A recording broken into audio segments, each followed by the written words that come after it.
Good morning, everyone. It is 5:47 my time. I would apologize for the hour delay between the previous run ending and me starting, but it is, I repeat, 5:47 a.m. Zell, why do you do this to me? Okay. Uh, I have to get our game set up. Sid, why don't you introduce yourself? Howdy, howdy. I'm the Sid. I also got bullied into this particular category, which is a pretty cool one. But yeah, I run this pretty frequently, along with Dragon Quarter, which is Breath of Fire 5, if you're not familiar with that. All right. Zell, do you have your finger on the button? I'll count us in. I can see Twitch chat, by the way, Zell, not Discord. Excellent. All right. Then five, four, three, two, one, go. Zell, you may now go to bed. Yeah, I mean, at this point, it's like run finishes one way or the other. Yep. So at this point, I'm guessing that we probably don't need to spend too long introducing Breath of Fire 2. I think there has been Breath of Fire 2 content in almost every really long-a-thon event ever. Yeah, I did notice that when I was submitting. I was like, oh yeah, cool, I can do Breath of Fire 2. I actually know this category. And then I was like, dude. I'm like, oh, I see how this is. Zell and Frosty are big fans of Breath of Fire content. Breath of Fire good, indeed. Dragon game excellent. What is new is I don't believe anyone has done GBA content before in really long-a-thon. This is novel. And this entire category is kind of Sid's fault. So, Sid, why don't you give the backstory? So, I mean, I guess we're going to start real quick at the beginning. There's been some Breath of Fire relays in the past.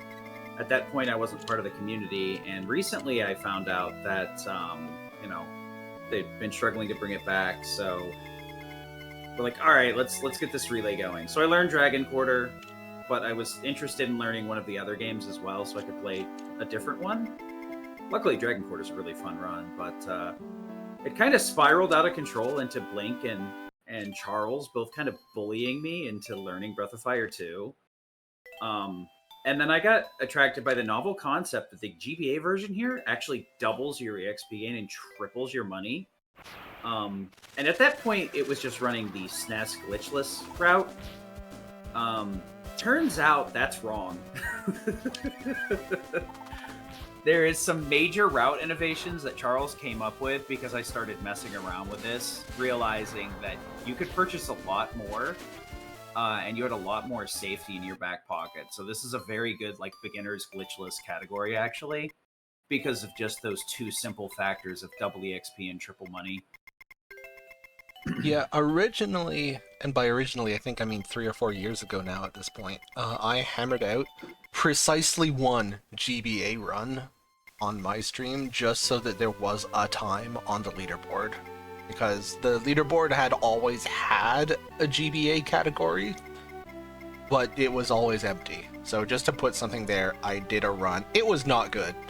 I had done no routing. Like Sid said, I just copied the SNES glitchless route, which ended up giving a time well over 7 hours. And it's not like I really optimized the category, I just actually sat down and tried to design a real route once Sid was interested and there was actually another human besides me playing this category. And immediately got it down to something like 6:45, and then immediately again down to 6:19, which is where the world record currently sits. But that is super not even close to optimal. I mean, just this has kind of spiraled into a very interesting turn of events between routing this and slightly optimizing it. Because I'm sure there are some more corner cases. Like at the end game, you can do what's called cat strat to run from stuff.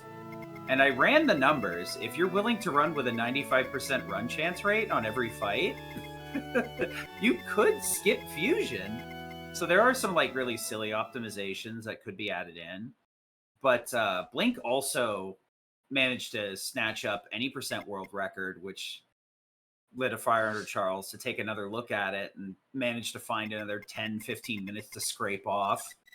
So now it's at the door of a sub-hour barrier almost again, which is really absurd to think, honestly. It's a great time to be watching BoF 2, honestly. Yeah, the any percent world record that Sid is talking about was 6:15 for a long time. And about a month ago, Blink brought it down to a 6:14, which of course could not stand. So I got a 6:12 a couple of weeks ago and a 6:04 just a couple of days ago, which was easily the best any percent run I've ever had. And then not even like 4 hours later, the any percent record I still have, but Blink was derusting because he just moved house, and he took our short category world record, the terrapin percent, which is about the first hour and 20 minutes of the game. So Breath of Fire 2 in its entirety across 3 different categories has had about 5 different world record updates in the last 2 months. It is a good time to be alive. Yeah. The Breath of Fire, at least 2 of the 5 games has seen some form of explosion. Because like Dragon Quarter also is getting a lot of chatting and routing and stuff. But one of the other differences with GBA that you may or may not have noticed is that we also get to move twice as fast. Turns out there's actually like a dash function in the SNES version. It's just dummied out. Speaking of moving fast, I'm going to go pour my coffee while we have a 2-minute cutscene here. BRB. Hey, no problem. But yeah, you can move at double speed in the GBA version because it's not dummied out. So there's a little bit of give and take because the SNES version's dialogue can be mashed through a bit quicker, but the movement is slower. So there's a very interesting push and pull where like certain things save time on GBA, but you lose time to other things, to where the categories are very similar. That's kind of why I was referring to the optimization of categories earlier. Because the initial estimate is, any percent still faster. I think it's a bit larger of a gap now that any percent's been looked at for like a 3rd or 4th time to optimize combat, but honestly, this glitchless category is reasonably fast in comparison to an any percent run. This is also a nice little break if you're getting... Because this game is a wood chipper. It really does like to make you reset. Having this little 2-minute auto-scroller here and then about 40 seconds of dialogue with Bo means as long as you wedge your controller against something that has like a thumbstick, you can just get up, walk away, go grab some coffee, come back, and be ready for your next reset. Yeah, dodge. I've actually seen Ryu dodge that slice twice, and I've been running this game for like a month and a half. I want to say I may have seen it a 3 dodge, but I think I was so annoyed I reset before like internalizing what really happened. This early game is so funny with the silly time losses that you can take that you have like 0 control over.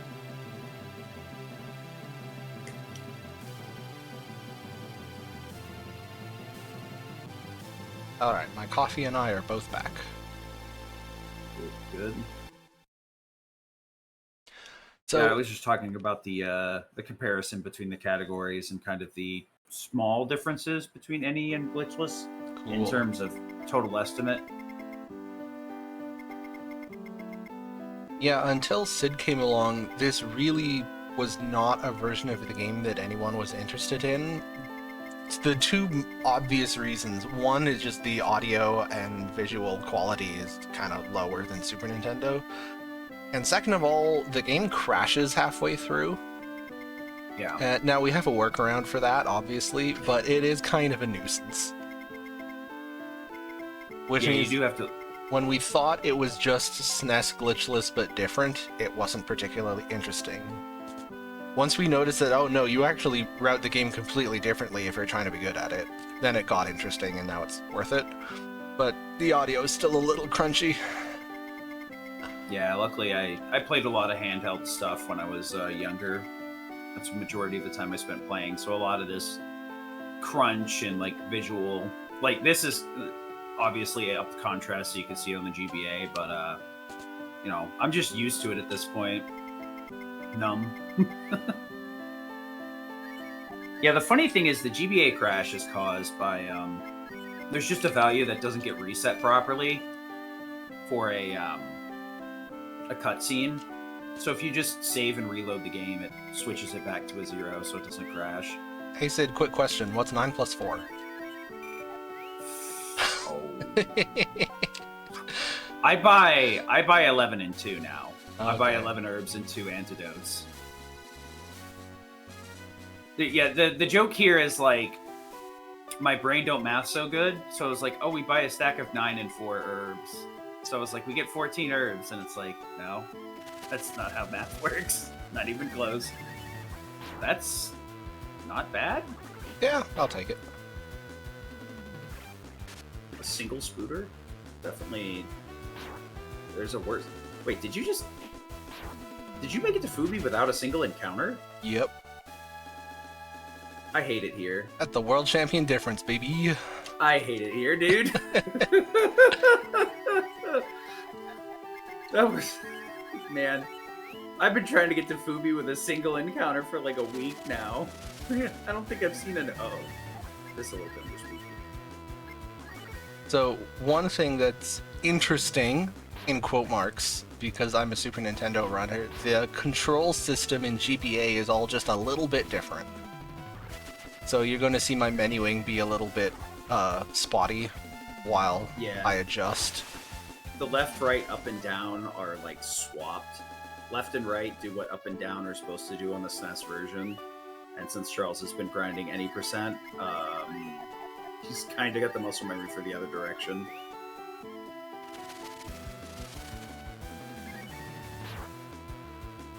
Ugh. This is more like I'm at Fubi, you know. Yeah, it's starting to look about normal now. At least this is like, you got the leech fight late enough that it's not a complete pain. Oh, Bo, please. They have 19 health. 18 is the low roll. This is the struggle with GBA. Once we get past the first boss, we'll kind of be able to out-level our problems for a short period of time, while SNES any percent can just make money and buy all the armor and weapons you could want here, so you're much less at the mercy of damage ranges and having to have fights for experience. Okay. It's fine. Who put the jukebox on repeat?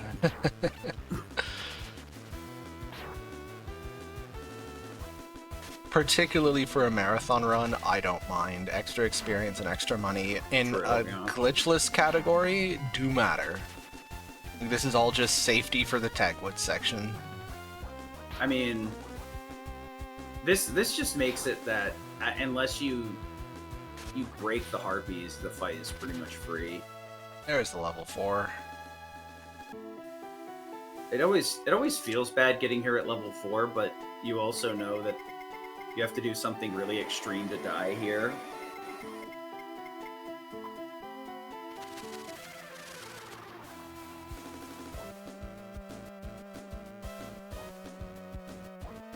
So we've got a bunch of birds here. We're going to switch to Scramble so that Bo does a little bit of extra damage. The main reason we switch to Scramble, though, with 2 characters, it'll actually make the back row character take a little bit less damage. Birds always hit Ryu here because they're sick of eating cats and dogs. So Ryu back row is here to get an extra 10% damage reduction. And the back birds are... This is kind of a beginner's trap fight. Back birds have 40 HP, front bird has 80. So we want to make sure to take care of the back ones first. We hit the back right on purpose because they'll attack in this order on turn 2 where they hit each other, and the back right one always gets hit last. So we want to make sure to not kill the back right one, or else it'll break the script and they'll stop attacking each other. So you have to deal with them attacking you a lot more consistently. Luckily, the damage range here is between 6 and 8. So as long as you do your math properly, you can be a little bit more aggressive with your herbs if you take a calculated gamble on getting like 2 7s. Hashtag no math. I did have one fight, though, where they just handed out nothing but 8s, and I was like, what is... Okay, cute, thanks, game. I will say, now that the any percent world record is down to a 604, which is... It's not a perfect run, but it's very clean. Obviously, the next goal is to try and get the sub 6. And the sub 6 any percent run is going to need some really stellar RNG and really good execution.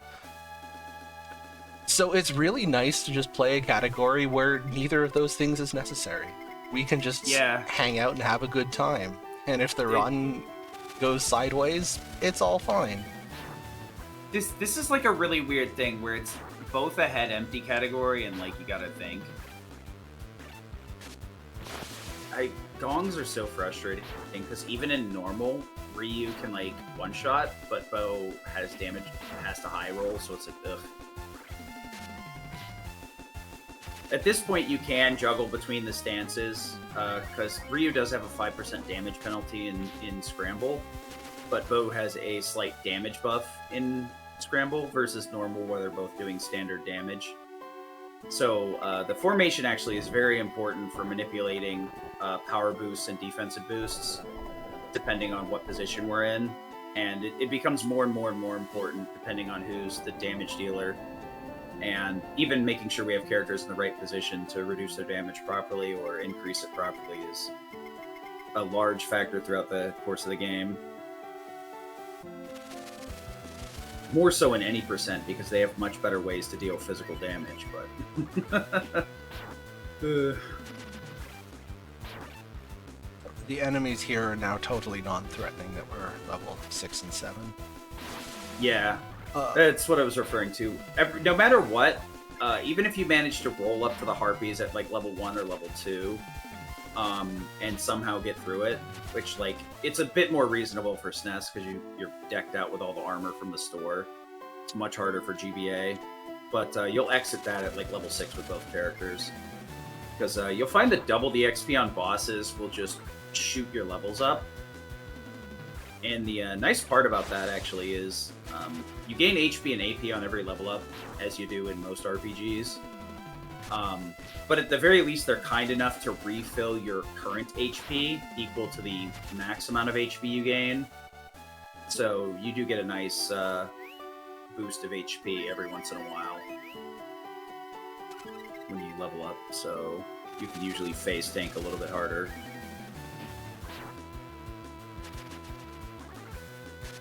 I do appreciate that no one in chat called me out on the unintentional 6-7. A little bit too tired.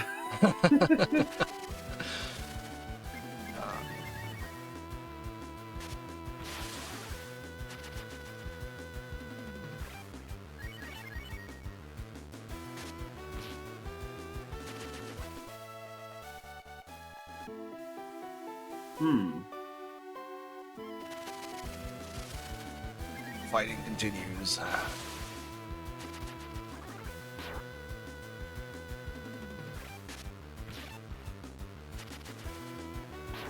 For the most part, the GBA category has enough money to use the same strats that any percent does. The most notable exception is right now, at the beginning of the game, we do not have enough money to buy smokes, which means we get to enjoy the encounter rate. Yeah. Luckily, the GBA encounter rates turned down a little bit, but it's not as low as SNES on smoke. It's enough to make you feel a bit better, but that's about it.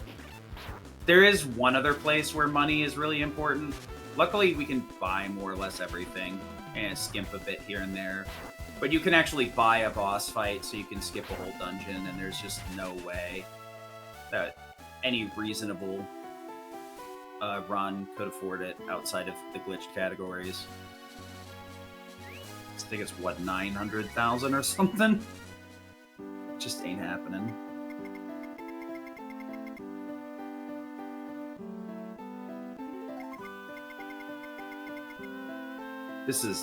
I love this part of the GBA because as long as you come in here with full HP, you just hit auto and walk away. Yeah, interestingly, it's not just fights, but the load times in general in GBA are faster. Which, for the most part, doesn't have a huge effect, but it does mean that the menus are very quick. So, for example, there I just opened to heal bow, and that extra healing menu costs less time than it would on a Super Nintendo. Gotcha.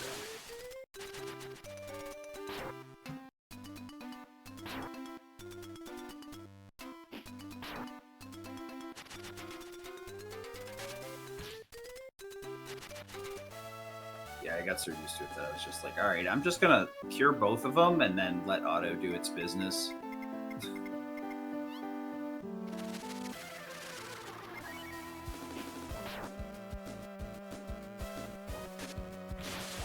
Nice.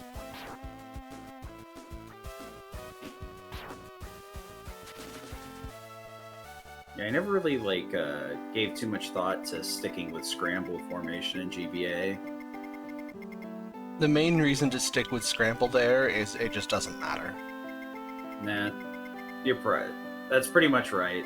The only reason I think you do normal is if you're hedging your bet on shots, which is taking a 50-50 on everything. What can I say? I'm bad. I do appreciate, at this point versus the last few times I was hanging out during these runs, I was hanging on for dear life, and this time I actually know what's happening.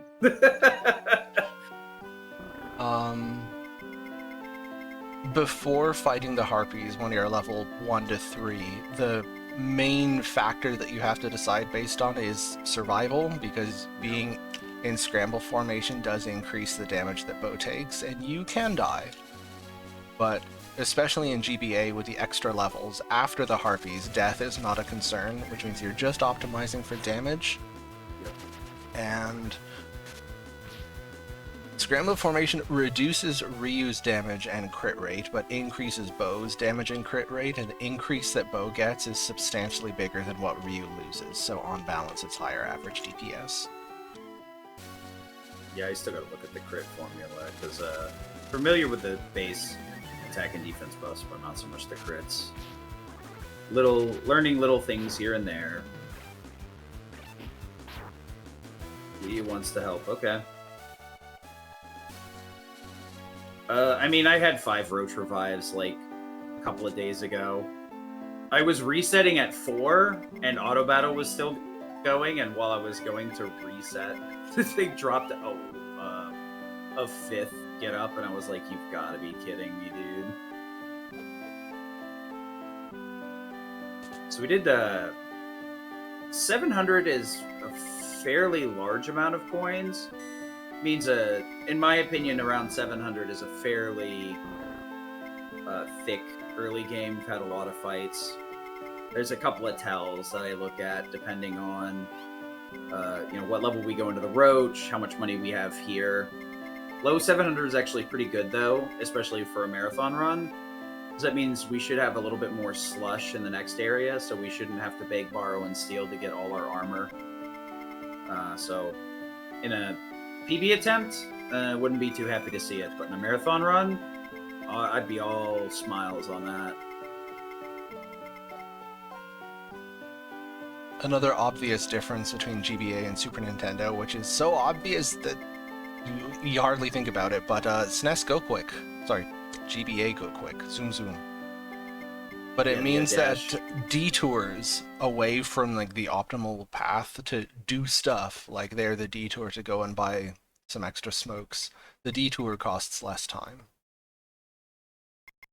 Yep. And that changes the math relative to Super Nintendo on when is it worth going out of your way to do extra stuff. Yeah, especially because we also tank a couple of death warps because it's just way more optimal than walking back. But the question is, it's like, oh, well, I got a couple hundred, I maybe have like 100, 150 Zenny burning a hole in my pocket. Do I want to lose half of this? Or do I buy herbs now? If you're at my level, you buy herbs now. If you're at Charles' level, you let it go. It's just 9 herbs. It's fine.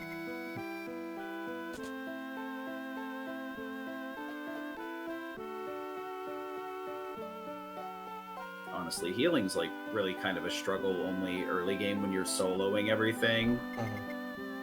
But once you can kind of split up the damage, you usually can not have to worry about too much.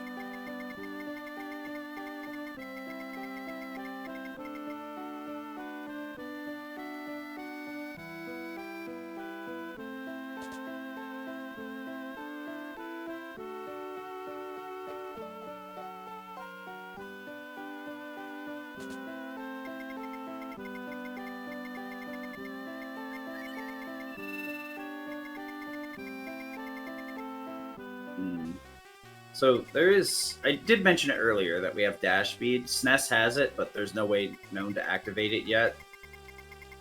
Maybe there'll be a glitch found at some point, who knows. Wouldn't that be nice? Don't ever write it off, but it's a shrug. I guess it could happen, right? But the dialogue progresses a bit slower in the GBA version. SNES, you can kind of like double mash, I think, with auto fire as well.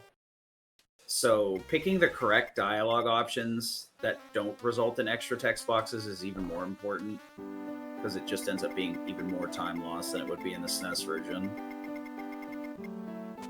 So like going out of your way to make sure to say no there doesn't necessarily like lose the run, but it does end up losing you time because you get 2 or 3 additional dialogue boxes and an additional yes/no option. In theory, the fast running speed saves time, of course, because it's fast. In practice, I'm old and slow. I'm not used to moving at 8 frames per tile, so you're going to see me make some movement errors. I mean, I pretty much exclusively run this and I still bonk all over the place. It's honestly deceptively difficult. It looks simple until you start doing it and you're like, oh, yeah, I mean that... 8 frames is just not a lot of frames. I mean, if nothing else, I think it might have made it a little bit easier to get used to rand rolling. That's true. Too bad I'm still bad at rand rolling.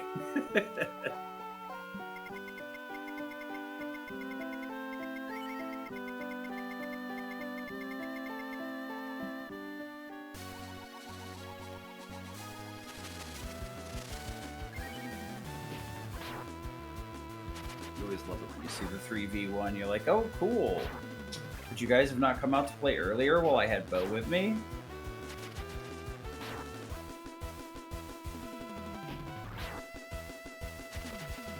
It is still a 50% encounter on a random. Some other mechanics got changed, but not that one.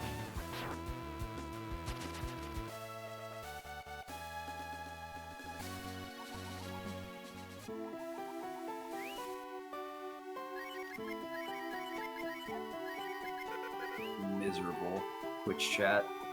I have the browser open and it still isn't loading chat right for me. Okay, that's cool. I guess it's just me. Twitch just hates me. Got it. Just have to reload it every now and again. Could be worse. So we did grab a stack of 5 smokes here. The extra 2 smokes should get us... You jinxed it.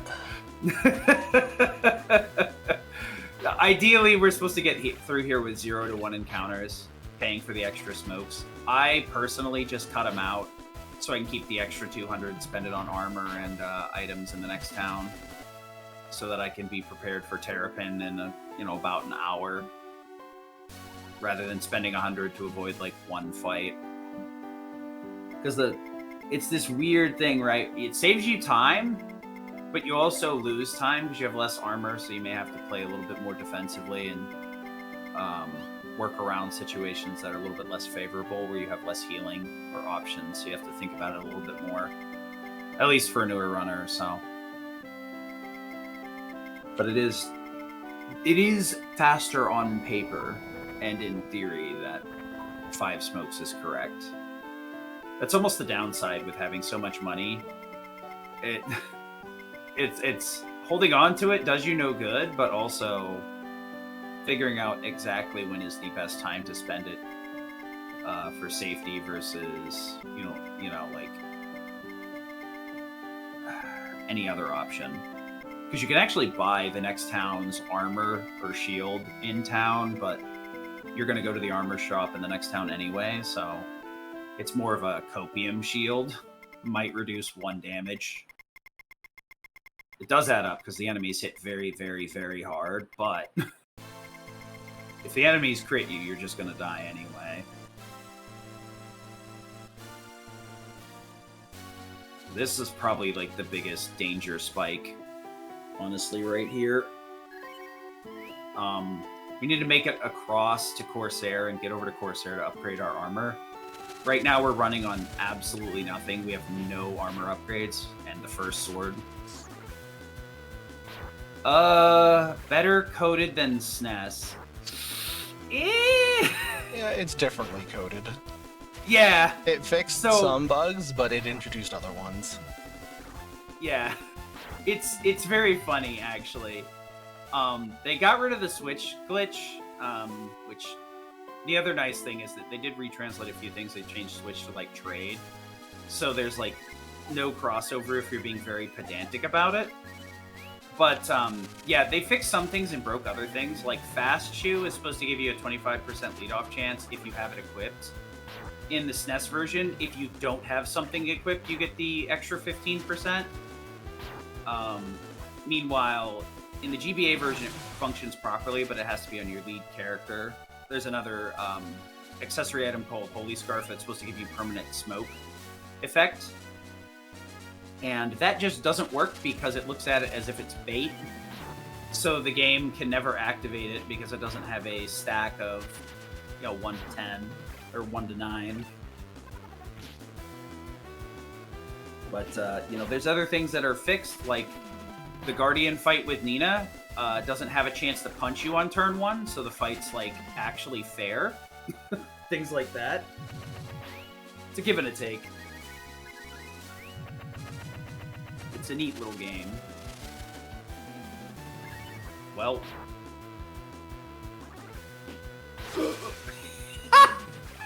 Easy. I hate it here. I hate it here. What the heck? Nothing bad ever happens in Breath of Fire 2. That is literally the only way I saw us getting out of this fight alive. It isn't just that I got the crit, it's also that one of the Biruburu low-rolled its agility for the fight, so Ryu outsped it. Which is not guaranteed, not even particularly likely. This walk is called Reset. Everybody has a split right here that says Reset. Oh, you're going for the optimal order. Okay. So there is a cute little thing you can do here when you're walking into town for a newer runner. This really is like a pretty decent de-optimization, but if you time warp before you walk into town, when you come in here, Rand won't be in the bar, but you can talk to the bartender and get a free rest, so it'll refill your HP, remove poison if you have it, like we do right now, and refill your AP, so you get a couple of free heals out of it. It does cost you about 15 seconds. I usually do it, just because it's easier that way. We're going to drop by this store here, grab some extra stuff. For a newer runner, it's much easier to come here, buy all the armor, and then buy everything else. So we want to get a Ranger Clothes, hat, and armor. Oh, right on the money. I think you could buy, like, 1 extra herb.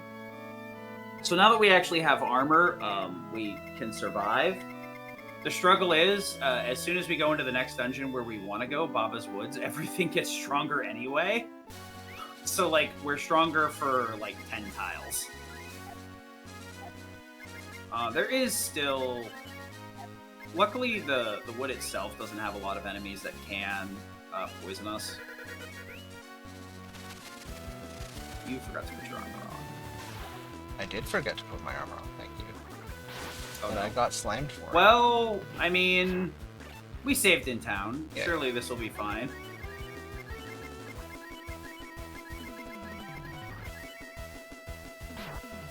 Yeah, so... Well, I mean... I really expected to sleep there, and I was going to be like, well, I mean, if the game wants you to... What is... Bro, I'm tilted. I'm World so champ mad right diff, now. baby. This is certainly a run. Yeah, I am not executing well. The game is just choosing not to punish me for it. It is rigged, man. This is unfair. Imagine running this, trying to get a good time, and then watching Charles just sleepwalk through the run. Like, what the heck is this? Like, it's 6 in the morning, okay? I truly am sleepwalking. Yeah. True statement is true, yeah. So one of the other things, too, is the smoke items will reduce your encounter rate for 64 tiles specifically. So a big part of movement is remembering where those tiles specifically will be. You can make some slight adjustments if you use it too late or too early. You're just going to have to kind of YOLO it. You can cheese the smokes and kind of stretch them a bit further than normal, because you actually get 7 free steps after every room transition, dungeon entry, whatever, or enemy encounter. So like right after this fight, we can walk 7 steps. We 100% cannot get a fight. And then each step after that, it rolls for an encounter, the same encounter rate that the entire dungeon has. So we're just trying to get through these dungeons with the consistent smoke patterns that we're not opening the menu over and over again. Oh boy, fun bears. So fun bears are pretty dangerous. The struggle here is that the harpy is going to heal the fun bear every turn until it runs out of cure. So we gotta get rid of 2 cures out of the harpy here. Nice high roll. Level 7, you can roll a 26 or a 27 to kill the harpy there.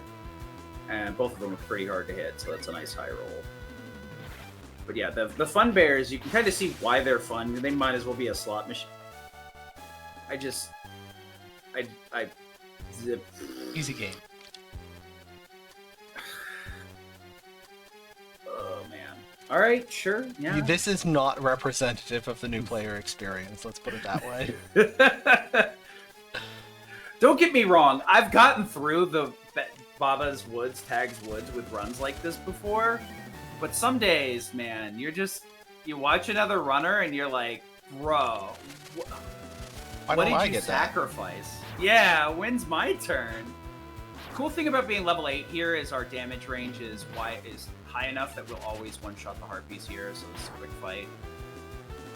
At this point in SNES any percent, we'd be like limping through here at level like 5, 6.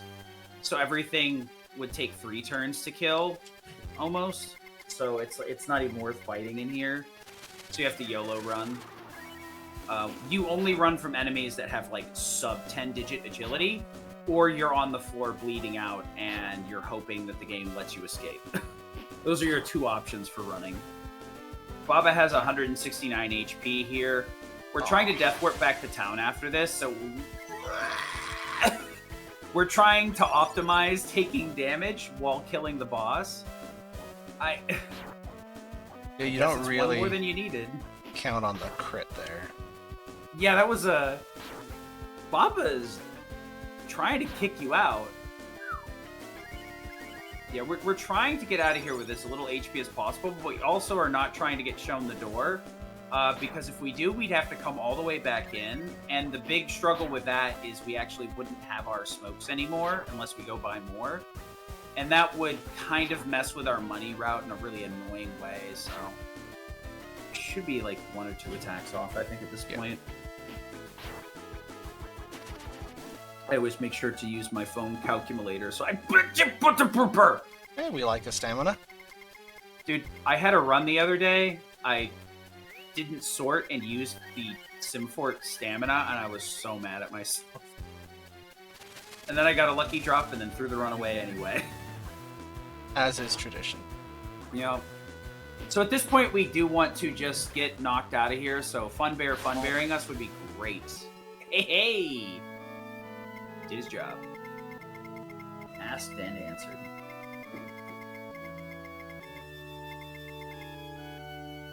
But yeah, the walk back is pretty miserable. And it's really not worth the 150, 200 zenny that we get to keep if we walked back.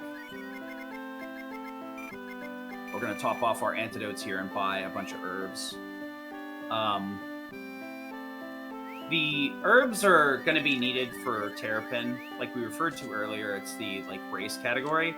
Terrapin is kind of a rough boss, but that'll be in another 30 minutes. But we need a critical mass of healing to out-heal him. Up till then, we'll use herbs as needed when we start getting low. Luckily, we're actually going to be getting a party here very soon, so we have an option other than just auto and pray. It's a really fun part of the game. So just a little brainworm for you all. Rand's dialogue there, the first dialogue box is, "Oh, what is that axe?" My brain always autocorrects it to, "Oh, you are approaching me?" You're welcome. Funny part is there's a couple of story vignettes for all the characters if you just let the game roll at the beginning and don't input anything. So there'd be a couple of cutscenes with Kat and Bo and Rand and all the other characters to give a little bit of backstory before the game actually started. So speaking of story, if you don't know, this the translation on this game is pretty cursed. Pretty great. It's one of those, right, where it's wraps back around where you're just what? It is one of the translations of all time. Yeah, it's a bit endearing because of that. I still have to play the retranslation patch, but I mean, honestly, I love the game. Luckily, the only thing that stinks is that formations are a bit obtuse casually. Which, now that I've started speedrunning, I've found that the formation changing is such a fun part of combat that gives you some dynamic control where you're just not well, I better guard and hope I don't get punched in the throat. You know? It's so cursed, it makes the final boss better. It does. That is true. Fair. That is fair. So one thing about the formations that Sid was mentioning, it is true in all categories that formations matter, and as a player you should be optimizing them, particularly because changing formation in combat costs no time. It only takes as fast as you can menu it, down to literally just a couple of frames. Yep. So there's no reason to not optimize it. The thing is, most Breath of Fire 2 runners run any percent, and in any percent you are so strong that you don't need to optimize it. You can just hang out in scramble formation all the time, and it's almost optimal. It's good enough.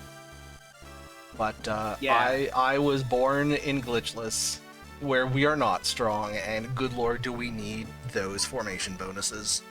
I was born in chaos. I was forged in it. Yep. I was forged in the darkness. Yeah, it's just one of those things where you play the game casually and you don't really have to interact with something or realize what it does. You're just that's cool. I'm just gonna stick with normal and have no idea what you're actually doing. But once you realize there's, oh, if I go into Scramble, my first 3 characters get a 30% damage buff. Yes, please. Oh, wait, we take 30% more damage? Let me think about that. Any percent just hangs out in Scramble the whole time. Sid very slightly misspoke. The first 2 characters in Scramble get a 20% boost. To get the 30% boost, you actually need to be in normal, and then it's only the first character who gets the 30% boost. But that means that in any percent, sometimes you don't want to be in Scramble. If you only have one person attacking, you'd rather be in normal, so that they get the bigger boost. Yeah, I'm still learning the exact numbers, so I was just kind of painting with a broad brush, but I mean, it is important, because if you got 30% on the first 2 slots, it'd be a little that would be nuts. Ridiculous. But No. I have been playing this game for almost 30 years at this point, and ow, my face. Uh, so yeah, all of Cat. those formation details are second nature to me and very close to automatic. It's like I don't even think about them. So watching other runners not take advantage of them is very tilting. Yeah, I'm constantly like looking at the formation numbers when something goes wrong, and I'm like, what could I have done here? So Kat's got 220 HP, and she talks a lot of smack, which is actually what we want to see. That can make us do 1 to 4 damage, depending on if we crit or not. But what we're just trying to get through this fight pretty... Really? I'm glad you can read the code, Neo. She can dare you, which can lower your damage, do nothing. Attack you normally, which I'd say does around like anywhere between 6 to 12 damage. Slam can do anywhere between like 20-ish to 36. Luckily with GBA, the critical mass of HP makes this fight a lot less risky. She can still just double slam you for 36 or triple slam you and kill you, because she'll push you into a bad damage range, but you have to be exceedingly unlucky to die on GBA against Cat, or just be ignorant. Because there have been some runs where I'm like, you know what? Heads up, we're doing chicken. If you're playing it supers. safe, you are basically guaranteed to win that fight. Unlike Super Nintendo categories, where it doesn't matter how safe you play it, you can just die. There is no safety. Yeah, that is the big difference. This like chunk here, I would say, is arguably safer than SNES. Yes. Because we have more HP. Once we get to Corsair, we have better armor, and the little bit of armor that you do have kind of just makes up for level differences. But once we start getting a party and can start activating the switch glitch in the SNES version, it's by hands down for the rest of the run, any percent's much safer by like a massive margin. Like right here, any percent can't die unless like you're refusing to use moon drops. Actually, do you have moon drops in this fight? You do not, but you do have life PLs. Okay. Yeah, because they're not in your party. That's right. I said that. Ooh, big goober. So yeah. Luckily, our levels are high enough that both Cat and Ryu can hit for at least 50 damage a pop, so we get 100 per turn. Excellent start. Yep, that's the August I know and love. So anything that hits Cat is most likely going to kill. Okay? At least she got back up. Anything that hits Cat's most likely going to kill her. It's So not even leaving worth her- healing her, because, yeah, she just dies if he looks at her. Ooh. Like that. See, yeah. So, Wake is an interesting command that can revive a dead character, as long as they haven't woken themselves up with their guts roll. This is very funny. This is very funny. If he targets Rand here, Rand will die, but if he targets Rand, then I think, okay, yep, well, honorable 1v1.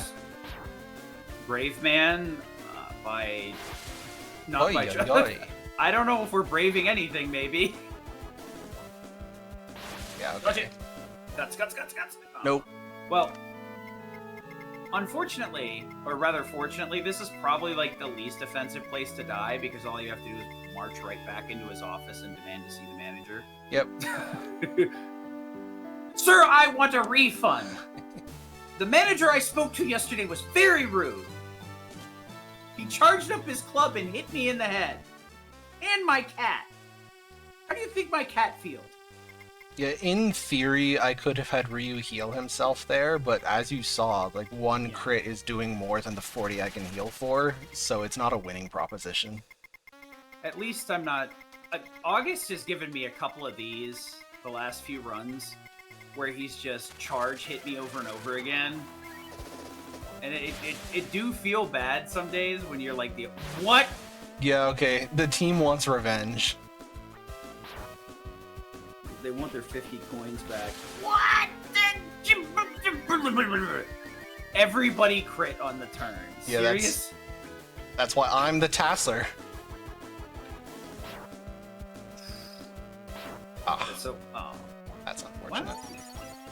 unfortunate, but could be worse. Oh yeah, it could be worse. Like, we've seen So- worse. Yeah, we literally just saw worse. So back to what I was saying. The Wake command can wake a character up at 1 HP once per fight because it actually uses the Guts roll. The Guts stat can sometimes wake up a character and revive them from death and allow them to continue their turn with a small percentage of their HP. Wake forces that command to happen, or can force it to happen rather, and will revive you at 1. Like we said, Kat's very frail, so healing her up is not super important. I think we can squeeze through here. Nice. Yeah, this is good now. But yeah, August is kind of like another one of the run killers because of these charged attacks and him getting 2 turns. The real dangerous one is if he charges his second attack so that his next turn both attacks are charged. And that isn't like causing an auto crit, it kind of simulates a crit. That can be crit as well. So it like quad damages and will just strip your team of any HP they have unless you get lucky and dodge. The funny thing is that fight is actually safer than it looks. That is the first death to August I've had in a long time. Because he can be mean, but he also doesn't have that much health. So You have to... Losing to August yeah. is mainly like getting stuck on Cat. Yeah. Like that's the beginner's trap, is trying to get her up, and it's like, no, you can handle it. Just let him do it.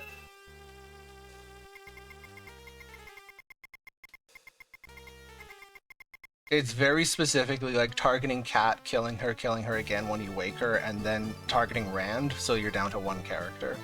Like, you can play ping pong with Ryu's HP bar if Rand is alive to heal him. So we basically got the one pattern that you lose with. But it's not a big deal. It's like a, oops, right. Rand rolling. Yeah, so did discuss this earlier, but this is a really neat form of movement that allows us to get 0 encounters while in the roll. But once we bonk on something, we roll a 50-50 on whether we get a fight. I did mention earlier that every time you like enter a zone and exit combat and stuff, you get 7 free steps. This is independent of that, so this roll doesn't increment that in any way. So you want to make sure to utilize those. Just checking to see. Yep, Yeah. It's still a 50-50. No, okay, so that is, unlike in Super Nintendo, which has an X and a Y button, the GBA does not. Yeah. So, like, at the end of a combat, just to get through the level up and experience boxes as quick as possible, I'm just holding turbo. The problem is A in GBA is also the Rand roll button. That actually... Go ahead. That is not a problem in Super Nintendo. But I did promise you a messy run, so there you go. Yeah. It's a freebie from the dealer. So yeah, that actually reminds me of something else. I was mentioning earlier that they use, or that SNES runners will use turbo with for dialogue progression. You have to mash buttons in combat. But the way the GBA version works is you can mash A or B, L or R. Well, I'm not sure if you can mash LR through text, but you can mash A, B, start and select, I believe, to progress text. But you can just hold the D-pad button. So it helps us avoid accidentally taking the wrong option. So sometimes if a runner's not paying attention, you'll get to a dialogue option, and you just go beep, beep, beep, beep, beep, beep, because it's trying to change the option over and over again. It's very nice, because there's a lot of places where if you select the wrong option, your run is 100% dead. Absolutely, positively, no recovery. You should see yourself out. And I have located every single one of them. Yep, If you know that run feeling. Breath of Fire 2 long enough, you will make every mistake there is. Mm-hmm. The only thing that hurts is speedrunning to learn to doing all those mistakes. Yeah.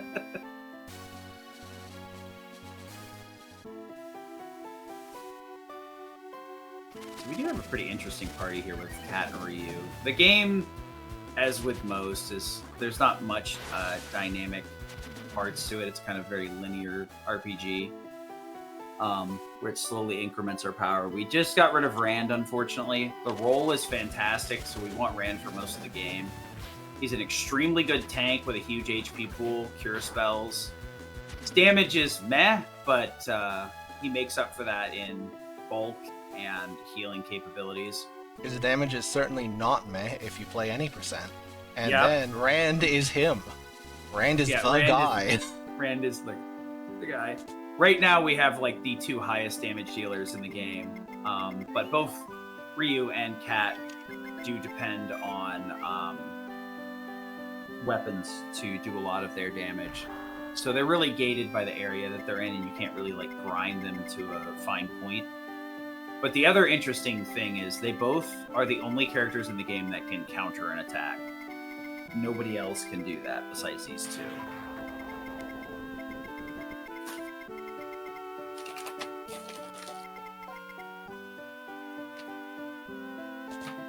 The only downside is Kat is so fragile. So the counterattack just doesn't come out sometimes because she's dead.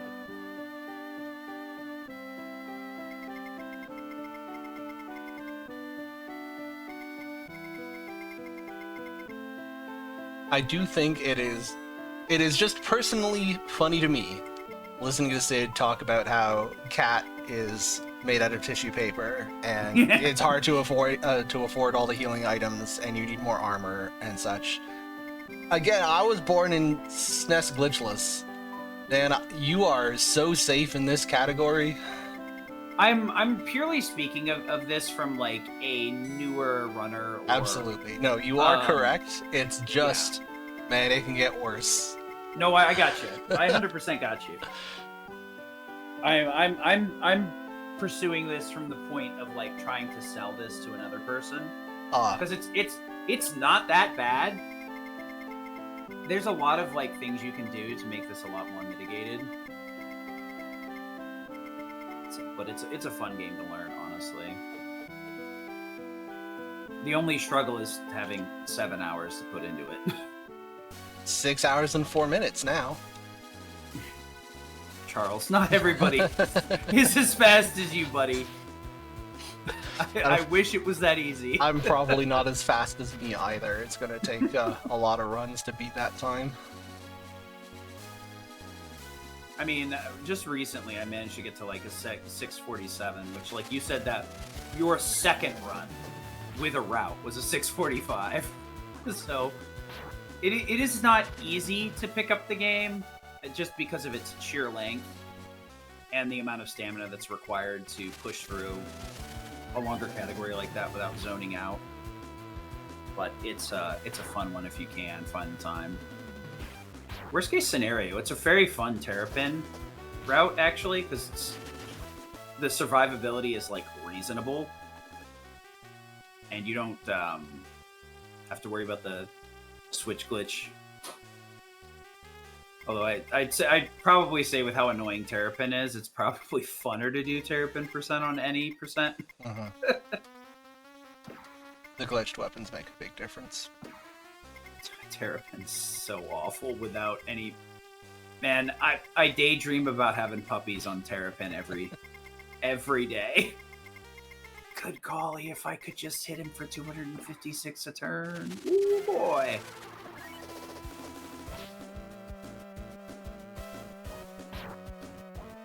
This is another opportunity where we could play with our formations. Use a normal to split the damage between the two, or scramble to put Kat in the back to make sure she doesn't go down here, because we don't really have any access to revive items at this point. Though, the lucky thing with like a 2-person party, it's like a 60-40, something like that. The targeting favors Ryu just ever so slightly. But if the game does decide to be annoying, it can kill Kat, which it seems to be wanting to do. The problem is... Okay, yeah, that was the right call, huh? The spider here has about 200 HP. I think Ryu would have killed, maybe. A lot of these fights, early game especially, paying attention, to HP on the enemy is super important, and knowing the values. This is as ridiculous as it sounds. This is the thinking in this game. Are we skipping Silver Dagger? Getting it on the way out. Oh, I mean, I guess you don't need it for the boss fight. It's not a strictly better one way. Like, you will do a little more damage to the boss with it, but Ryu is already your lowest damage dealer in that fight, and Ryu is already your primary healer in that fight. And if you go and get it when you have Nina in the party, then the time loss from bad random encounters... Yeah. I guess I could switch that. I'll have to start doing it that way then. It's justifiable doing it either way. Like, in theory, if you just get lucky, Forehead, it is faster to get it first, because then Ryu will do more damage on the boss.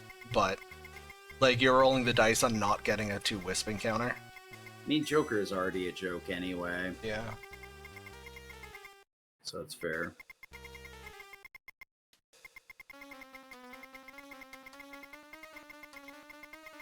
I probably, like, the dynamic part there would be, did Cat die in August? Skip Dagger, grab later, 100%. If she doesn't survive August, then consider doing it the other way. Because Ryu can do more damage. Man, the double EXP makes it a bit goofy. Because you level up so fast, like, missing out on EXP, you have to, like, think about it a little bit more. Because there are spots where your agility gets really, really screwy later. Where you, like, if you died, like, in 1 or 2 boss fights, you just can't outspeed the most dangerous enemies. Or you outspeed everything, even your own party. It's honestly an exhilarating experience, like, getting to the final boss and, like, wait, Cat's outspeeding Blue? What the heck? What is happening? The Bandit Back Scratcher. That fight is so annoying if you fight it normally. I was messing around on my practice files right before this. And I was like, how much HP do these guys have? So I just autoed for a turn, and I was like, oh, that many. Yeah, yep. Where's my Fire Rock? Not only are there 4 of them, not only do you not have a clean 2-hit, but also, at the end of each turn, if you've killed one, there's a 70% chance, I think, that it revives itself. Oof. Okay, that's a lot worse than I thought it was. Yeah, whoever coded that was having a bad day. Yeah, it's like all the major fights have like a gimmick. And it just depends on each and every boss. You gotta know their gimmick. Joker's is just being funny, easy. And luckily. Weak to cold. Yeah. Honestly, same. Relatable. I too am weak to cold. Ew, there's the poison shot. We don't want to see that. Okay, good. I've seen some really high rolls on Cat there, so I was crossing my fingers when I saw that poison shot. Sid, you have fear in your heart. Yeah, I do. It's a marathon run. I should be afraid, even if it isn't mine. This game is evil. See? Yeah. Now you know why I'm running scared. Honestly, I let Cat attack once, or around like 35 or 36 or something once, and he just like hit her for 38. And ever since then, I've respected this goober more than I should. I was like, you've got to be kidding me, man. Died on August, died on Joker, just dying everywhere. So yeah, this is one of the cool parts about GBA 2 is you get cure so much earlier that you use less herbs. So your early game money is a lot more efficient as well. There's just a lot of little neat things that are brought about by individual parts of the game. I think this turn kills him? Oh, yeah, for sure. This guy is a staggering 580, but because he only takes 1 move a turn and he's weak to cold, it's much more reasonable than August.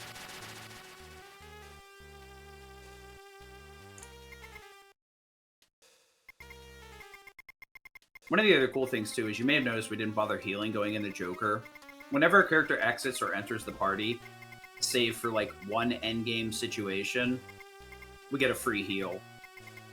So there's a lot of times where we'll limp into an area with like almost nothing, and then just get a free heal when the character buggers off for his story arc or whatever.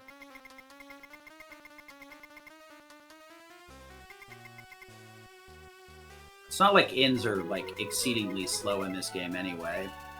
Like a whopping 10 seconds or something.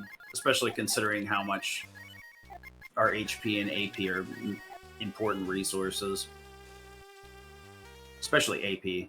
It's really hard to recover your AP in this game efficiently. And cheaply.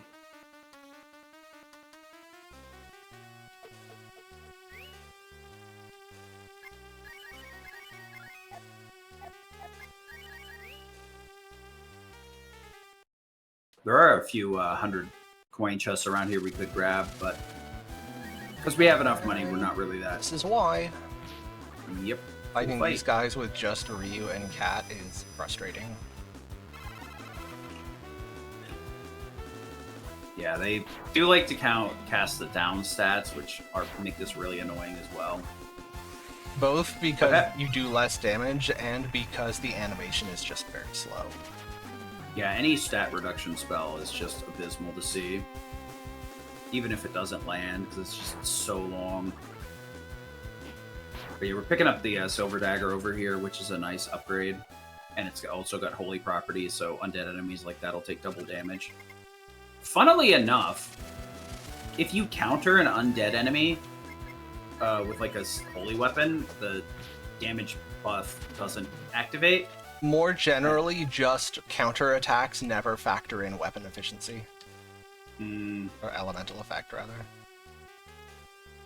I was like, I knew the damage was punished for suboptimal movement. That was your fault, yeah. That one was my fault, yep. So, the struggle of going at such a high speed makes it very hard to, like, get lined up right, especially if you're used to moving half as fast. So, unfortunately, every once in a while, you'll take, like, an extra step down and you're not in line with the stairs like we are here, because you can actually enter it from the side. So, the extra 2 steps cause the game to roll an encounter during those 2 steps, unfortunately. Not the worst roll we could have gotten, but definitely not the best. Though, 1,000 coin chests, on the other hand, we will go out of our way to get. Especially because there's no random encounters up here. Mm-hmm. So you'll notice sometimes we just smoke immediately when we enter an enemy area, and then other times we don't, and take a couple of steps. It's dealer's choice. If you're going to have to use 3 smokes anyway, you can just use it on exit. Or if you want to be efficient and go for 7 steps every time. But if you're not paying attention and you go over, that means you're rolling with a regular encounter rate. So you usually want to make sure you're consistently doing it either at the beginning or 7. There are a lot of places where absolute maximizing the smoke route is unnecessary because, like, you don't need the entire final smoke anyway. Yeah. Like, this one right here, you get to Winda, and I think you're, like, it's gotta be, like, at most 30 tiles away from it, so you have, like, half the smoke left over. And when you're walking through the Windia dungeon basement, it still runs out the rest of that last smoke, so there's no advantage to optimizing it. Just menu however is easiest. Yeah. These guys are a bit dangerous, since they can counter attacks, but as long as we hit them with a spell, we should be good to go. These enemies are a jump up in the window area. Luckily, we're just passing through. I was looking at that hunting tile with eyes. Yeah, no, we're not making of that. wonder. Yeah. The hunting tiles actually can be very nice. Not because we actually want to hunt stuff. Without bow, hunting is, like, annoying, because you have to hit things in the head with a cat. And also, like, most of the things you can hunt aren't really useful. At least not versus the amount of time you have to invest to get them. But if you enter a hunting tile, this also resets that enter and exit. So it gives you an extra free 7 steps if you can make it to one. It theoretically could help you avoid one or more encounters. I woke up and chose violence. Yeah. Sheesh.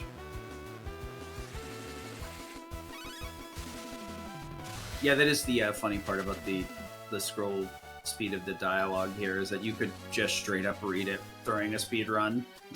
If you wanted to, you could read the entire game story. I gloss over it every once in a while when I'm not like actively taking a stretch break or something. I really like that the Breath of Fire 2 dialogue boxes scroll slow enough that like casual viewers can still enjoy the story even when we're speedrunning. That is not true in a lot of RPGs, and like I still appreciate watching an RPG I'm not familiar with when speedrunning, but I appreciate it a lot more when I can actually read what's going on. As somebody that like for RPG Limit Break, I run weekend shows to kind of showcase stuff on our channel as a staff member, and golly gee whiz, are there so many games that I will watch. I kind of understand the gameplay loop, and I have no idea what's going on in the story. And some days it is just miserable because you're like, bro, what? This game looks cool, but can I have a crumb of story, sir? This is actually a really nice break segment here in Winda. If you take your, like, I use a PS2 controller because I play on GameCube with a Game Boy player, and I use a converter because I'm just more familiar with PlayStation controller. If you wedge your like thumbstick down, you can do that whole dialogue because the D-pad will advance text, and then it'll make you walk into the Sten cutscene and then advance all the Sten cutscene as well. So you get like another 30 or 40 second break here. We can go refill your water or use the restroom or whatever. That is the one nice thing about the pacing of the dialogue as well, is it actually inserts a bunch of breaks at fairly consistent intervals that makes this run way more reasonable, despite the fact that it does bloat the run. It does give you plenty of breaks where you can be like, okay, I need to stand up and stretch. My version of it is just propping my wallet up on the down key since I play on keyboard. That works too, yeah. Man, whatever tools you want to assist yourself with. Yep. This is officially a tool-assisted speedrun.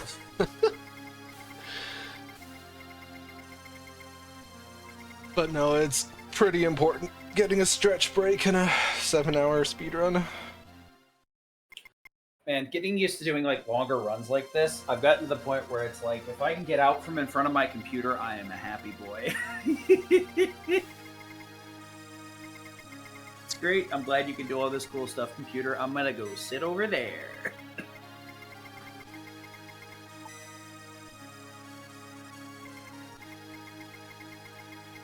I do find that just a little entertaining contradiction, part of being a speedrunner. Like, I love this game so much that I want to play it as little as possible. Yeah. The less game in my game, the better. It's a very interesting paradigm, yeah. Like, all right, Def Evan, I got 5 minutes for you, and that's it. No more.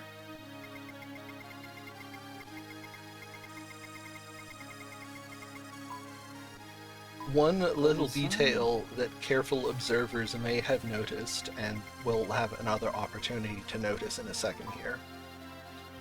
When I've been buying equipment, I have been just straight up buying the equipment rather than switching it. Which means that I have been keeping my old garbage gear from the beginning of the game. That is relevant. Bronze sword. Bronze sword. Chain rings. Oh, look at that routing. $100 left. Nice. Just enough to pick up some chips on the way out. Okay. Now, long sword, bronze shield.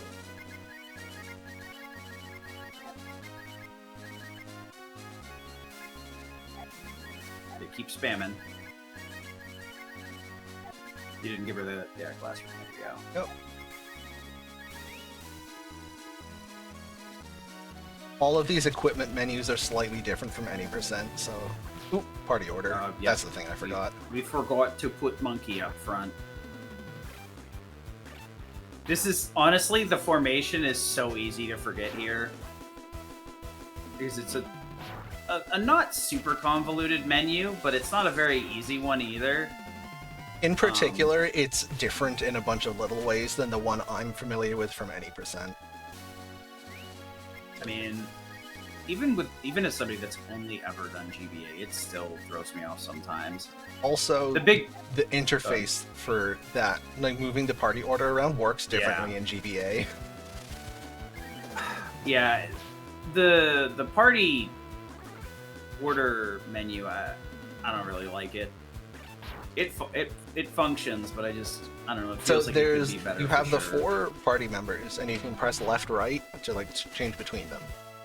In the Super Nintendo, once you've selected the person you want to switch, and now you have to select the person you want to switch them with, the game... I shouldn't have auto there. The game won't offer you the option to like switch them with themselves. So like once I selected Ryu, if I were to scroll, it would just rotate through Sten, Cat, Nina for the second option.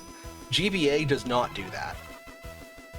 So if I wanted to switch Ryu and Nina here, in Super Nintendo, it would be A, left, A. But in GBA, it's A, left, left, A. And you can imagine that when you're doing all these menus quickly, little things like that trip you up. Nina's trying. She's doing her best.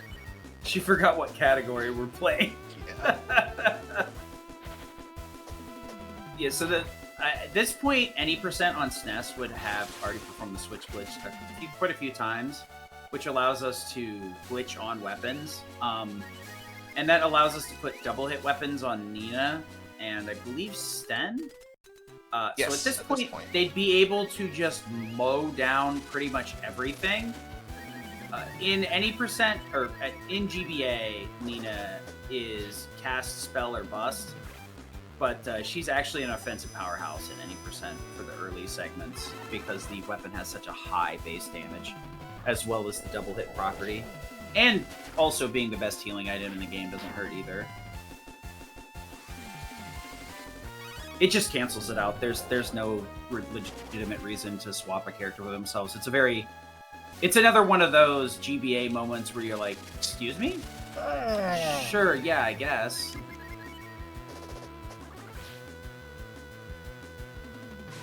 Man, these worms are like just bulky enough that you have to like either burst them down with the whole party or hope for like a thunder crit. Getting poisoned again, it means I think we're taking a trip to the end. That always feels bad, having to go to the end for poison, not even like a dead character. I mean, I guess it's less awful, because at least you got all your EXP. Yeah, we're actually like heading into one of the most obnoxious bosses here, Terrapin. This is where I was talking about where we needed like a critical mass of healing, because Terrapin can just spam AoE spells over and over and over again. Luckily with GBA, SNES is... I'm pretty sure I have enough herbs, but since this is a marathon run... Yeah, 30 should be enough. 30 would have been fine, but now we're definitely fine. In GBA, you can really get away with quite a few herbs here. Oh, you can, yeah. I'm a little bit more aggressive with it and play a bit on the cuter side. Ryu has such a large HP pool that he can actually go down to like single digits or tens place pretty reasonably. So you can actually buy some health BLs which heal for 100 and cheese out a couple extra turns if you're willing to play it a little bit tighter. For the most part, you just are going to need to spam herbs every time you get hit. Except for Ryu, who's got enough HP that he can tank several hits. This Ray guy seems swell. It's certainly a nice gentleman. He just come down here in this well and decided to save some people.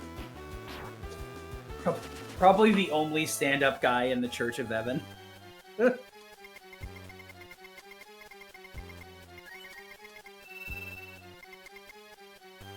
The funny part is, like, Ray is probably the only, at least the only shown character in the whole Evans Church that is good.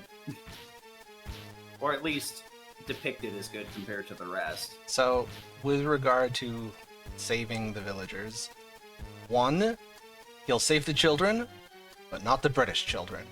2, if you get that reference, please make sure to stretch. I hope your spine is okay. Ooh. We might get a Creon skip here. We need him to stay to the left while... Yeah, like that. Nice. You know, the worst part is going for that skip and then getting 2 tiles left and just walking into it anyway, and you're like, oh, I'm gonna... Yeah. That's the downside of double movement speed there, is you can just skip and then get the fight anyway. So, Terrapin here. It's got 1300 HP and a mean streak a mile long. Ideally, we keep swinging with Cat and Ryu every single turn. Nina is most likely not going to survive this fight, and this opener pretty much puts her in the Death's Door camp. We're not going to bother healing her because her spells are fairly slow and they don't really do enough damage to justify trying to drag her kicking and screaming across the finish line. So instead what we're going to do is just keep going with our defense here and heal up whenever we get hit with the AoE. With Ryu's HP around 55, it's 100% safe to keep going and just keep attacking with Ryu.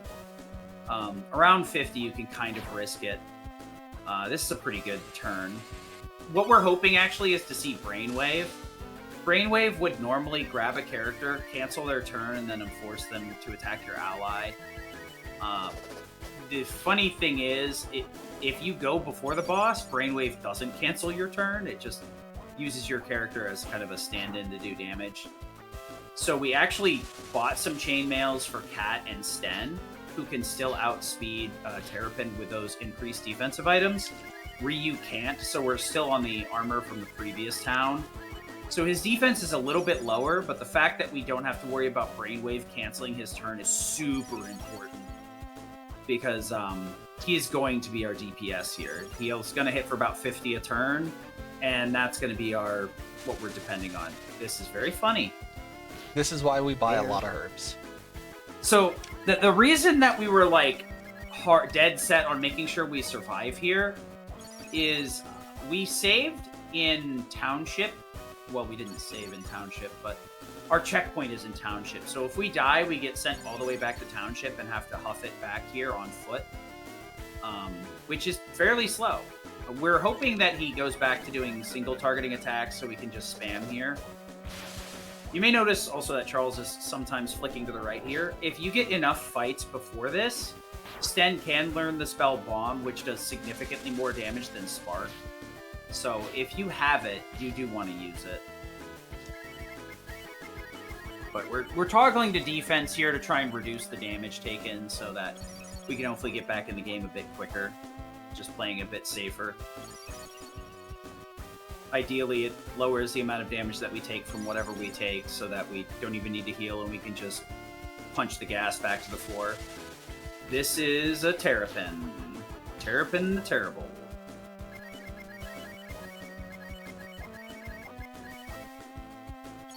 Yeah, 52 is fairly safe. It's less than 100% safe, but, you know, nothing bad ever happens in this game. And we need to make progress somehow. Yeah. I'm not really worried until I drop below 50 usually. But if you don't have a health BL, it's a little bit harder to get yourself out of that hole if you let your HP go too low. Okay, Ryu is ready to go. And we're seeing that Brainwave thing that I was talking about where we outspeed, so Brainwave really doesn't have any ill effects here. Spark and like a regular attack from Sten with Silver Dagger are like more or less the same. Spark does a little bit more, but the animation's longer, so it depends on if you want to just auto and pray for high rolls or not. Yeah, Breath of Weapon swinging. Luckily, right after this boss, we finally get access to the dragon transformations, so we have a source of damage that isn't hit it with a stick until it dies. Which kind of is what makes this boss somewhat frustrating. I think this is like the most frustrating thing as like a newer runner learning to survive Terrapin, because it is a marked difficulty increase compared to the rest of the game. But It's even frustrating as an experienced runner just because you can lose arbitrary amounts of time here just to him choosing to fire breath over and over and over. Like, we're losing over 2 minutes on this fight relative to my PB, and it's almost entirely just on my PB, he didn't breathe on me. Now he is. yeah, last 2 runs that I had that like made it past Terrapin, I like either saved 2 minutes here, I was like at 121 something, or the run that I had this last Friday, I left here at like 124, and that was all Terrapin, like 2 to 3 minutes. This fight is very rude. It will, if you do not learn how to engage with this game, this fight will wash you out. This is, I think, like a very good litmus test for whether you enjoy the game as a speedrun or not. Because this is, I think, one of the more peaks of, or I guess lows, depending on how you want to look at it. It's a trough. That said, Peak in of any difficulty. percent, you can just auto battle and put the controller down. Yeah, the fact that like Sten and Nina both have double damage, you can put it on Cat too at this point, right? Or No, not on Cat, unfortunately. I forbore. Yeah, but the problem is like, because you're saved in Township to save you like 5 minutes of walking back, you just have to eat whatever the game gives you here. Luckily, brain control on Sten is laughably low damage. I think we're like 700 or 800 in at this point. I wasn't counting. Yeah, I wasn't counting either, apparently, because I was 700 off. Yeah, Terrapin has 1300 HP, and boy, oh boy, is it a slog. Not only does that fat HP pool, like, make it feel so much harder than it is, it allows Terrapin to have a lot of time to be really, really obnoxious. There are a couple of good drops in here as a newer runner you can decide to pick up. They lose some time, but, depending on how you're feeling, they might be helpful. The lower chest has a vanilla extract, which is 120 HP on everybody, once per fight. And then the upper chest is a charm, which is worth 500 coin. So you can buy 2.5 fruits, which will refill your AP. The funny part about this game is, like, when you pick up money from a chest or get it from an enemy fight, it's referred to as, like, C when you get it from a chest, or coins from enemies. But you open up the menu, it has the Zenny next to it. So it's like, we just decided to change that, huh? For no reason.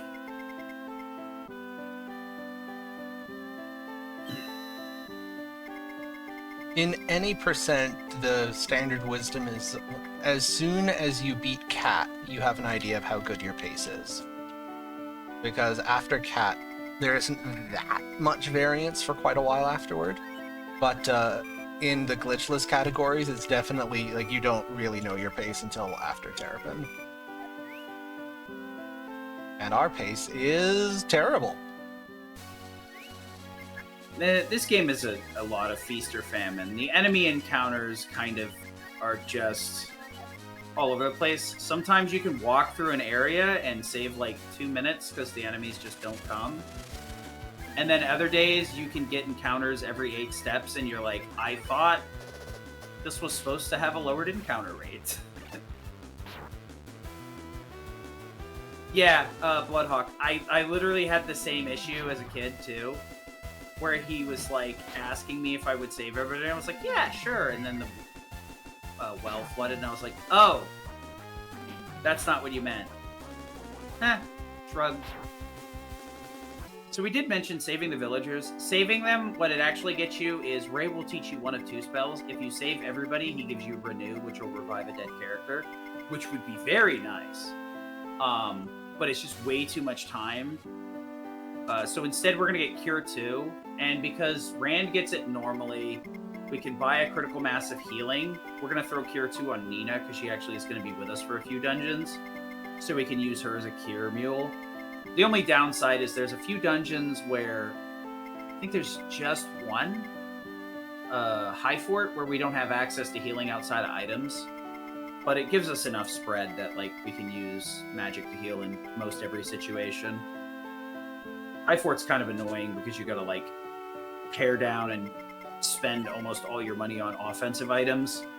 So making sure you have enough healing and in that area can be really annoying.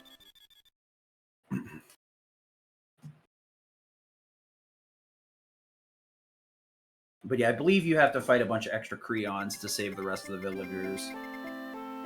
It's been a while, though.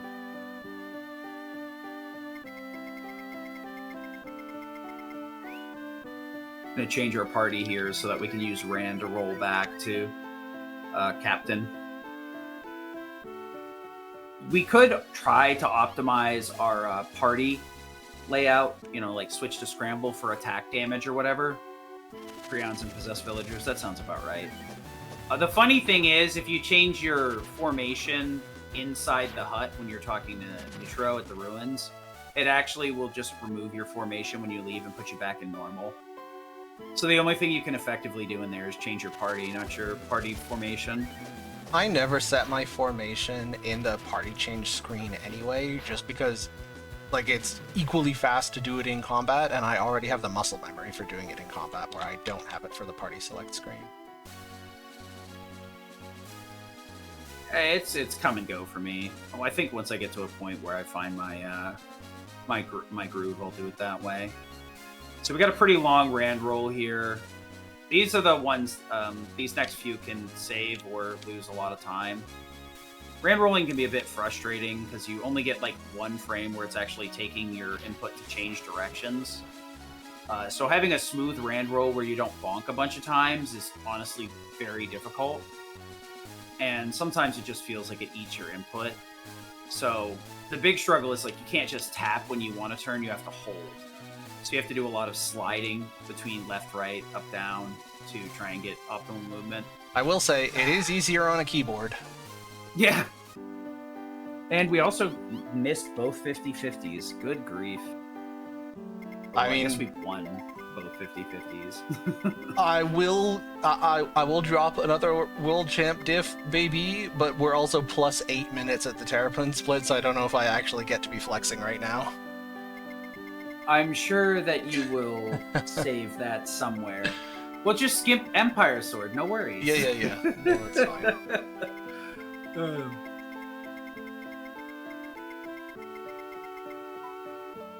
Yeah, I actually run and test and play on my GBA quite a bit with the GBA version.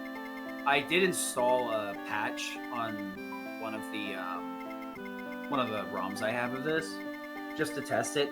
You really do need the lighter back color to see very well in the GBA. It's extremely hard. Some screens are borderline black, even with the backlit of a GBA SP. At least with a standard screen.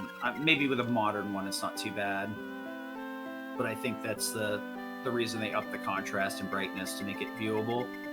Unfortunately, when you're playing it on anything that isn't a Game Boy Advanced, it's like, ugh. Why do you assault my eyes?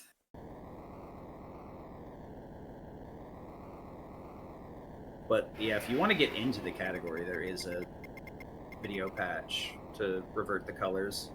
As far as I can tell, it doesn't change anything, but that's not a guarantee, and it's if you're looking to put it on the leaderboard, that's a different discussion altogether.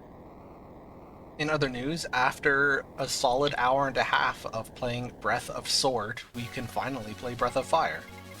Yeah. Yeah, this is a watershed moment getting access to dragons here. We finally have a decent method of high DPS. It will kind of, I think the right term would be homogenize our strats, but we're very much going to be Dragon Gober. Well, the interesting thing is every dragon uses up a W fruit, and those cost 200 each. And we are still money limited, so... There are strategic decisions to make about which random encounters are sufficiently awful to be worth burning a dragon. Yeah, true. Speaking of awful, We're not quite at the point of any percent where like you just have infinite money and you can just head empty throw dragon. this is an irrelevant death. If you die there, it just puts you in town. Yeah, the only reason that this death would even matter is if you bonked on the way back with a rand roll, so you'd lose an extra half of whatever you got on those fights. But if you're really that concerned about minimizing or maximizing your screwed up rand roll, you come in here and buy W fruits and then do all this other nonsense first. But this is another instance of us being a little bit down bad because of cash. We went all the way out of that way for a W fruit, but that's going to make one fight a lot easier, so it's worth grabbing. Because we're getting to the point where some of these enemies are going to be really annoying to kill efficiently. And most of them are going to outspeed us, so we want to just end fights as quick as possible so that we don't let it get dragged out too far. And then there's some enemies that are just like, bro, why did they roid this thing up? It's so bulky. It hits twice. It crit me. Looking at you, C-Nates, you little jerks.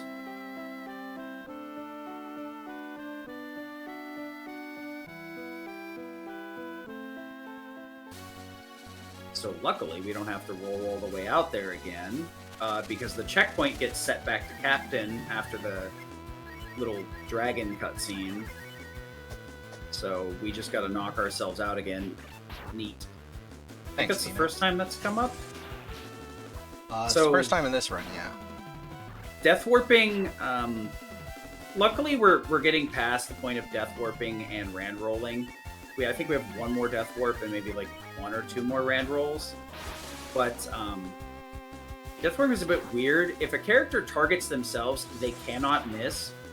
But if one of your characters targets another party member, they can dodge. So you have to be careful. And if they target a character that's dead, it will retarget the enemy. So we're trying to be very careful about this to make sure that we don't accidentally kill these sludges while we kill ourselves efficiently. I love this game. Because, like, right here, if we had Nina target anybody but herself, she would have killed one of the sludges. And we want to make sure Ryu goes down ASAP because he can counter, which completely messes everything up.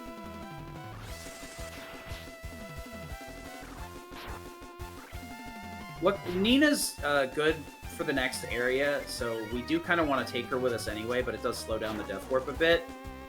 But she is better if you accidentally bonk at any point during that roll.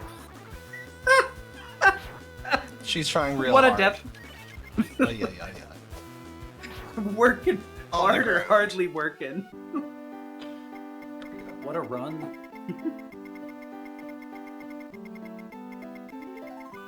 The big struggle is, like, Rand's rolling is so important that you just want to use it. Don't forget to re-equip. Yep. Rand's rolling is so important that you want to use it. But the problem is like, his damage is so bad, and he has naturally high stats, so it's very hard to kill him in a death warp. And then Nina also has bad damage, but has, like, razor-thin defense. The annoying part is whoever goes in the fourth slot is going to be way bulkier than they have any right to be. So even Nina can be kind of hard to kill. But never make the mistake of putting Nina in the back slot, or Rand in the back slot, rather. If you put him in slot 4, you're going to be there for a while.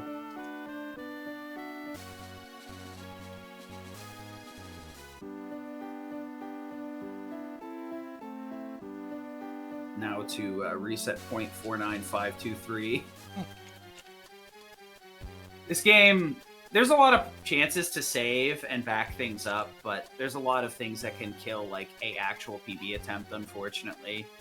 A lot of the bosses have just I wouldn't say like 1 in 256, but a lot of them have a single attack that will just put you in an unwinnable position. and there's nothing you can do about it. Are you It's thinking not of very- any Nimifus in particular? I mean, Nimifu, Wildcat, not really Kuadora. Like, Kuadora is death by 1,000 cuts unless he, like, crits characters every turn or something. But yeah, I don't think we really ran into it earlier, but the plants can cast Sweet Breath, and so can this one right here, so that's why we're going to puppy him up. If he casts Sweet Breath, it can put the entire party to sleep. It's a chance on each person. Alright, we're good at least. As long as the plant goes down, we're fine. If the entire party gets put to sleep, a character has to be physically hit to be woken back up. So Nimifu, the next boss, can cast Sleep and only Magic. So if Nimifu does Sweet Breath the entire party and everybody gets put to sleep, it's a soft game over. We can't fight anymore, and she'll just chip us down until we die, which is frustrating. There's a lot of weird interactions like that. Luckily, we have pups now, so we have a big source of DPS. Plus, we bought some W fruits and stuff, so we'll be able to spam a couple of puppies if we hit enemies that have way more HP than they should. For a marathon, it's 100% correct to stop by here, camp, and save. We need a death warp back here later, but saving here now is incredibly important because Witch's Tower can just be taken out of your hands and you have to do it again regardless. It's a bit frustrating, but c'est la vie. Luckily, she has a very large list of spells, so the chances of her sleeping you and sleeping the entire party is not At least super high. 80%.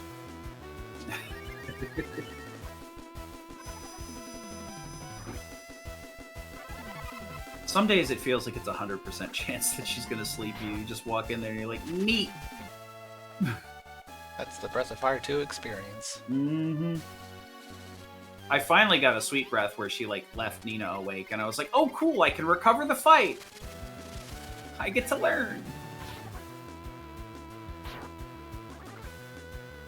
Flies here, ads. Not really super duper important. Not really, like, dangerous.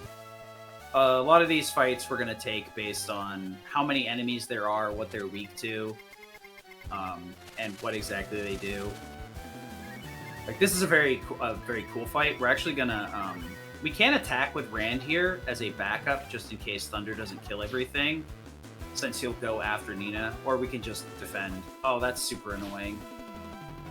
That doesn't really affect anything, but Curse... its effect will actually prevent your spells from critting here. So it does make this always a damage range. But yeah, if you're really feeling like super optimal, you Thunder with Nina here and then punch with Rand. But I can see the argument for defending with Rand since you're going to take 5 attacks anyway. The argument is just I was lazy. Didn't feel like correcting the input. Yeah. There's that's one of the other big ones with this. If you're fighting with your brain too much in this game, you just throw away time left, right, and center. These guys are somewhat decent. Yeah, it's the full team plus ice. At least in my experience. In glitchless, it's actually full defend plus cold because like Ryu and Sten combined won't kill one anyway, but I think in GBA they do. It's a range. It's just not crit. Special. Yeah. In my experience, you need Rand to finish it off. It's super annoying. But yeah, there's subtleties to everything too, because like any percent, you can mainly lean on the moon drop to do a lot of damage early game. So it depends a lot, and changes kind of the way each fight's taken.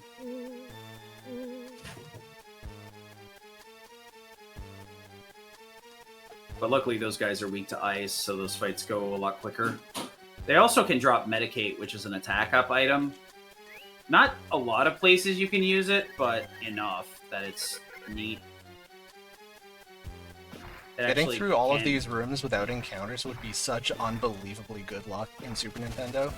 And in GBA, it's just, yeah, it's normal. Yeah, I mean, Nimifu's Tower is a very feast or famine area. It's kind of funny, actually. Well, that's a bit over the top. These ogres can be really annoying. They actually very often counter. They can cast Cure, which makes them really annoying to kill. And they hit pretty hard, too, so... Either using spells or puppies is usually the way to go. Luckily, a lot of these fights are follow the script type situations. You learn the best pattern and then stick with it. The only time things get kind of off the beaten path is if you forget to refill your AP with a W fruit and or don't have enough W fruits to refill your AP. Missed the cycle. I have to lock in every time I get to this floor because I always mess it up. Should be the... Oh. I was a tile late on the previous one, is why. I think I pushed my step count a little bit too far now that I'm looking at what you're doing. I overestimated the amount of steps I was allowed to take. That explains a few things, I think. Ah! So one of the frustrating things with smokes is to use your next smoke, you have to take a unsmoked step. So you lose out on the reduction. And man, does it feel bad to get an encounter on that one step, because you're like, I knew I needed to use it, dang it! You just wouldn't let me use it.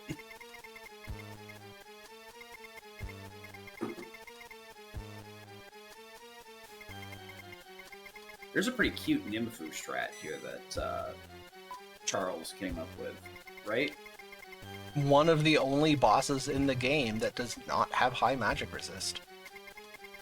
Or by magic resist, I mean specifically debuff resistance. Most bosses are highly resistant against debuffs, but not this one.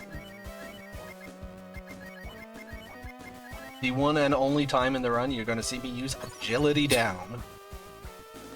Well, we didn't need the safety save after all, nice. It's fine. Yeah, agility down will make it so that Nimifu goes after us next turn, so we can just drain her HP, and she only gets one action instead of two. Because that Sweet Breath is still a reality. Just 500, 600 HP, something like that, so... 550. 2 puppies. 550, yeah. 2 puppies is just a little bit over 500, and then Sten can punch for the rest.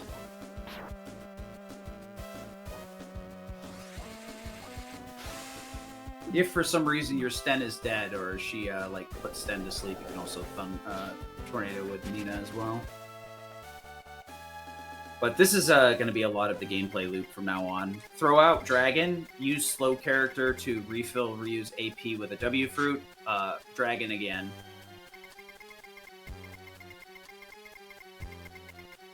Luckily, the W fruits heal at least a decent amount of AP, 20 per.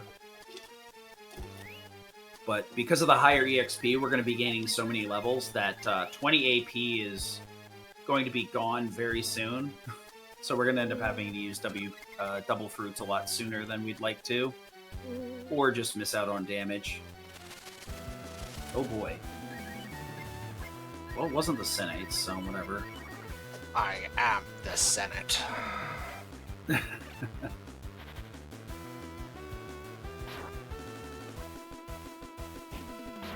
Yeah, all in all, that was a pretty good Nimifu's Tower. Nothing terrible happened. Yeah, it's a pretty good walk. Didn't even get any, like, the really awful encounter combos either. We did get exit there. You would think, oh, it's a shame you didn't get it earlier. You're like 2 steps from the exit. Yeah, it doesn't work. There's just some places exit doesn't work, and this is one of them. Okay. Almost saved it. And it's like the moment you get offline, it's like, well, 50-50 on whether you fix it or not. Yeah. Just in general when you're running this game.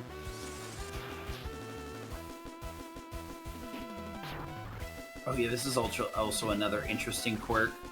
Putting the chainmail on Ryu ends up, once Nina gets a few levels in, she starts outspeeding Ryu, which can feel super weird when you're used to him going first for the majority of the game. Ah. That was 8 tiles. Yep. Great. Like I said before, those 7 tiles aren't incremented by the roll there. So we were trying to just sneak in the forest on the last few encounter tiles that were rolling. I think this was genuinely the first encounter tile, because I took only 1 step after Nemesis Tower. Yeah, it sounds about right.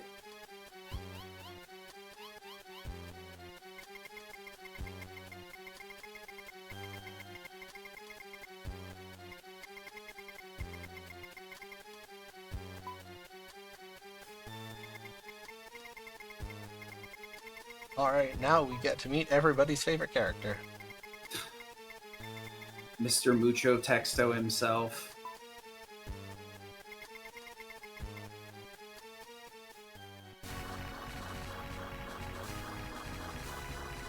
I love it or hate it, Semaphore has a lot of long dialogue, and it exists.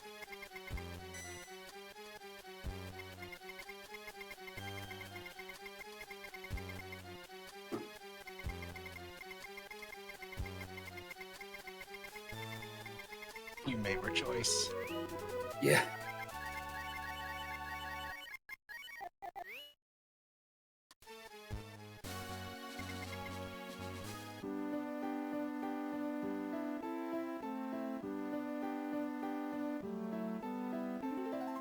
I do love this one cutaway where it's like, hey guys, your town has been repaired.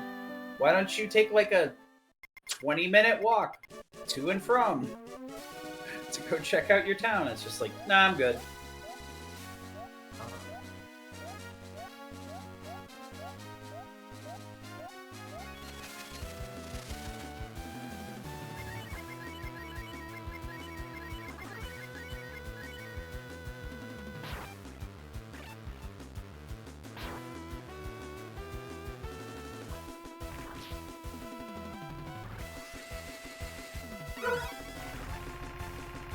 Alright. Whatever you say, doggo.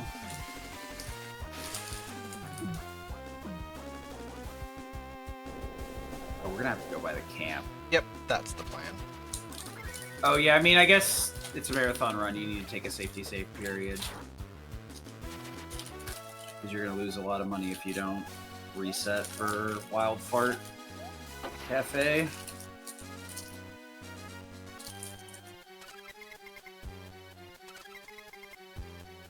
Gonna grab a couple items here. A nice upgraded helmet, a spell item, and Durgan powers.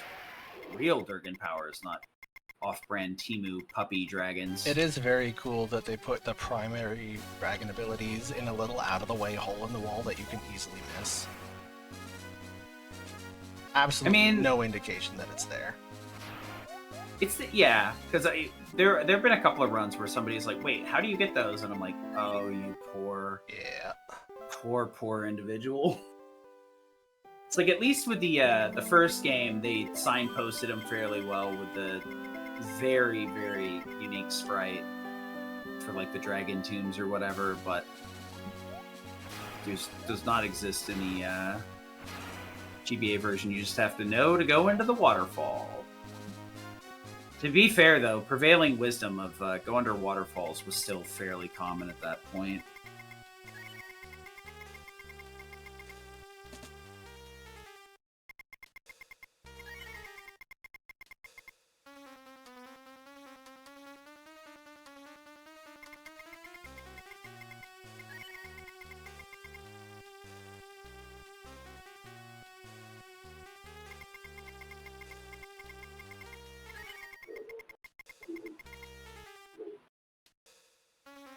This is why we gotta save.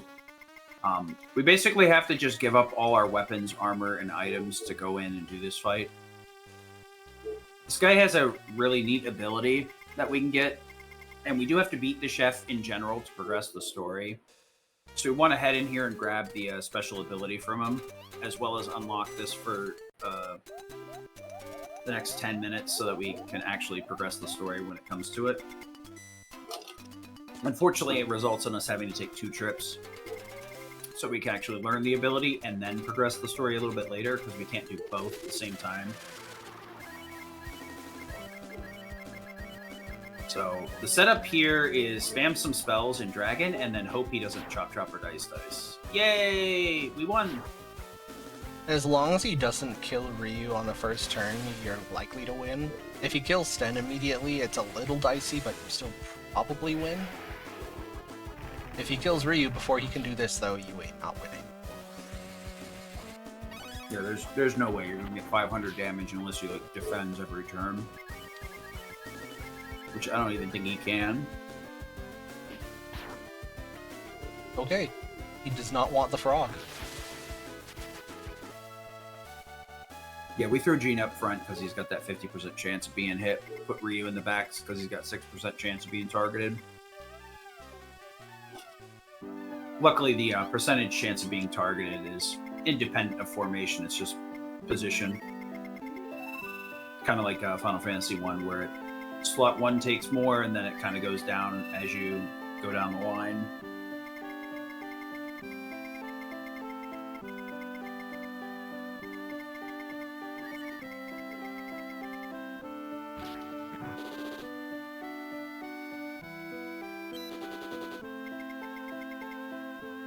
I have not learned Chop Chop in a while. Playing any percent.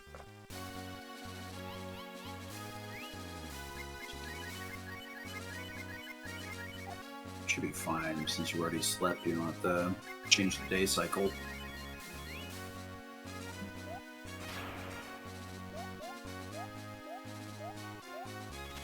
Ah.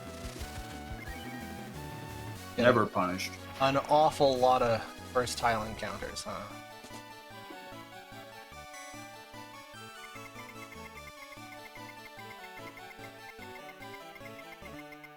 I don't normally do that pathing on Super Nintendo because Super Nintendo has fewer grace tiles, so you're more likely to get an encounter. But GBA, you make it almost all the way across before you can get an encounter, so it's normally safe. Except when the game's in a real snitty mood. Yeah. For Gene, you actually have, theoretically, you have twice as many because the frog form actually moves 2 tiles per. So 7 becomes 14. It's a interesting... I guess it's not a very obvious thing, but it's a really cool thing that makes Gene a little bit better. You really won't be able to take advantage of it, but it's a cool fun fact. Just some extra movement optimization.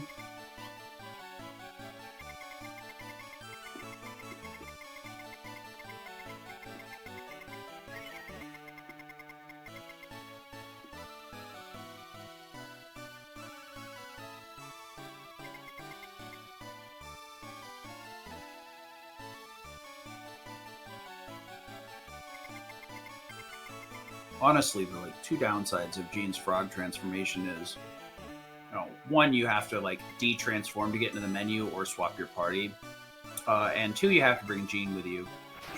Yep, I was thinking the exact same thing. The biggest downside to Jean is Jean.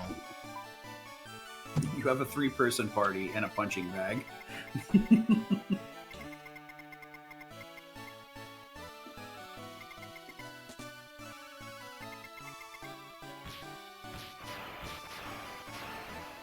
I'm thinking of the Clefairy doll card from the very first Pokemon TCG sets. Just 10 HP does nothing. The Pokeball, yeah. Or Pokedoll.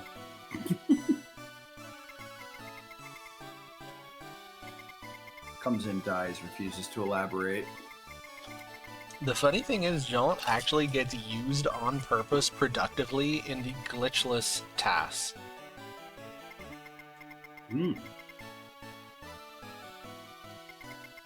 Interesting. The thing is, the glitchless task is killing basically everything with pure dragon spam because you're very low level. So, like, physical attacks do very little damage, and you can optimize all your W usage and everything. So, you don't really need attack up, because you're not planning to attack in the first place, which means you don't really need Bleu, because you're not actually fighting anything except bosses, so you don't need her offensive spell kit. You just need Warp and Exit, and Nina learns Exit, and Jean learns Warp, so just skip Bleu. That's some criminal behavior. I know, right? It's like when you were telling me, you're like, oh, I've got a use for parallel. I'm like, what? Yep. Okay, sure. The bad formation. Admittedly, the use is genuinely to be bad on purpose, but at least there is a reason that you want to be bad on purpose. Mm-hmm.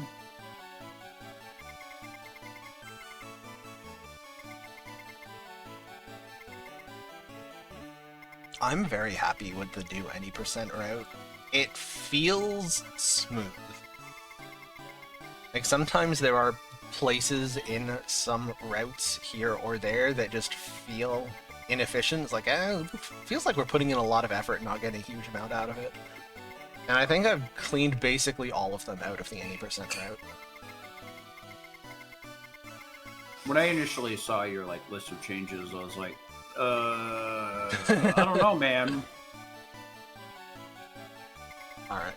Big Cell.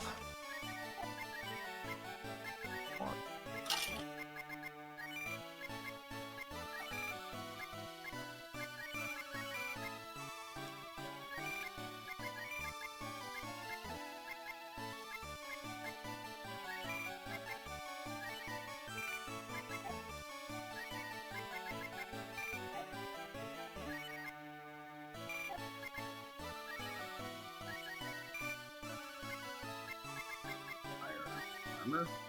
Yeah. Oh, I'm doing this in the wrong order.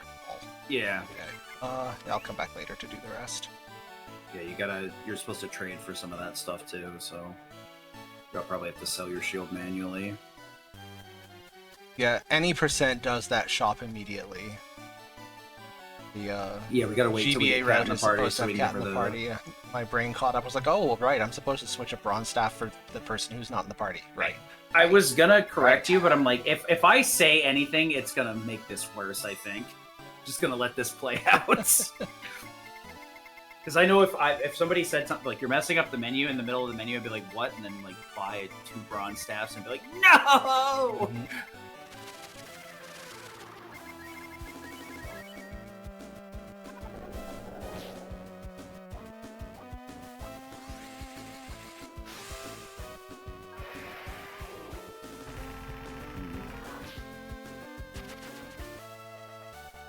Probably have to, I got a doctor's appointment. So I'm off the jet in a little bit, but Alright. there's no way it will take longer than this run. Sure. Luckily, it's right down the street. Yep. Unfortunately, it's today. Answering a question in chat, there are beneficial glitches in the game, but not in this version of the game, unfortunately. Super Nintendo has beneficial glitches. Yeah, at least nothing that's been found with this one yet, but there's really no active investigation going. The big one that I think could save time for this is, I mean, obviously Switch Glitch would just break this game if we could generate money and glitch on weapons, but if we could, like, glitch weapons onto different characters, we could do some silly stuff. But there's really no reason to believe that even exists. It's more so vain hope because I want to have buff Ran too.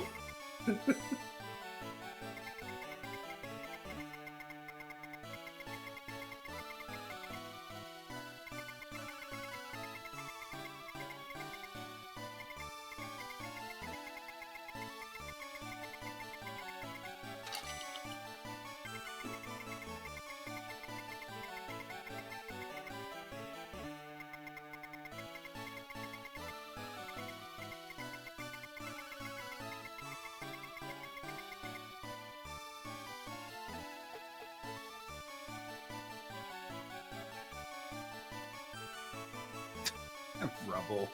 The most popular category. I think it shifted now. There's 2 people doing any percent and 1 person doing GBA. I mean, there could be 2 people doing GBA if Rubble would boot up his stream. One day. Rubble come in and get his own sub 7.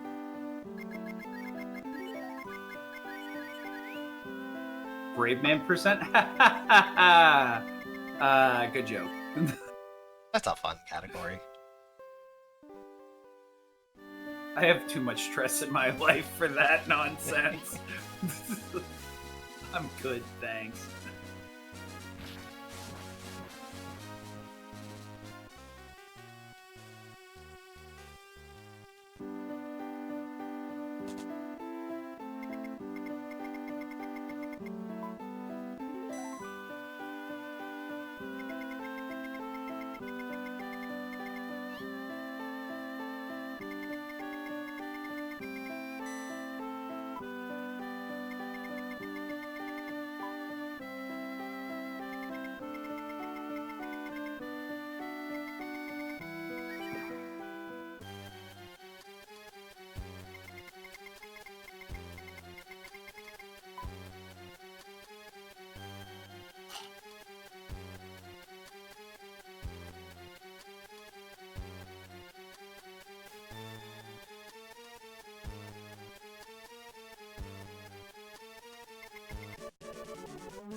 Take the walk of shame back to the cabin.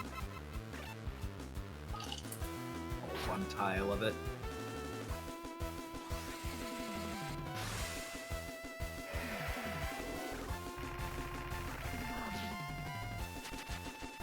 Yeah, the double walking speed is so normal to me that I kind of forget how much faster you actually are than in segments like that.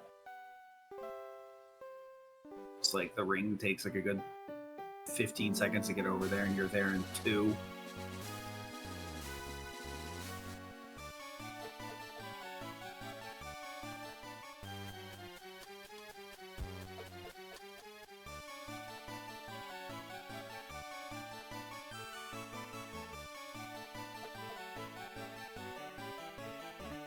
One thing that I do appreciate a little bit about the GBA audio version is the bass line in Sima Fork Theme is more audible and makes this less painful to listen to.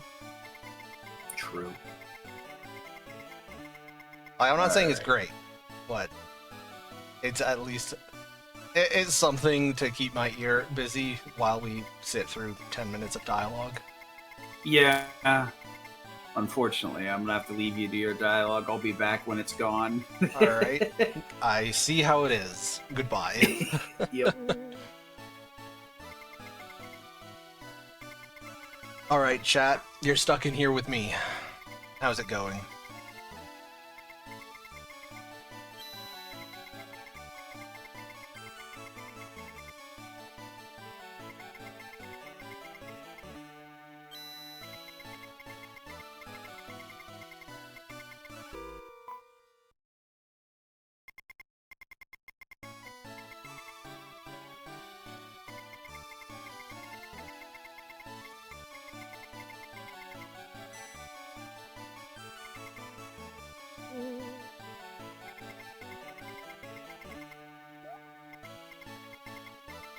It is an emotionally interesting experience, which is, of course, a nice way of saying kind of painful, but, like, my previous run before this was only a couple of days ago, and it was my 604 any percent. Felt like the best run I have ever played. Amazing time, green splits for most of the game. And now today, just, yep, that's plus 11 minutes and 26 seconds. This run is terrible. I'm playing awfully. Which, I knew to expect that. Like, I'm out of practice with this route, and I'm also out of practice with the GBA movement. I'm used to Super Nintendo again now. So of course I knew this run wasn't going to be clean, but plus 11 minutes. That's a lot of minutes. That's so many minutes. Lord. On the other hand, it's a marathon run. We're here for charity.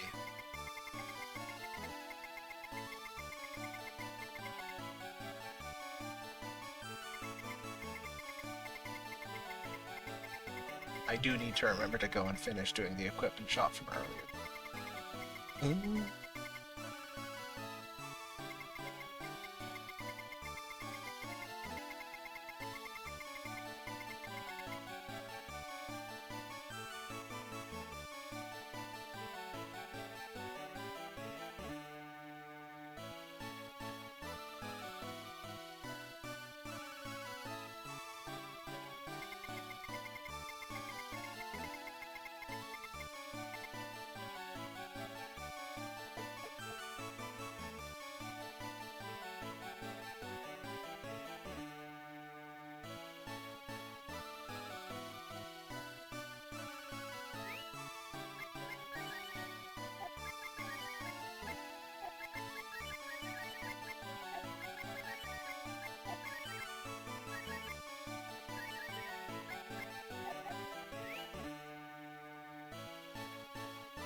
Since we've got some time before I have any real gameplay decisions to make, I'm also going to quickly shout out iBlink22. If you aren't following him already, you should do it now. He is just in the process of derusting Breath of Fire 2. He, until very recently, had the any percent world record, and he also just took the short category world record, which is just the beginning of the game up through Terrapin. So, excellent runner, very fun streamer, and good at Breath of Fire 2, which makes one of us.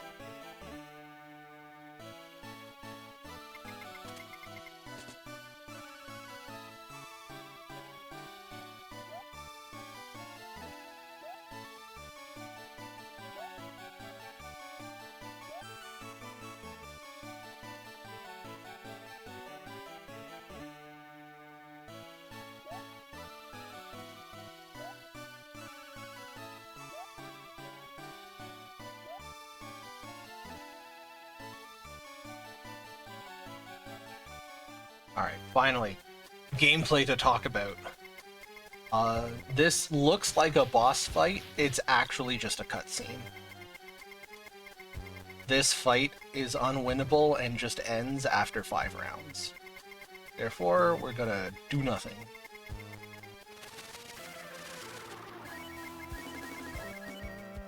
We're going to do nothing as efficiently as possible.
In the shop before coming in here, we bought as many W fruits as we could afford.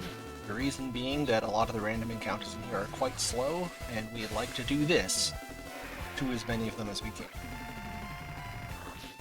I need a total of 2 fruits for the bosses, 1 for the J-Worm and 1 for the Goldfly. Other than that, I'm going to just use them all on random encounters. Okay, I've got 10 total, that should be plenty.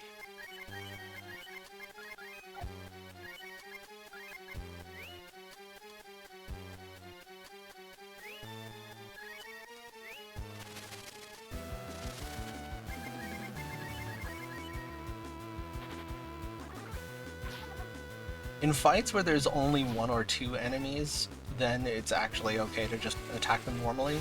Most enemies in here are 2-hit kills. So killing 2 enemies with 2 hits each, 4 attacks, that takes about the same amount of time as a dragon does anyway. This is good ending, yes.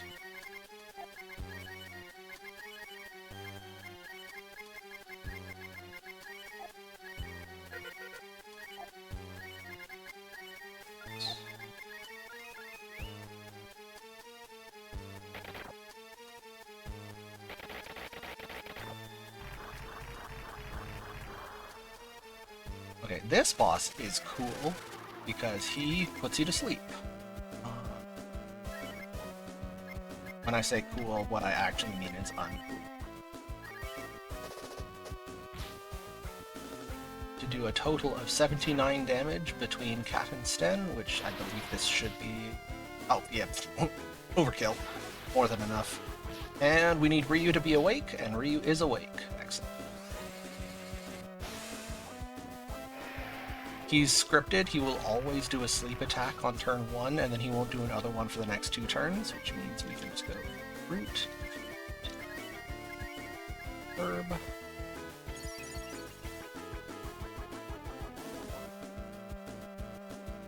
This attack is scripted, it's always a crit. And his 3rd turn will always be a regular attack. This will kill him.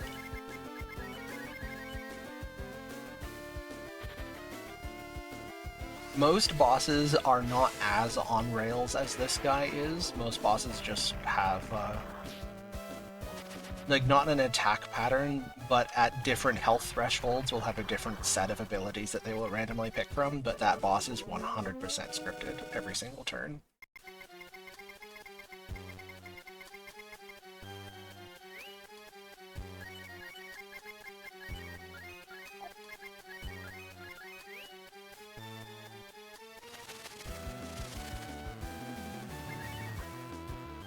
I think that might be the first lead-off attack we've gotten in the entire run, which is pretty impressive. Pretty bad.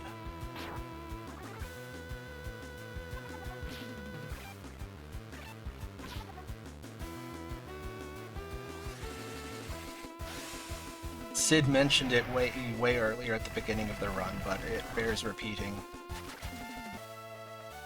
The intended behavior, which does in fact happen in GBA, is that you have a base chance of a free turn at the start of combat, which is quite low, and then you can equip the fast shoes accessory to increase it.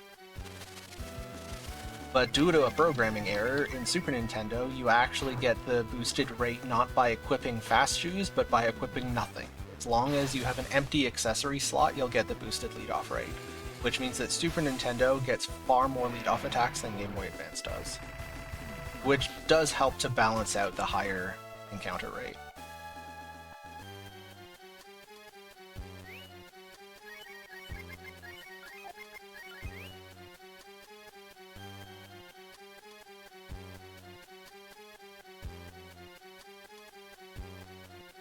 Alright, and now...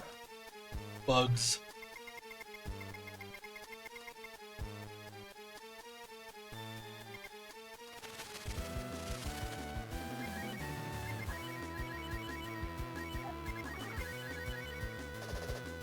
What was the big time loss? The biggest time loss so far was 4 minutes on Terrapin, mostly just because of Terrapin being Terrapin.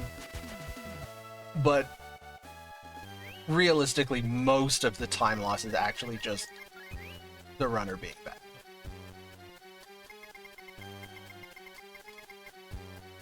Like, we're currently... according to my splits, currently about 12 minutes behind, and about 8 of those are just me being rusty with the route, rusty with the GBA controls. Also taking some marathon strats. But for the last few weeks, I've been very locked in on any percent, trying to grind that record down. And it shows!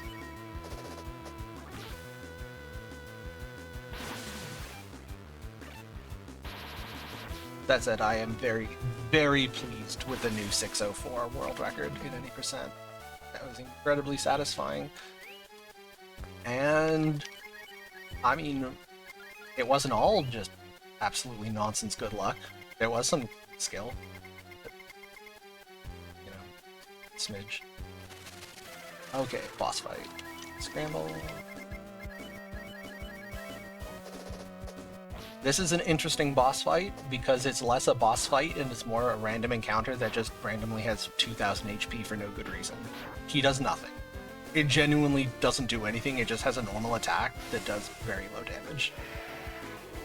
It is the prototypical bullet sponge. It also has very low defense, so even like Sten and Rand, who have low base power, still do plenty of damage with a regular attack, which means it's not even worth menuing to do a chop chop or anything like that. You just like auto battle and take your hands off the wheel. Look at that. Okay, that is kind of beautiful. 9.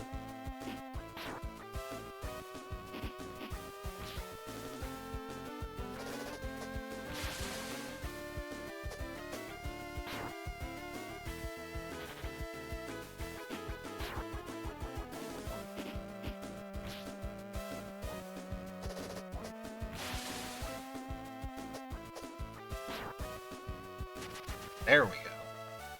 Yeah, he takes a while. Okay, and now I need to remember to use another fruit because this dragon spell is going to be important. Okay, otherwise I'm healthy. In we go.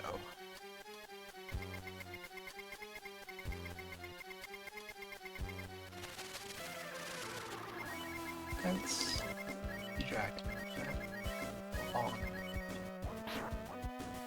Bomb is not Sten's strongest spell, however this thing is weak to air elemental attacks, which Bomb is, so in this particular instance it's his best choice.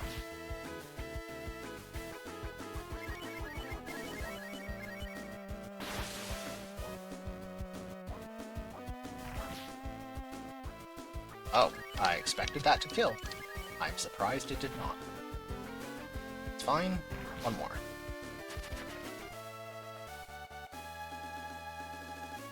A free Cure Al. I do not know what is wrong with Al, but now we can cure him. In any percent, we would death warp out of here, but in GBA, first of all, we want the money. We don't want to lose half of it to death warping, and second of all, we run so fast that just walking out takes much less time. That's it. And I also neglected to restore Ryu's AP, so I am getting punished. It's such a small room that you're unlikely to get a fight in it, but unlikely doesn't mean never.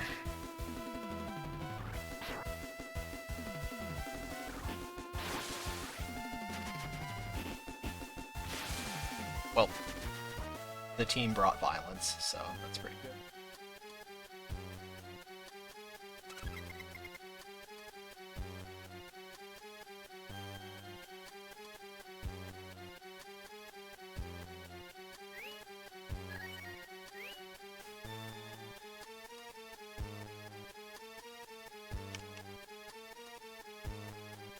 Okay, no fight on the way out there, it's nice.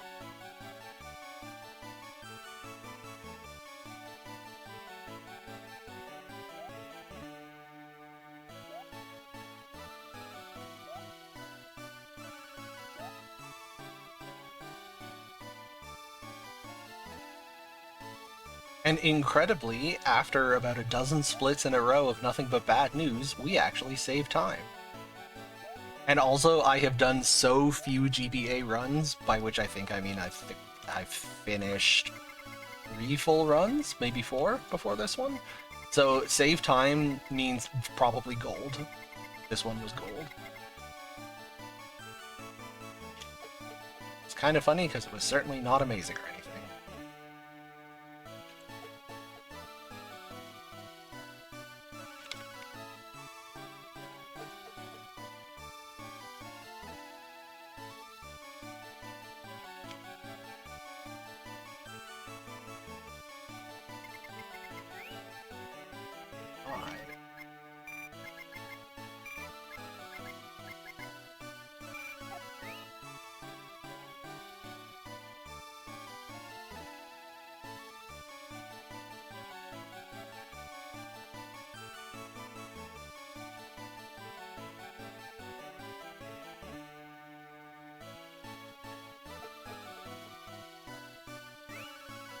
So remember...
Alright, this dialogue takes quite a while, which means it's a good opportunity for me to get my wallet again.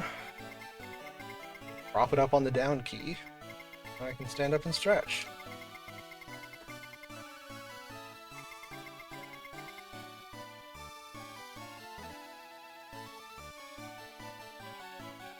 Excellent. Alright.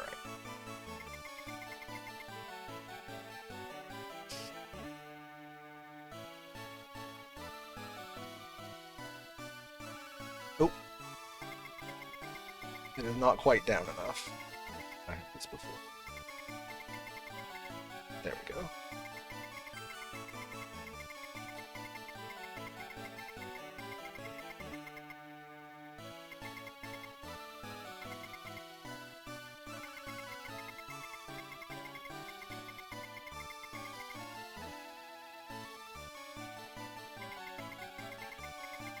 In case anyone in chat is being as much of a degenerate as I am, remember to stand up and stretch and hydrate. Get a snack.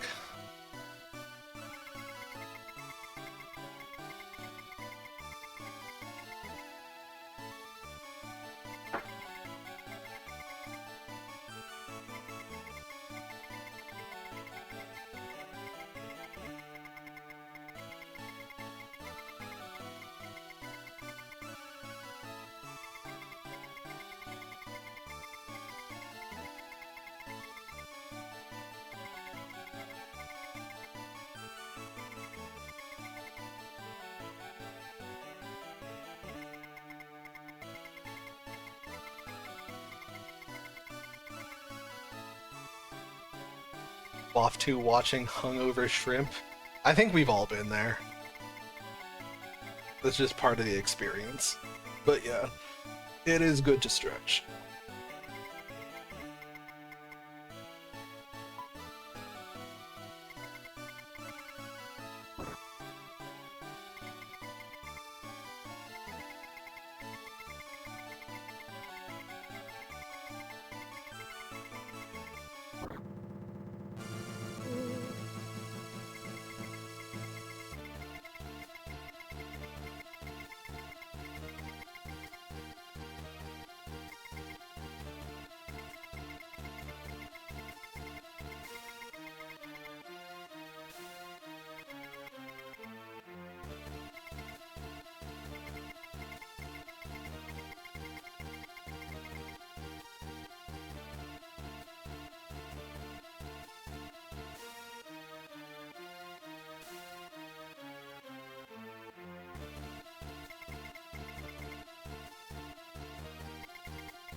Poor Rand.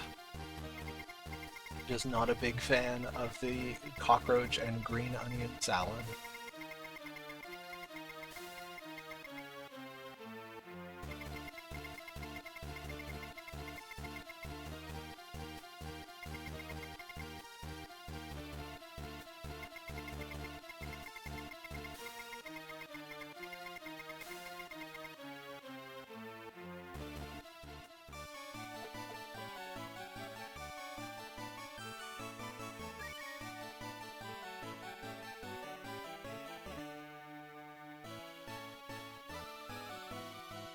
Okay, the upcoming boss can actually be a little bit spooky, so we're gonna... What are we... Stand in front. Okay, that's right.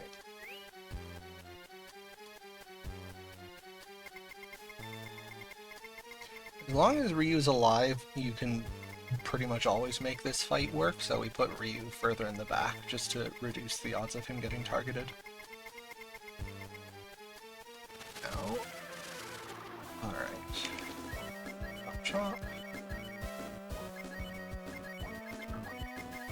T-Dragon. Alright, that's a great start. And 37. Okay, so that's 91 damage so far, and I need to check how much damage this does. Is this 420? I think it should be if Ryu hasn't leveled up again. Oh, oh no, that one is full. Sorry. No, it's the next one that'll be 420. Silly. Okay, so again, chop chop. Okay. Another back up. Wow. Alright, this one is going really well. 132. It's 201, I think. Okay, it is 420. Good. Okay, so defend. You.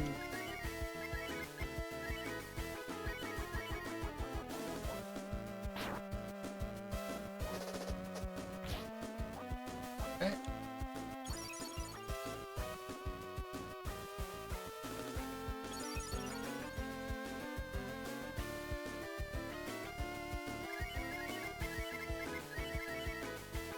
That's lethal. He's been very kind to us.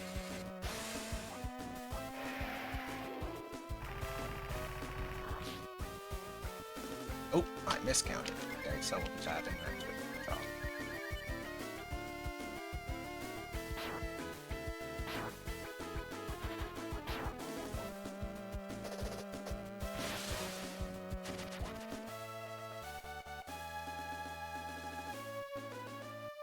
There we go.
Alright, this is all worth it because we get the Soul Sword. It seems nice, but there's something fishy about it.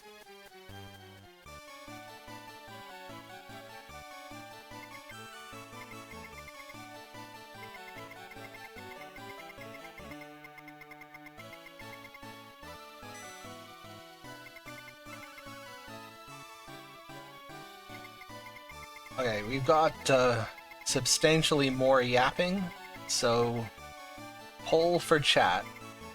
See if we can dredge up some engagement. Favorite RPG, go.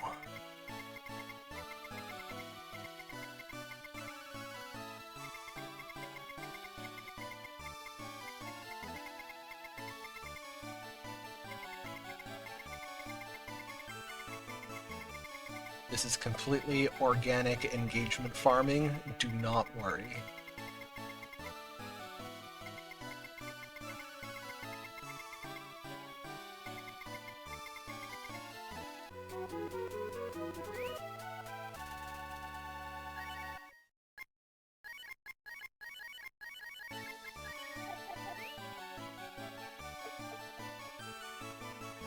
Pigeon Simulator? Excellent answer.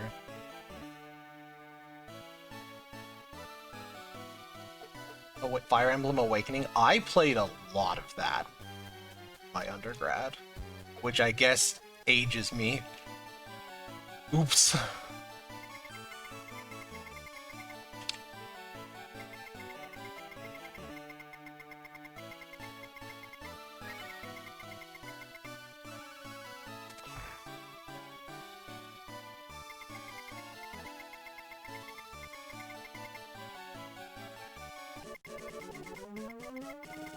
I've never seen Awakening speedruns, or more generally, I'm not sure if I've ever seen Fire Emblem speedruns. I know they exist, I've just never actually seen one.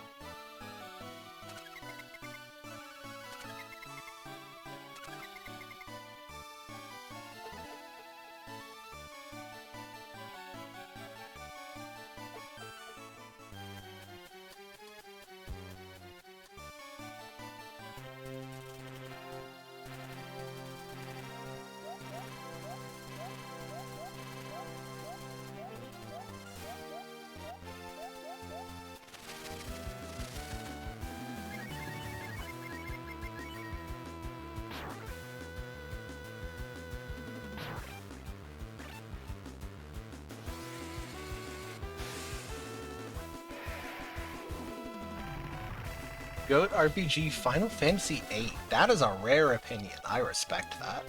Like, I don't agree, but I respect it.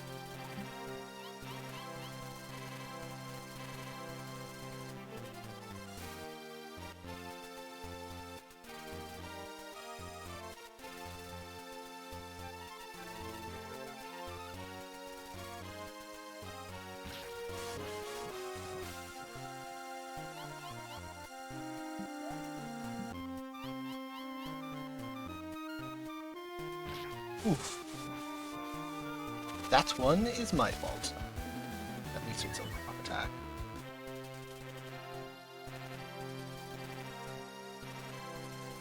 That one is also my fault.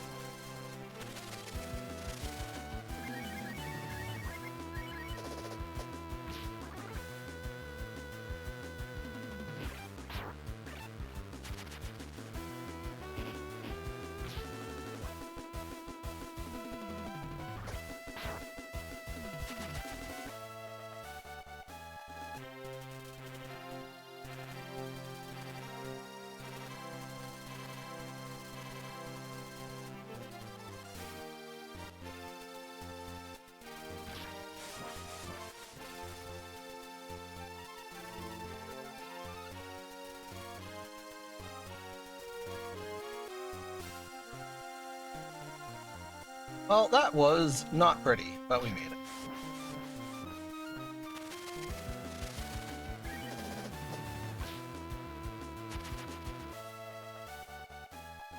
Don't have to care what people think about your taste. That's the right attitude to have.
I think I'm obligated to give Breath of Fire 2 as my answer for favorite RPG, just for obvious reasons.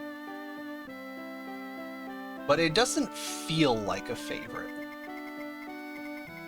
Change. Oh.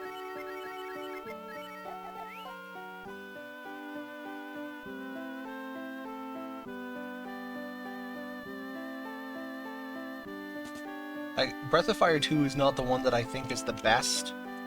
Come back here. Or the one that I would recommend to casual players the most. But it's certainly the one I play the most, so on that, I feel like I need to answer Breath of Fire 2.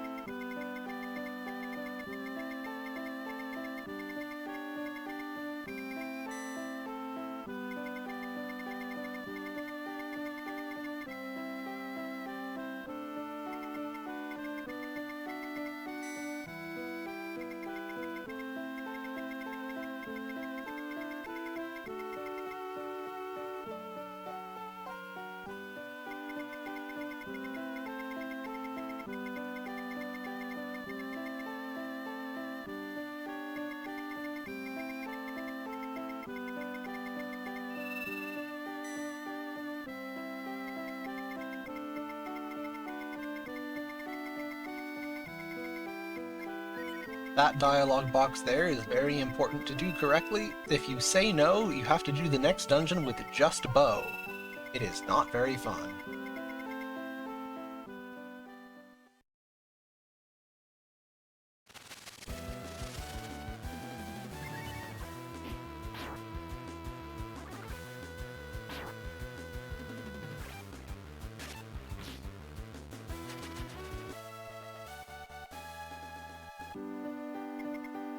I find it difficult to judge whether a game like FF7 is overhyped or not, because I don't really know how hyped it is. I do not have my thumb on the pulse of the gaming universe. I don't know what people are saying these days.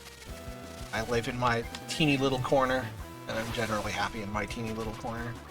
I do think FF7 is great. I wouldn't cite it as best RPG of all time or anything, but great game, like 8 out of 10. Played it several times as a teenager, thoroughly enjoyed it. Good memories. Enjoy watching the speedruns. I will say, the FF7 runners that I watch, like Zeal, Dash Retro, some of the coolest people.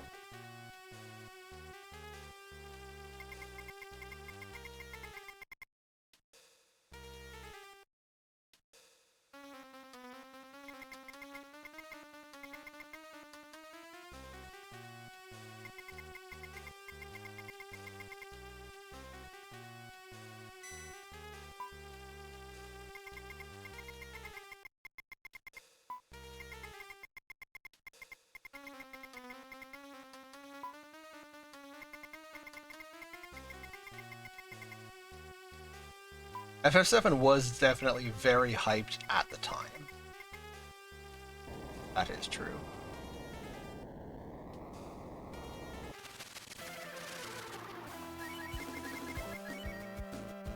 I guess it's one of those things where, like, if you're going to attempt to have a discussion about games on their merits, you have to clarify, like, are you accounting for, like, a revolutionary factor? Like, Ocarina of Time is a good example. Like, Ocarina of Time was revolutionary at the time, but if you pick it up and play it now, the fact that it was special 25 years ago doesn't impact your play experience. You just play the game as it is, and as it is, it's good, but not the best game of all time. And I would say the same thing about FF7. It occupies a significant space because of things it did which were much newer at the time.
Well, that's quite a list. Terranigma, Tales of Fantasia, Seiken Densetsu 3, Bahamut Lagoon,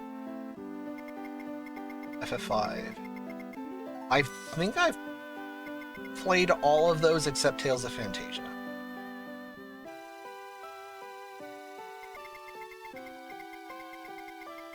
Also, this is going to be my spicy take for the day. I do not like FF5 at all.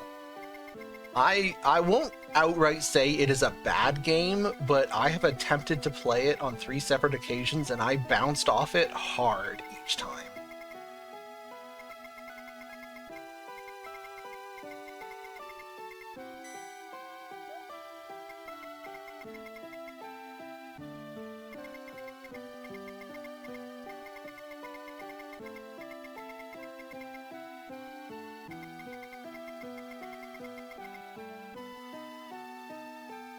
Bahamut Lagoon is very cool. It is a little rough around the edges. Like, it's a game where, like, its design exceeded the abilities of the time. They had some incredible ideas. The execution is shaky, but it is great.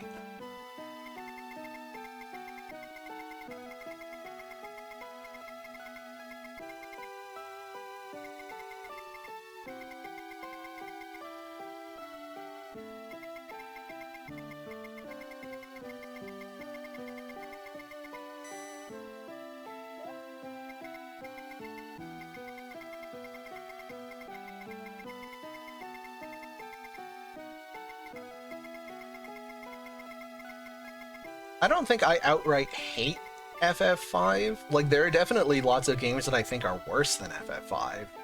But when I have played FF5, I'll get like a couple of hours in, it's like, I'm not having fun with this. Like, rather than this, let me go and do the laundry.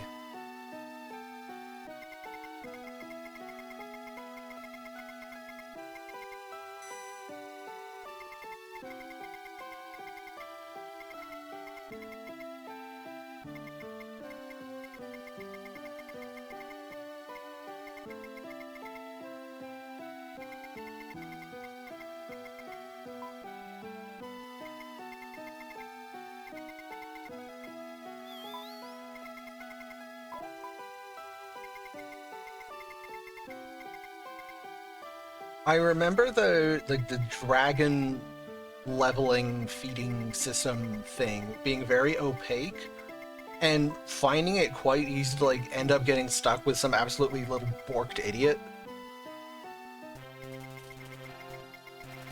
On the other hand, like, I was much younger when I played Bahamut Lagoon. It's possible that it was just a skill issue.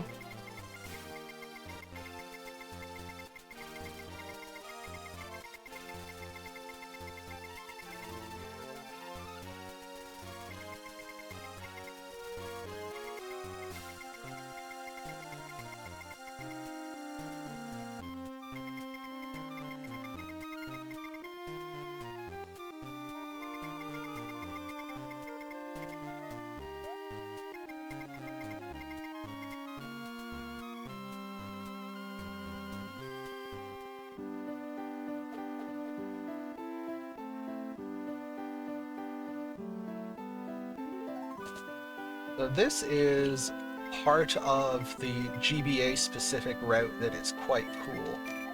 You come in here with a lot of money. You've got 10,000 bucks.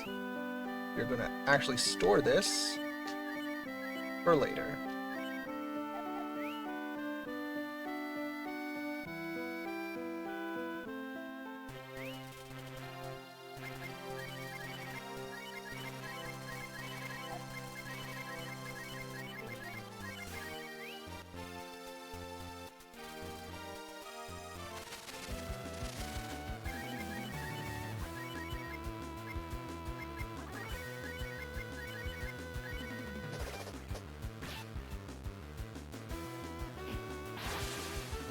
Heck the frog.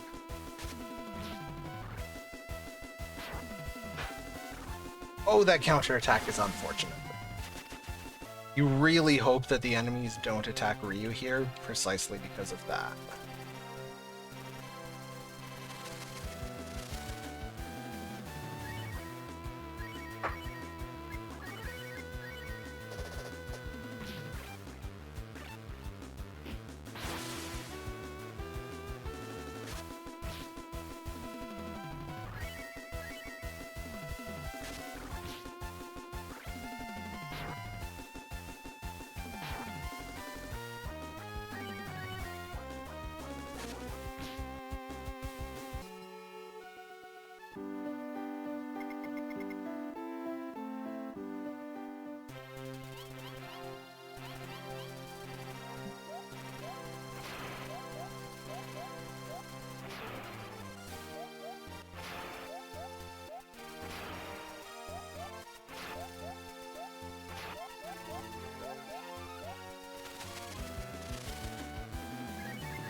know that I've even heard of White Knight Chronicles.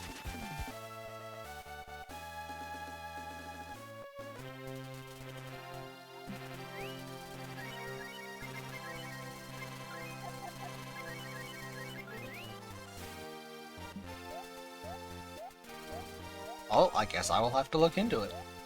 What system is it for?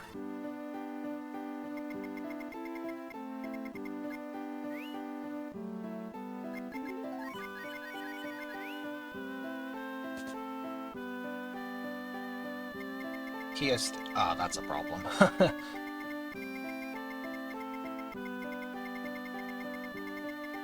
I will look into watching some White Knight Chronicles speedruns then.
So with a little luck, we should be able to get through here with only a couple of random encounters.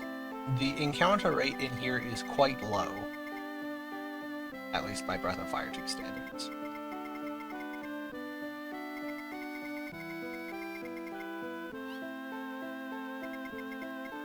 Hey, thank you, Jay.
Okay, this should be the last encounter, so all in all, a pretty good dungeon.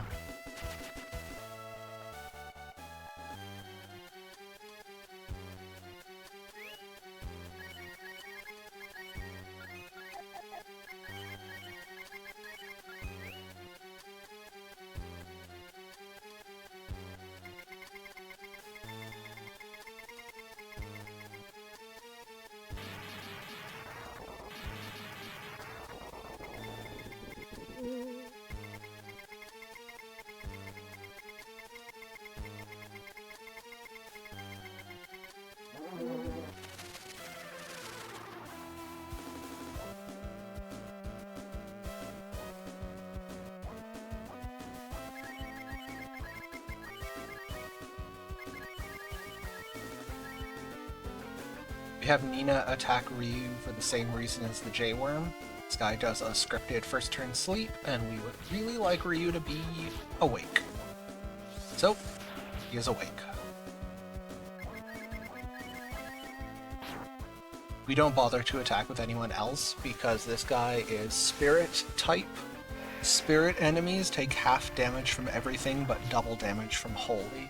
So everybody else would be doing very minimal damage to him. And Ryu, by contrast, is doing good damage. Because the soul sword we picked up in Sima Fort is holy elemental. Nice.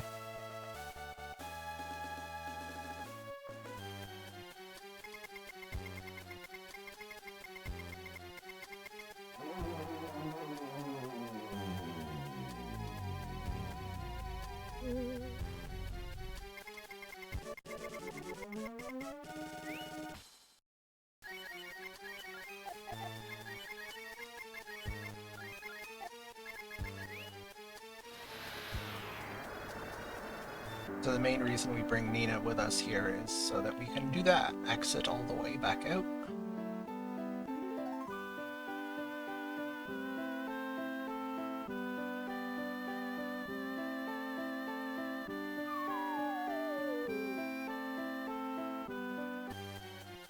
And then a bop of the uvula. Yeah, the GBA port for Breath of Fire 2 is not very high profile. But there are a handful of changes under the hood that make it a genuinely interesting speedrun, different from the Super Nintendo categories. The main shopping glitch is patched, so it plays different from any percent, but it has a much higher experience and gold reward per fight than Super Nintendo does, so the strats you use are substantially different from Super Nintendo glitchless. The SNES music is definitely higher quality, though. That is true.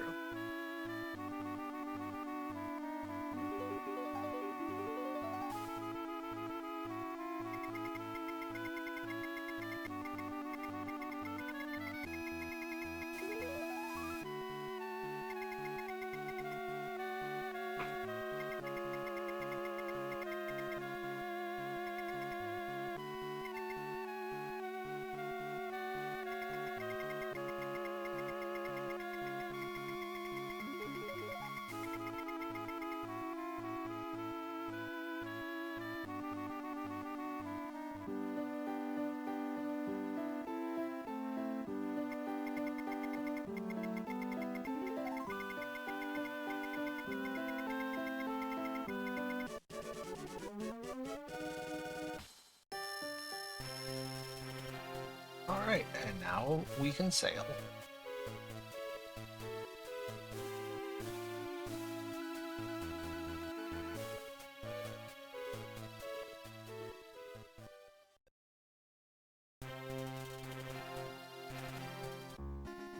So entering Tundan there gives us the warp point once we have the warp spell.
Ha! I'm back, like a Hey. surprise encounter! Welcome back. Been here for like a minute, and I was Okay, like then. waiting patiently. Oh no. I shouldn't have waited patiently. Well. 40% run chance, ho!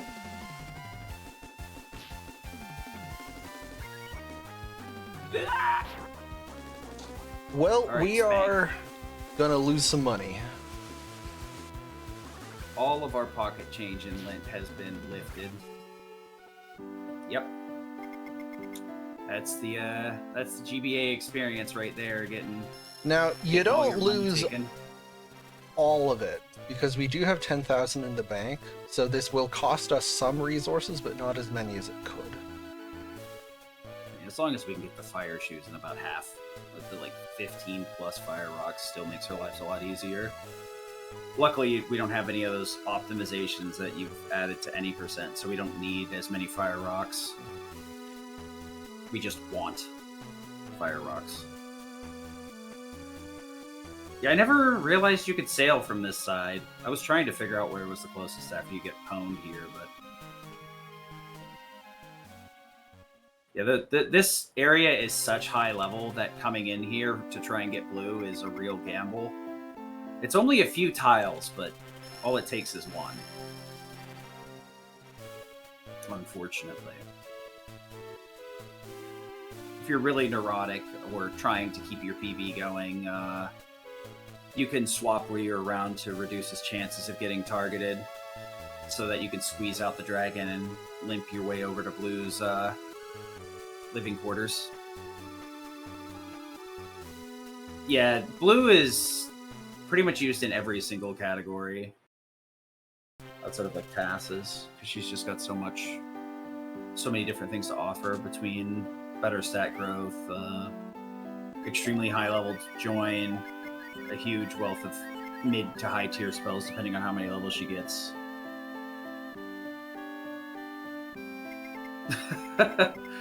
The pure beginner's trap. You find blue and then you're like, well, nobody else is level 35. Wrong.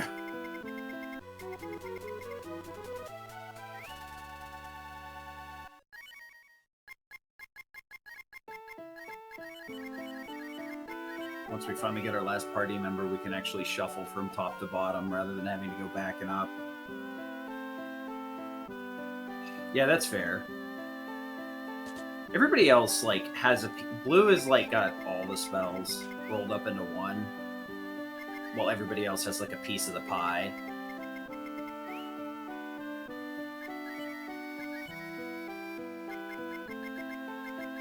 And withdrawing coins is so miserable. Oof!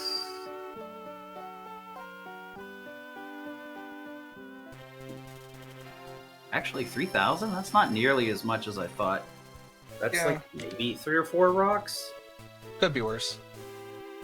I'll be a little short, but I was a little heavy on money because of extra encounters earlier, so yeah, it balances out. I guess a lot of it comes from cleaning out the inventory too, so you don't lose nearly as much pocket money as I thought you did there. Oh boy, these guys. These little fellas can just barely survive flames, so this is like one of the most obnoxious encounters. Especially because of that there, too. I'm gonna tilt my Make mic double. away from my face because Mrs. Charles just very kindly brought me ham and cheese croissant. Time to have a snick. Nice.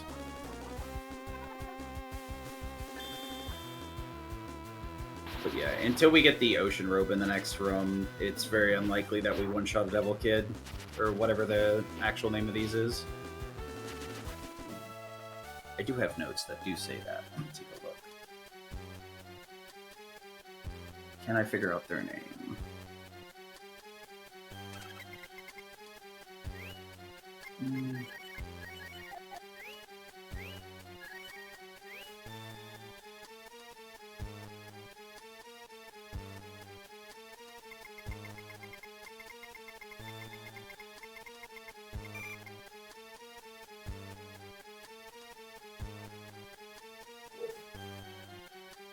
Aruban. Yeah. Yeah, double hit being translated into egg beater is kind of a weird one. I mean, it's just like part and parcel for this entire game, where it's like, what's going on?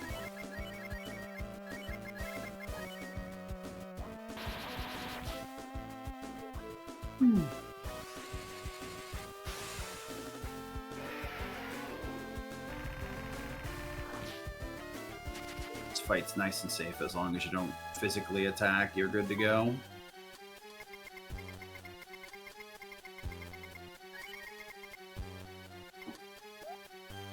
Then we can also further just spare the Upa to get a special item, depending on which one we fight. Since we fight this one here, we get the Buster Sword, which is a pretty decent upgrade.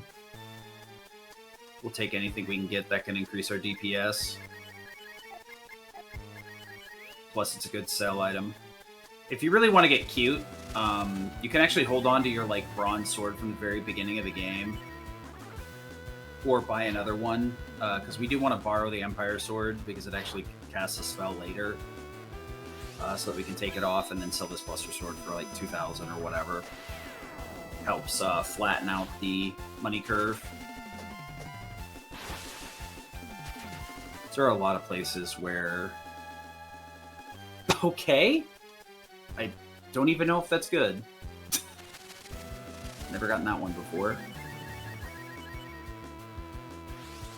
It's a lot of very interesting drops from enemies. Most of the time, drops are just exactly one-to-one how much do they sell for. It's very rare that they make any meaningful improvement on your defense. The really funny drops are the ones like the silver hat from like Blueberry, I think. There's a couple of really weird ones that are like, this equipment is trash, and it's been trash for like 6 hours. What the heck? Oh, this little guy always feels bad. I made the mistake of trying to physical this guy down yesterday. Yeah, that's very, very bulky. Spells only.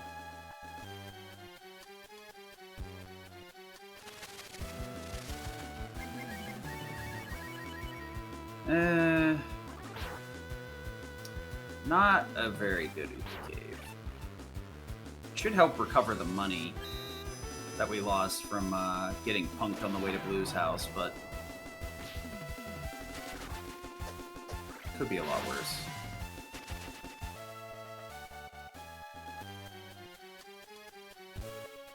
I do appreciate that Blue like joins the party at such an obnoxiously high level that we just immediately yeet her in front, despite her not having the best armor. Did we grab the ocean robe, or am I tripping? We grabbed it. Okay. Zoning in and out of reality here.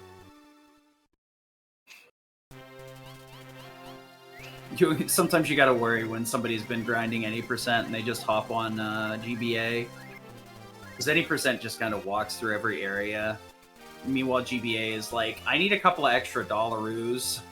You're looting chests that you normally wouldn't even look at.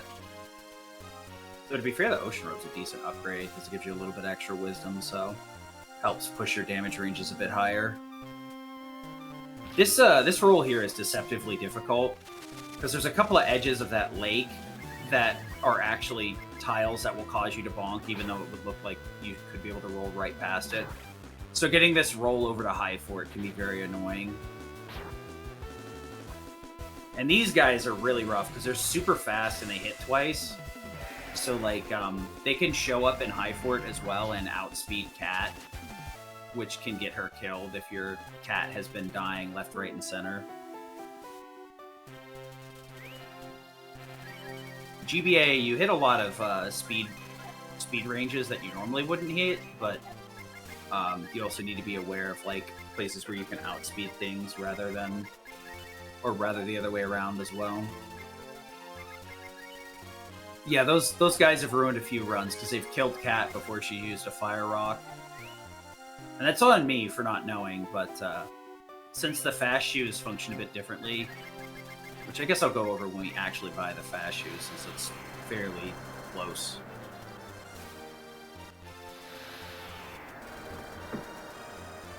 You could... if you wanted to heal up before Tusk, you can use the N, but you're going to get a full heal after Spar, so as long as you have enough gas to get through the MC Tusk fight, you really don't need to use the N.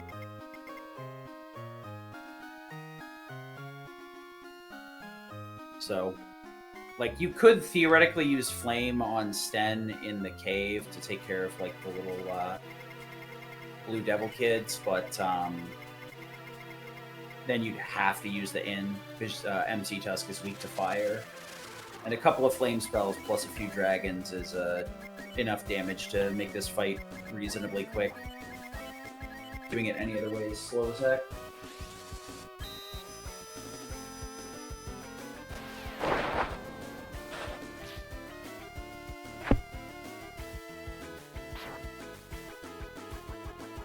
MC Tusk either hits pretty heavy on a single target or uses the 8.0 or Shaker, which will do about a third of the HP to every character. I do like that he announces he's gonna slap you. Yeah. Out of all the bosses, he has like a lot more character than some of the other ones. That's for sure. Man, this dragon feels so bad. It does like almost freaking nothing. I think this is like the worst dragon in the entire game. Probably. And there's Shaker.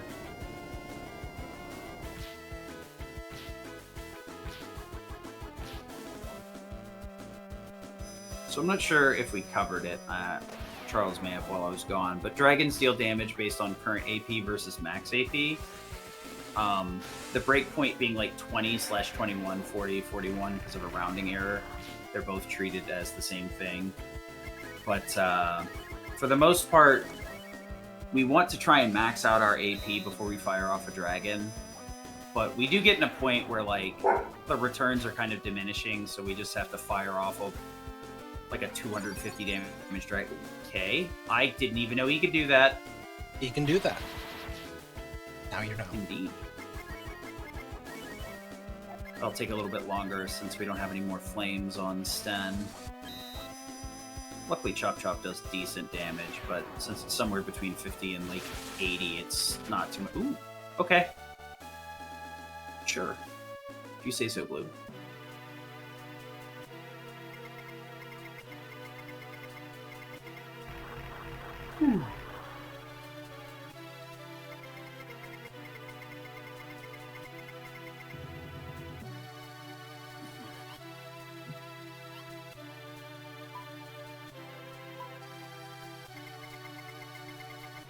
So did anything neat happen while I was gone, or was it meh? I think we golded the Uadora split? No, the Goldfly split. Nice. We that did not area get a kinda- gold drop. Luckily, we have to go through there. Yep, that doesn't make much difference in this category. So we're going to be doing some fishing here. Any percent could have done it a little bit sooner because of the way that they glitch out the money. They can death warp back to Simifort and still have enough money to buy what they want for fishing. We need at least any fishing rod plus a gold bait. 2 gold baits specifically, depending on if we're buying accessories and items at the same time. Unfortunately, since any percent can just pay to fight MC Tusk here instead of having to go do the Upa Cave, you need to have 2 gold items somehow without going to the Upa Cave. So there are a lot of enemies that can drop gold, but it's not very likely you'll have gold by then, so you can lose up to 2 minutes in any percent runs by having to go by the Upa Cave to get a gold. But what you get for fishing with the gold is a massive improvement, so you absolutely need to do both of them. There'd have to be some sort of weird justification for, like, splitting the fishing somehow. And I don't think I could rectify that in my head at the moment. It'd have to be some wild reason. Why not fish when you could fish? I mean, maybe you do, if you did, like, the accessory fishing early or something. I don't know. But yeah, you need at least 2 gold for pretty much every category, because there's some very cool accessories you can buy in one of the Minero shops, and then there's also some very strong single-use attack items in this shop. Fire Rocks specifically, and they are going to hard carry the next like 2 hours of combat. And we're going to be using them till the end of the game, pretty much, under certain conditions.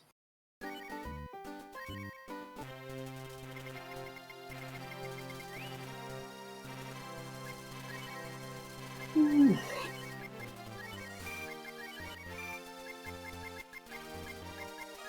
you got an extra stamina drop too. Nice.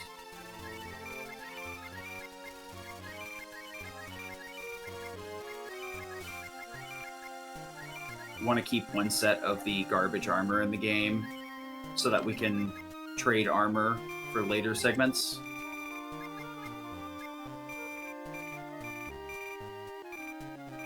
Oh, you little stinky.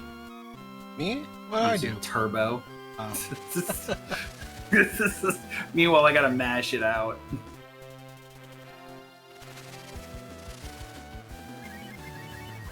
So yeah, we want to leave that with at least 10,000 so we can buy the fast shoes.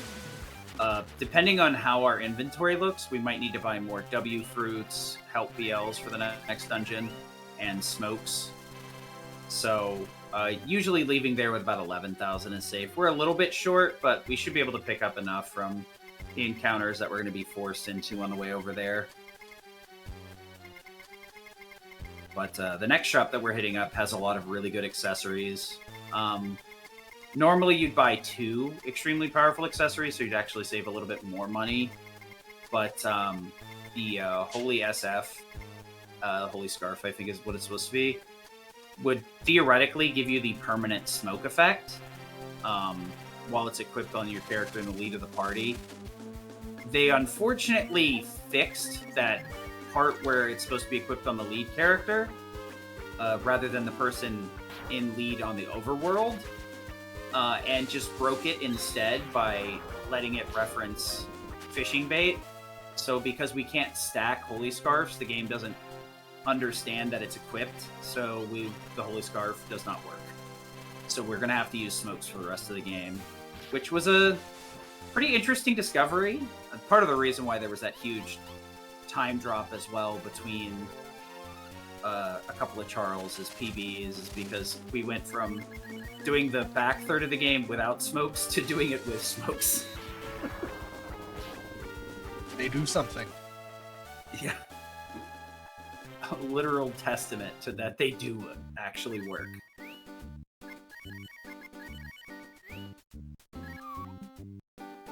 But what we will be getting here is the fast shoes. We're only going to be getting a fast shoe, though. Gives us 10 vigor, which is going to be pretty impactful, and it also increases our lead-off chance by 15% when equipped on the character in the front of the party. Combat party, that is. It's at 10,000, but it's definitely worth it. There's also hero BTs that would raise our strength as well, but they just don't do enough for the amount that they cost, because there's really not a lot of fights we take physically outside of the boss fights we use Empire Sword on, and because Empire Sword plus attack up basically caps damage anyway, hero BTs would only be good on like Rand or Cat, and Cat doesn't have the best weapon consistently, and Rand just doesn't hit hard enough with hero BTs, unfortunately. So there's probably some argument, but in like in any percent run, since you have a incalculable amount of money, you just kind of buy whatever you feel like. There is such thing as too much, but a lot of those accessories there end up being majorly impactful in the run over the course of the entire run. The only silly thing that any percent has to do is leave an empty slot on their accessory if possible, because the SNES version gives you a 25% lead-off chance as long as you have an empty accessory slot, rather than having fast shoes equipped. So you get the 25% lead-off chance the entire game. That's probably the only small mercy that the SNES has over GBA.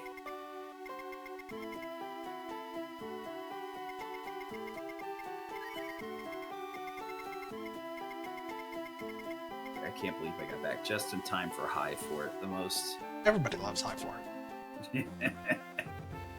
The peak of action.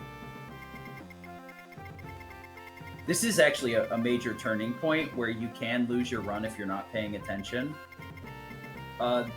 The castle collapse segment here at the end actually soft locks. And I thought it was the bridge dropping segment when you're fighting Trubo in a second here. It's actually when the castle collapses. So if you forget to save and reload before a certain point, you'll finish this dungeon and then the game will just soft lock on you. And you're like, oh, neat. I have yet to figure out where the value is dirtied, but I know it's somewhere between Simifort and here. Because I died at Wildcat once and I took the reload and I was like, maybe this will fix it, and it's still soft locked, so who knows? Maybe it's the whale cutscene or something. Could experiment with it, because then you theoretically could save the save reload if you die somewhere and need to reload to get your money back or whatever. What do you mean die? Whatever happens. Yeah. I wouldn't die. Are you watching this run? There's been no death here. Only success. Ooh.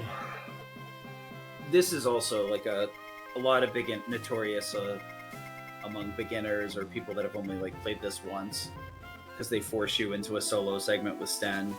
Mercifully, on GBA, it's not too bad because of the lowered encounter rate, and with the fast shoes and the double EXP, he levels up so fast that this area isn't super duper dangerous. It would be pretty awful if we didn't have a handful of fire rocks to just kind of, you know, throw at it like a salt at a ghost or something. Begone, foul ghoul! Begone!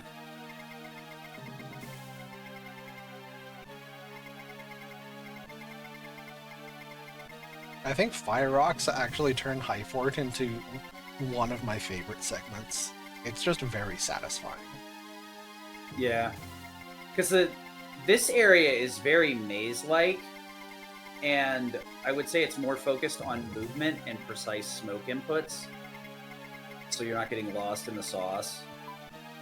And then because it's the first area where you usually have fast shoes, it's very rewarding to move through here, knowing that, like, okay, if I shuffle this around this way, I keep this character in this spot, I maintain the maximum amount of advantage. And then, like I said, the ostriches in here can just kill Cat if she's like if she's 17 with a fast shoe, they can outspeed. If she's 16, they will. So like, there's also little knowledge checks that can get you killed if you're not paying attention. It's a very interesting dungeon. Unfortunately, it's a beginner's trap, as they all are.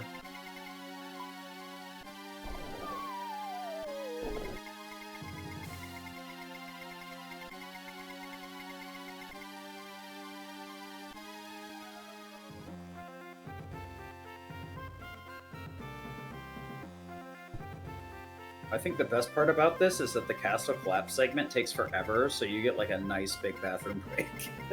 True.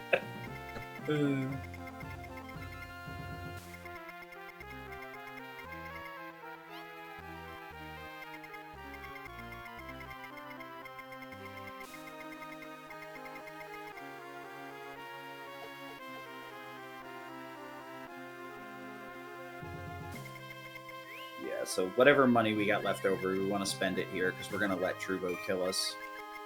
Want to make sure we have at least 8 fruits or we are boned. Literally cannot do the boss fights without the bare minimum of 8 fruits. I mean, Obviously, we'd still win, it would just be slow. Well, I guess I should phrase it that way. Yeah, you could win. I don't know how to get through the fights without 8. Attack up on Fruits. Ryu, punch him, chop chop. Fair. Yeah, that does make sense. We do have attack up, yeah. Those hero BTs don't feel so bad anymore.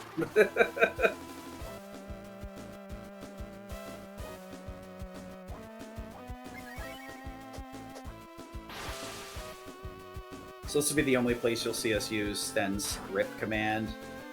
That'll actually just zero out Sten's defense here, so it does raise the chances that we get a one-shot here. Unfortunately, a little bit too tanky. It's like the only category you'll ever see him survive that fight.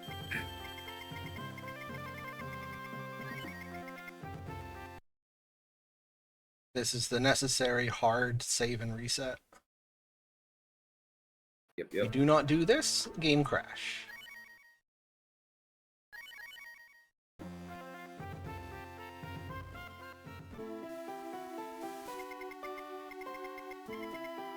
And now the rocks are loose.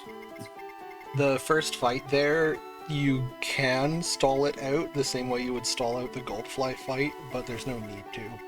You progress anyway, even if you die. Yeah. My brain completely shut off last time I got to High Fort, and I just threw a fire rock at the first fight, and I was like, -1 rock. yeah?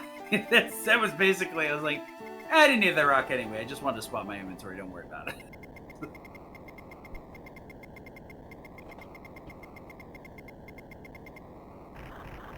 I gotta finish up getting my practice saves together so I can practice these later segments. Because the shoe shuffling is really hard to keep up with. Agility manipulation becomes super important in the late game, and most of it falls on your equipment. The big struggle is it almost exclusively falls on your accessory, the fast shoe, which in normal combat you can equip and de-equip items however much you want, but accessories can't. So they have to be put on before combat. The worst is like taking the fast shoe off but not equipping it properly. And they're like, great. I got rid of everything.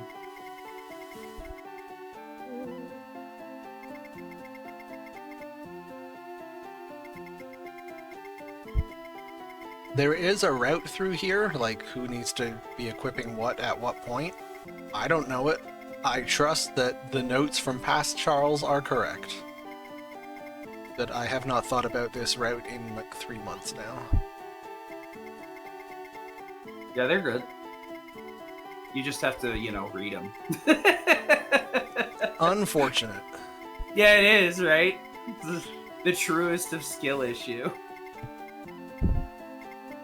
Yeah, last time I came through here and died to Portal is I was like, okay, I gotta put fast shoes on Ryu, and I think what happened is I took the shoes off, but I didn't equip them. Then I, started, oh, I'll just agility up, and then got Typhoon turn 2 anyway, and I was like, you know what, fine, whatever. Thanks for ending it mercifully.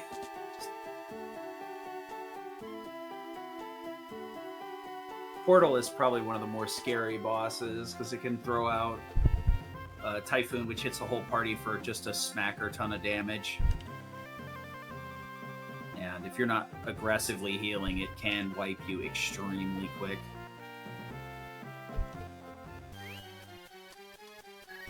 Luckily, you just got done spending all your money, so you're not, in a bad spot in terms of cash, but you don't really have any smokes. So it is abysmal to walk back through here a second time. Not impossible, just not fun.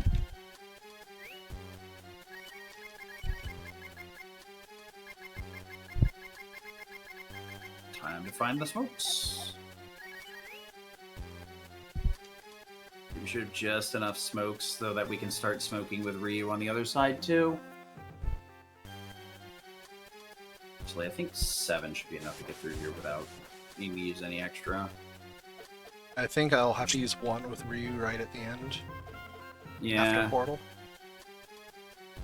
The struggle is smoke. Ryu can use the smoke spell, which is the same as the item. But since we want him to be at max AP out of maximum AP for full damage dragons, it's a really annoying trade-off if you're in a dungeon that ends with a boss. So you end up having to find other ways to replace that, borderline, anywhere between 50 to 150 damage, depending on where your max AP is. Because just a few AP out of his tool belt is a massive cut to his damage. Honestly, the biggest, the most insidious, deadly killer is leveling up before a boss fight. because your AP max will increase, but your current AP won't. And you'll just miss out on damage and not realize it till you're in the fight, and you're like, oh, neat. I just missed out on 100 damage because I leveled up. Cool.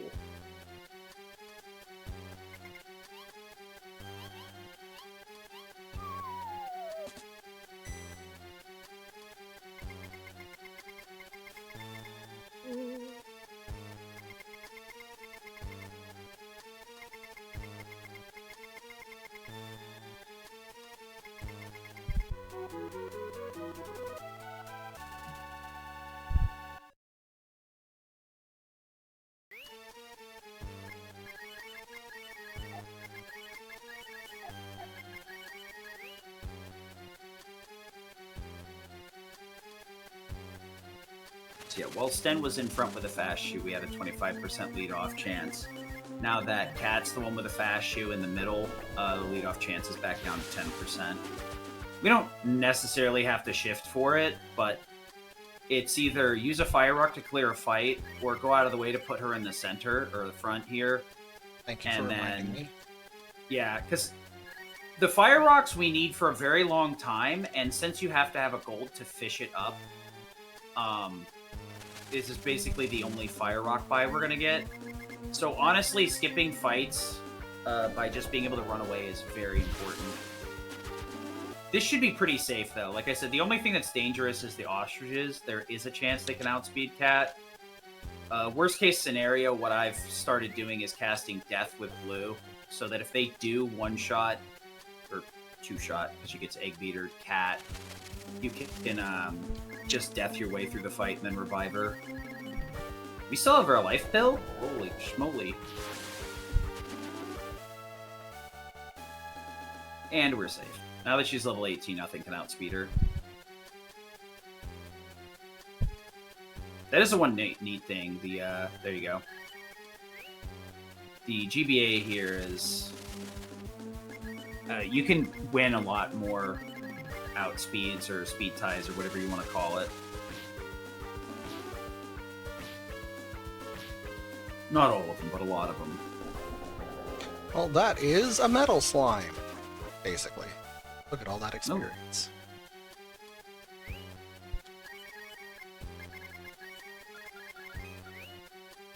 I can't believe 2 staminas. I guess as long as you don't burn, you're going to get a faster Habaruku too. Yep.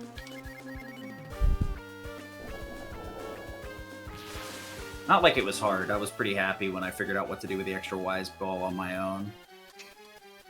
I was like, oh look, I can save a turn. Cool. Now for the big bully of the dungeon, Portal. Shuke's a pushover. Portal's dangerous. I think Ryu leveled up, so you'll have to Chop Chop or W Fruit.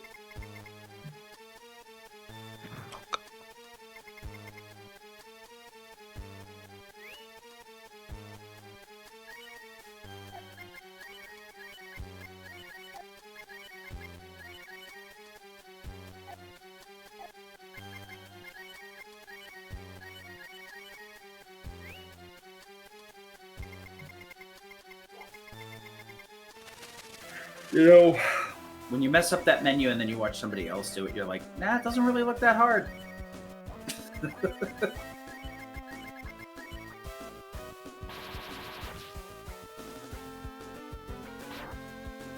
Yeah, luckily, 1 level's AP is usually enough that, like, Chop Chop can make up the difference, or a physical attack or something. Gotta be careful, though. Some bosses, you're gonna get punished a lot harder than you think.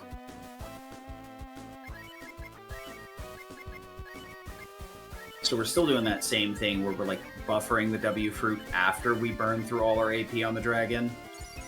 And that way we can W fruit before the dragon so it does full damage. And then this will make sure that even if Typhoon comes out, Ryu doesn't get killed by it. Alright, we're good to go.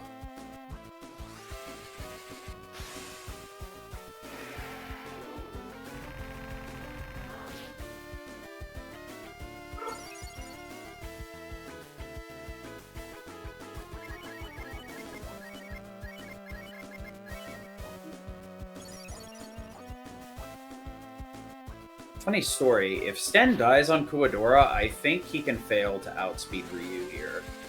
Huh. That would be annoying. I'm not sure if it's just Kuwadora or Kuwadora plus a couple of enemy fights. But I do remember one time Sten was not outspeeding Ryu. Luckily, I caught it in like turn 2, and I'm like, wait a minute. Why'd that help me out come out after the attack?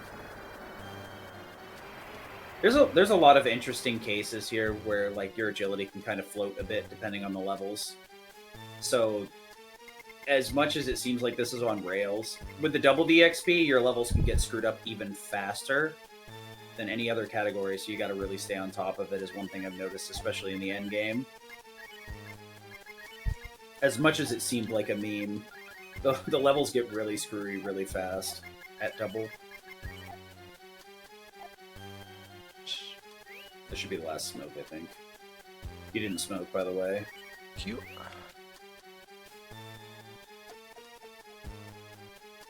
All RNG minute.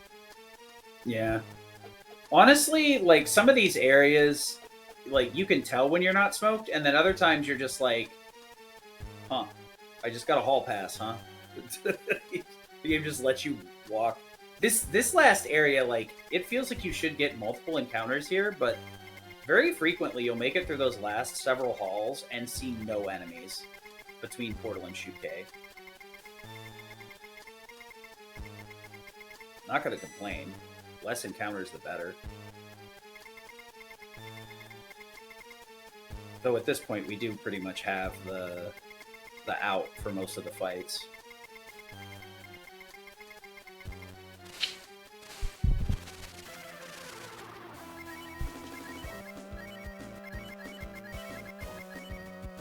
Luckily, Shuke's a pushover. She'll just try and cast Hush here.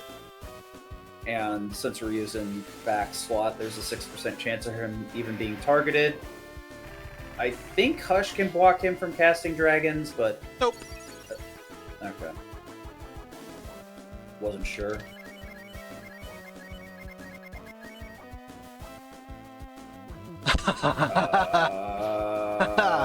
The one thing. That's incredible. Well... That's fine. I mean, we still got the life pill, I Yep. guess. Yep. So we're gonna have to just man mode it out. That is really funny. Yeah, death, it doesn't come up too terribly often. There's only a few places where it can be cast. And even when she does choose to cast it, it only matters if she casts it on Ryu and if it succeeds. Yep. Anyway, we burned our last W fruit, so this is going to be a weak dragon, and we get to finish the rest of the fight with Chop Chop. I mean, luckily this is like... This is an auto-scroller of a boss fight anyway. As long as you don't play it in a silly way. Yeah, death is 200. Yep. Yep. This is the... Oddly enough, like, unironically having high levels makes this a bit more annoying because it just weakens your dragons just across the board. You get more survivability, theoretically, but you also get more limited damage if you can only, like, get one fruit in. You lose way more. Yeah, Chop Chop is fixed damage. I think it's between 55 and I want to say 80, 85, something like that. 50 and 81. 50 and 81, okay. Which is why I was using Chop Chop. Shuke has high defense and is spirit elemental, so would resist anything else. Yeah, that's why we go out of our way to pick up Chop Chop. It's just good across the board. Especially, it also prevents us from needing to bother to buy Sten a dagger or anything. It just always gives us a secondary option as long as he's still alive. The good thing about the life pill lasting this long is we're going to be picking up more soon anyway. So it lasted as long as we needed it to.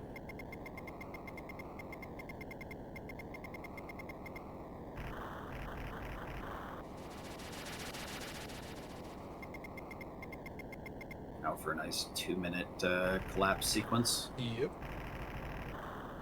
It is kind of satisfying as like the person who designed the route. Like, I'm out of herbs, I'm out of W fruits, I'm out of life PLs. I've used everything, which means that the route is correct. You buy exactly as many healing items as you need. Yeah, that is one way to look at it. When I'm in this situation, I feel naked and afraid. I have nothing left. I have no more inventory. Please help. Pity a poor man. Spare a help, BL, would you?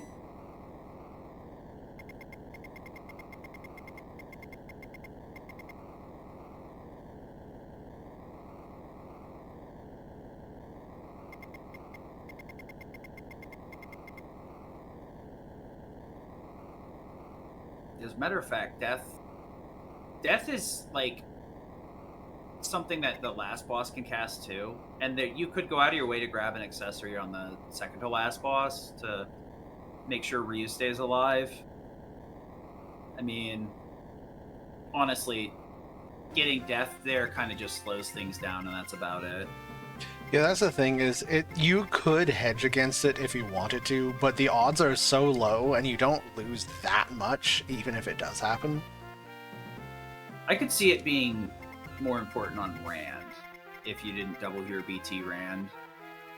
Like put the Hero BT death prevention and then let Rand go to town, but he'd also lose a lot of damage too.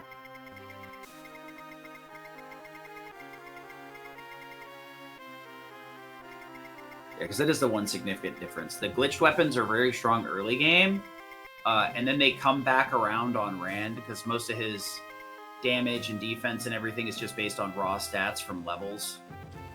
So putting a glitched weapon on him with higher attack than pretty much anything he's got, as well as a double hitting property, turns him into an absolute monster.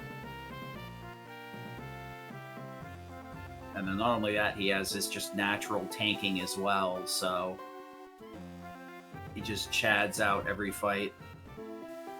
One of the things you need to learn, if you're interested in really improving your times in Breath of Fire 2, it's important to learn that fear is the enemy. Yeah. Like, there fair. are so many bad things that can happen, but they're all pretty unlikely for the most part. There's like a couple things that are genuine problems, but most of the bad things that can happen to you are like one run in 50.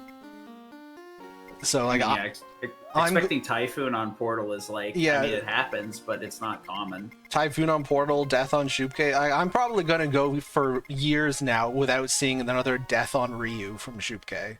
So like, it's not worth doing safe strats that protect against those. You're just gonna lose way more time doing the safety than if you just let the bad thing happen once in a while.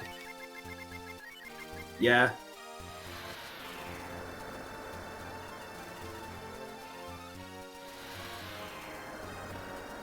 It's like worst case scenario is I'd make sure I had a life pill going in there, so I'd like buy one less rock if I was short a life pill. If one life pill can't get me through there, I don't want to get through that fight.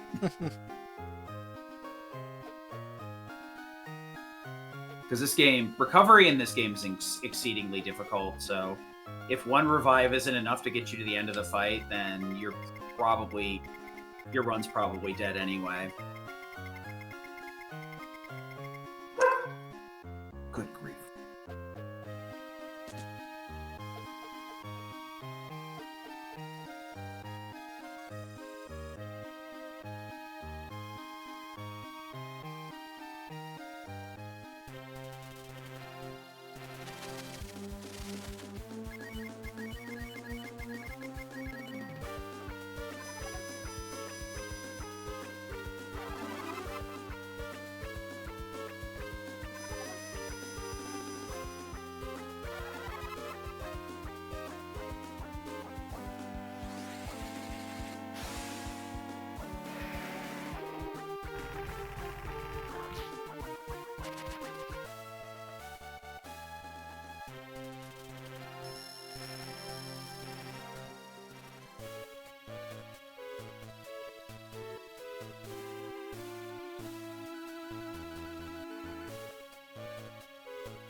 Time to take the whale to the whale-shaped island. Yay! Very on the nose.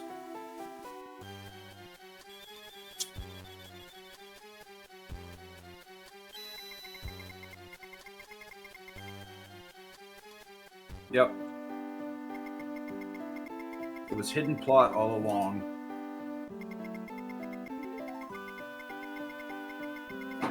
Better believe it's part of the main story, because otherwise people wouldn't do it. I think we're currently nested 3 side quests deep. Yeah, this main story takes a really weird turn.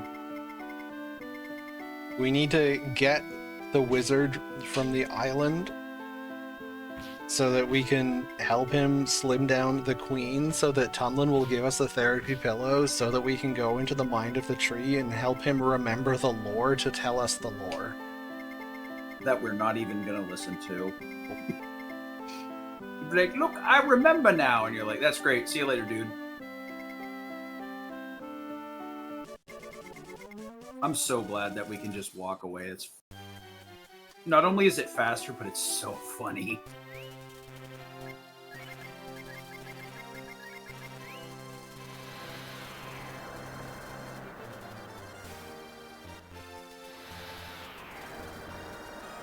Yep. Just got done getting a magic flute.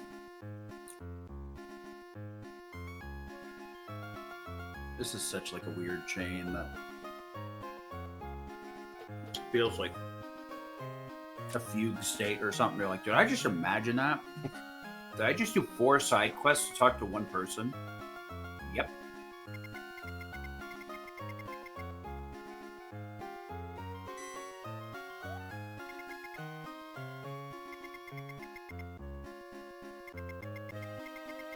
Because albeit goofy, the start of the game was pretty straightforward. It's like Bo got caught failing to steal, and we had to prove his innocence. You know, like, we're just kind of traveling around trying to figure that out. Okay, And this one is just like... Discussion question for chat. Who is the worse thief? Bo or Zidane from FF9? Damn. Brutal.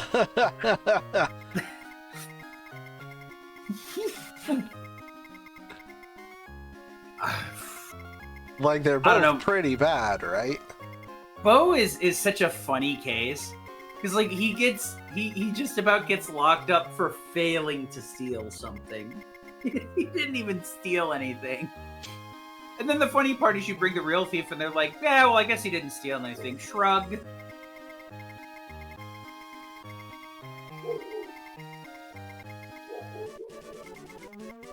Yeah, Zidane doesn't really steal much either. They're, like, supposed to steal the queen, I think, in 9. Or not, the princess.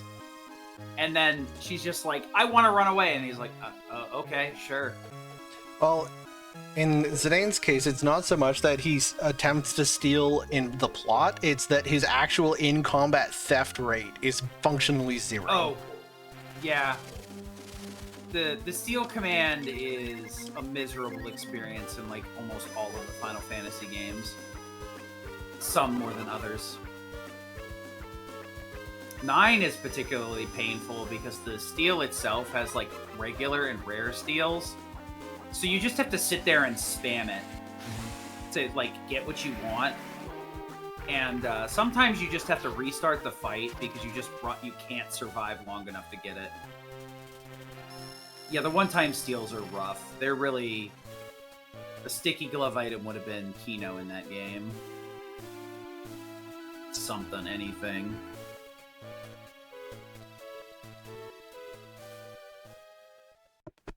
As much as I hate how the day and night mechanic works, where it, like, just locks you out of shops because it's nighttime, I will say I do appreciate the, like, art difference where it's, like, going from day to dusk, night to dawn.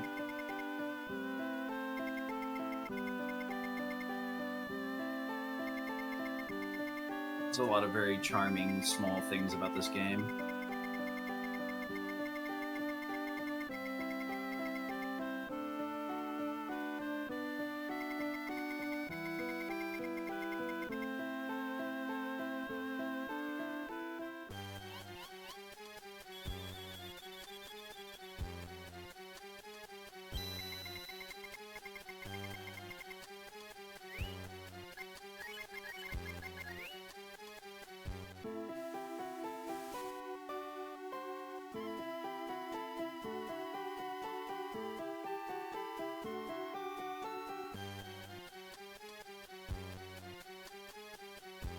Yeah, so with any percent, you'd normally be able to just storm through here with the Holy Scarf on, but we need to stop and smoke every now and again to get that encounter rate back down.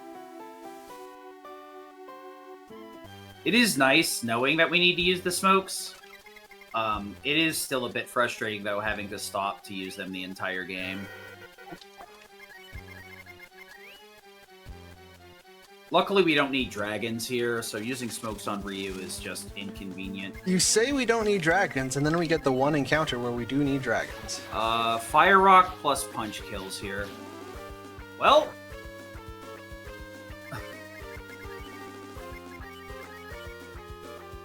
that works too, yeah.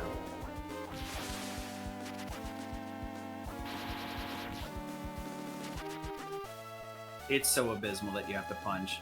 So anything that looks like a rock has 1 agility. The big faces, the big rocky golem-looking guys. There was one other enemy earlier, the Dodecan, the tree, and the Tag Woods has 6 agility. We run in the final dungeon because we gear up Cat's agility high enough that our run chance is near 100%. And we also, with the 1 agility enemies, have a reasonable chance of getting away. But for the most part, every other run is not even reasonable high, so we don't do it. So if there's anything with a 1 agility enemy, we either have to kill it then run, or just kill everything at once. Usually you see a golem and you're like, hey, free escape! That's like one of those weird formations that's just annoying enough to be a pain in the butt. Yeah, I guess I never considered using a dragon on that fight. Thinking too flat. I don't know. Expand my horizons. So yeah, using the smokes with Ryu is kind of nice here, but ideally if you have the smoke item, you can just go put it in your top slot and mash A and just use it immediately. We're gonna steal all our stuff back from Sten here because he's going to be getting kicked out of the party, and we're gonna use that for some refunds. Sell some of this so that we can stock up, because we're actually going to be going into a big grind segment here that's forced. Honestly, this is a massive swing. This next area, there's a lot of high experience enemies, and we can also get a lot of stat boosting items. Power meals, dinkers, which increase speed, power meals, which increase strength, staminas, which can be cooked for wise balls, so we can use wise balls instead of wise fruits to fully refill our AP without any downside. Lucky candies, which increase gut stat, I believe. And just a lot of interesting stuff, as well as fat bodies, which are worth a ton of experience. But we really don't have a good way to kill some of the enemies, so we're going to buy a bunch of stuff, like 3 or 4, yeah. Should be good.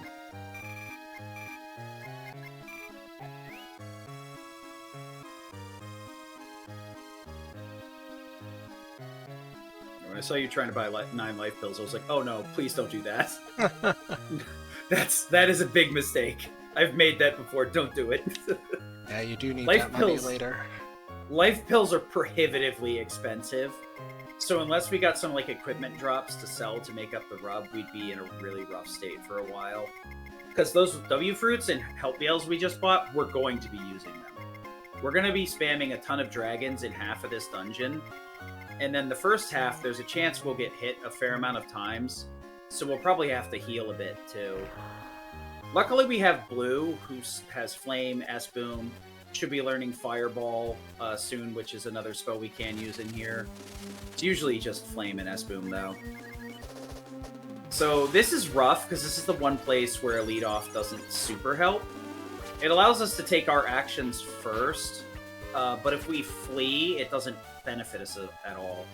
Each one of these areas requires us to clear 1 to 2 fights per room. So no, even if we get a lead-off, we have to kill everything. The only exception is if the enemies flee from us. So if we kill everything, but like one of the fat bodies runs away, it counts as us completing the fight. So basically, we're going from room to room here and keeping an eye on our encounters so that we clear the right amount and get through as quickly as possible. These little guys are a bit annoying. At level 35, they outspeed blue, so S-Boom really doesn't do anything. So you can either auto like this or attack once with Cat and then S-Boom. But this is why we're going to need to use the healing items, because we're going to get punched a bit in the beginning. There's not much we can do about it.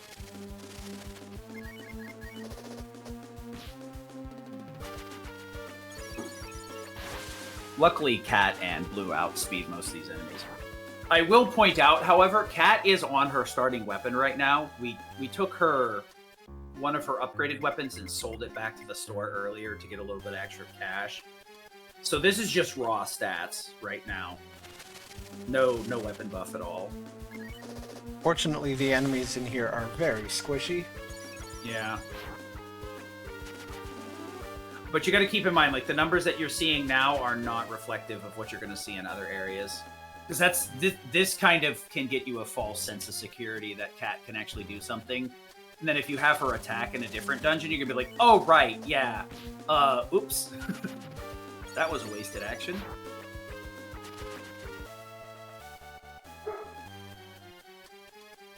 Luckily, Rubble went out of his way to make a little map to help me learn this area. I still use it every run, but I'm slowly but surely getting used to it. Because the big trick is there's several rooms where you only have to take a single encounter. There's some longer rooms where you have to take two, but you need to go through both exits, so you split the encounters to make it optimal. And then there's a lot of rooms where you go into a dead end and there's two fights in there. So you need to keep track of it. As a casual, the easiest way to tell that you're doing things correctly, if you bring up the menu, there's a little dancing monster somewhere in it, depending on which version. For GBA, it's in the upper left-hand corner. And if he's dancing, that means there's an encounter in there you need to clear. And if he's snoozing, you've cleared that area. You can move on to the next room.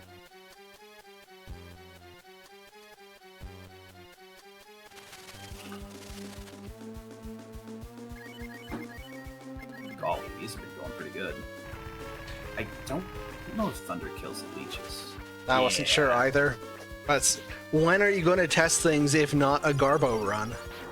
I threw that at the wall a while ago, but it had been so long I wasn't 100% certain. In the interest of absolute accuracy, there are no rooms in here that require you to kill one fight. What there are, it's always two enemy fights, but not every room is isolated. There are a few places where two rooms are paired together, and you have to do two fights across the two rooms. But it can be in any combination. It's just that doing one in each is the most speedrun efficient way to do it.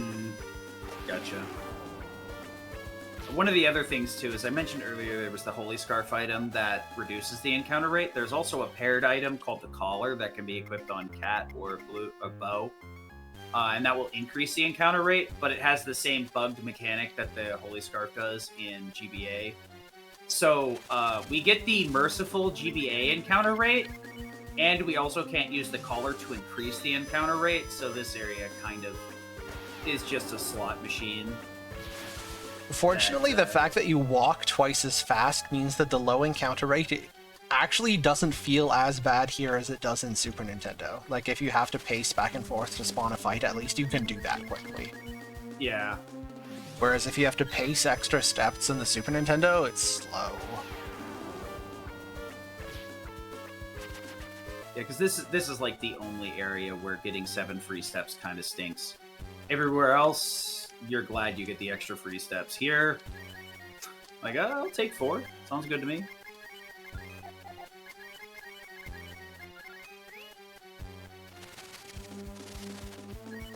Yeah, so a lot of this area is min-maxing using AP properly, so we don't need to bother like W-fruiting blue over and over again, or spamming spells that can just as easily be resulted in smack it with a sword and be done with it.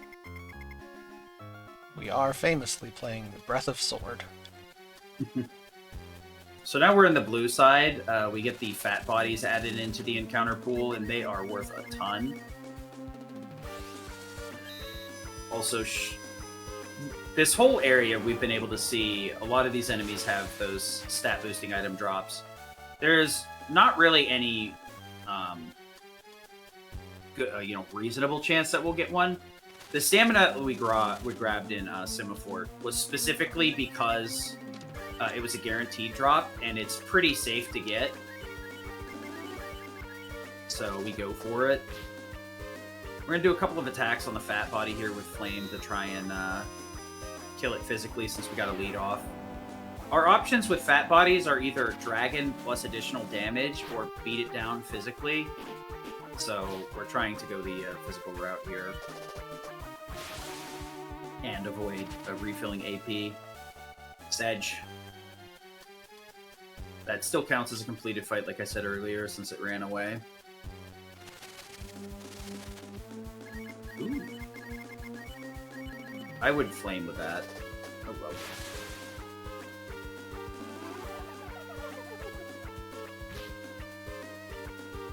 So normally, you would just want the dragon to clear. I think 39 out of 40 may not be enough. I don't think it'll quite kill, hence the extra 2 attacks queued up. Yeah.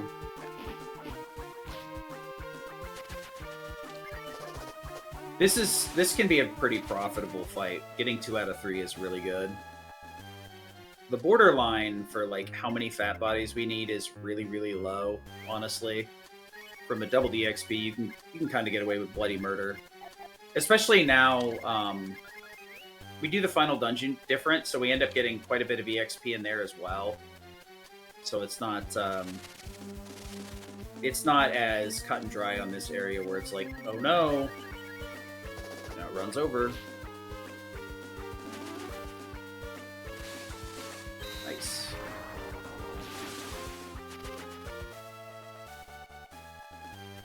Optimizing these fights is so obnoxious.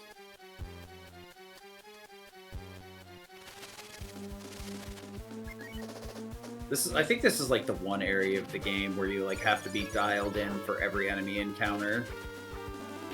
Most of the other one is recognize shape, put hole in shape hole. Oh, you're a fire rock shape. Oh, you're fireball shaped. You look hail shaped. Triangle goes in the square hole. Yep. So if it fits, it fits. You will see that we're pivoting between S-Boom and Flame here. These little goo fellas only go down to Flame. S-Boom's animation is slightly quicker and 1 AP cheaper, which is why we would prefer to use it, but when you got a Flame, you got a Flame. Luckily, we're starting to hit higher levels, so we should have Fireball, if not Hail, by the end of this area. We have Fireball already, yeah. Yeah. Odd dungeon. Feels like these fights have gone pretty well. Yeah, I'm at the point in my life where all I care about in the Queen is speed. I don't really care about the experience. I'll work with whatever level I get. I'm comfortable with the backup strats.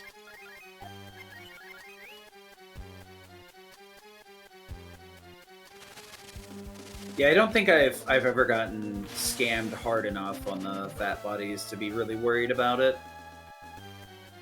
With the amount of EXP you get in this game, it's really hard to not already have enough before you come in here, really.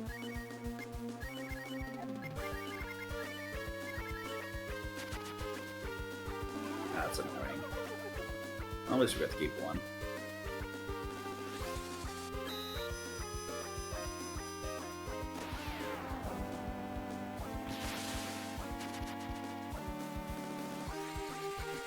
It looks goofy casting Flame only for the dragon to happen anyway, but it is actually still good. You need a little bit of extra damage if you're only doing 2 fruit dragons, and a 3rd stamina. Nice. Excuse me, all wise balls. Yeah, if you don't max out your AP here, your dragons are going to fall below the 500 mark. And also, the Flame kills the little goober, who was going to die to the dragon anyway, but him dying to Flame first means he doesn't even get an attack animation. And that basically refunds the animation time of Flame. Yeah, because the idea is the fat bodies can flee before your dragon, but blue will go before Ryu. So you'll only see the flame animation instead of the flame and the dragon animation, or the longer dragon animation. And then you have to refill Ryu's AP as well for the next dragon. There's a lot of min-maxing here that seems a little bit absurd until you like sit down and go, oh, okay. Because dragons are just like really time intensive from having to W fruit over and over again and then heal Ryu back up so he doesn't die. And then on top of that, you have to keep track of your fruits as well. Okay, oh.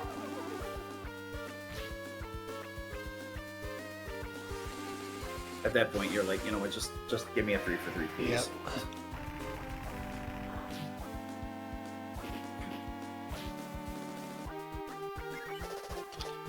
Yeah, but this is another one of those cases where, like, the GBA, like, kind of struggles. Because we get so much EXP, his AP skyrockets past 40 real quick. So it makes these dragons a lot less efficient. It feels weird saying that, but I mean, there can be too much of a good thing, honestly.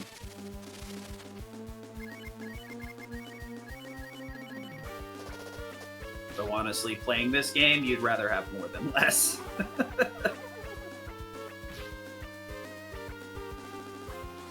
Well, the sap here actually reminds me. So there is another issue with the dragons too. If enemies decide to steal your AP before you dragon, yeah, you get boned. Your dragon gets limited real hard. There's not a lot of cases where that comes up, but when it does come up, you are not going to be happy.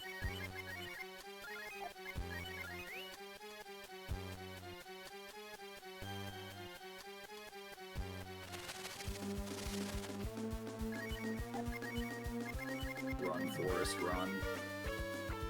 Oh. Rude. Yeah, it's alright.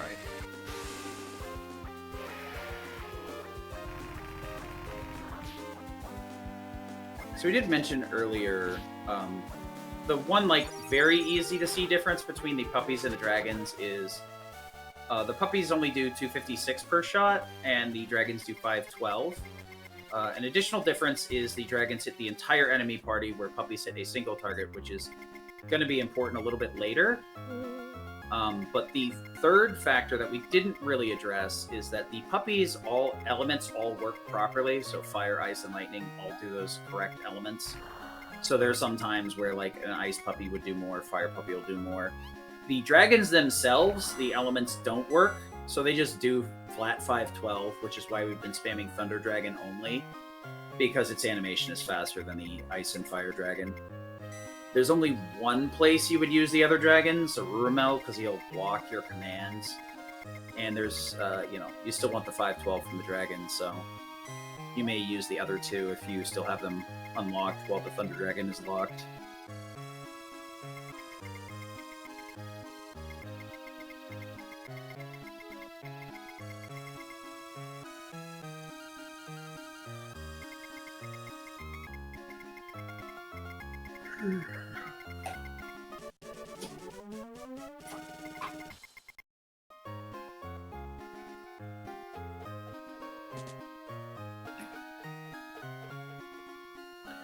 Hey, my favorite strat. Wait, is there some? Did I forget something up here? No, wait. A really insidious killer here, actually, is you can buffer opening doors by holding X. But if you hold X as you're moving into that room, you can end up talking to the monkey guy instead of opening the door, and you're just like, no, God, no! One of the few instances where we will just straight up route it in using the inn. This is just absolutely optimal, because we just chewed through like all of our resources, so using this inn here is a really good idea. We did also switch up our party too, since that was a forced grind. This is our endgame party, and we're gonna put Cat back in the box for now. We need to use Spar to go through the wooded areas to do the next dungeon. And we need Rand for the next story area after that. which is a lucky coincidence since we want to keep him with us anyway. Oh, that's ugly. I think you have to, yeah. Fire Rock plus attack, I think, kills here.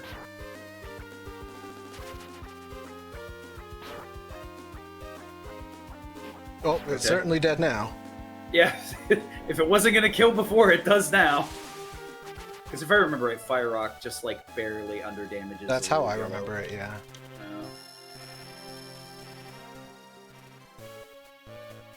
Feels good actually having some level of knowledge about the game.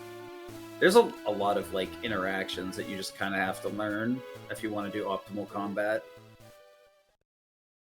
or at least something even resembling optimal.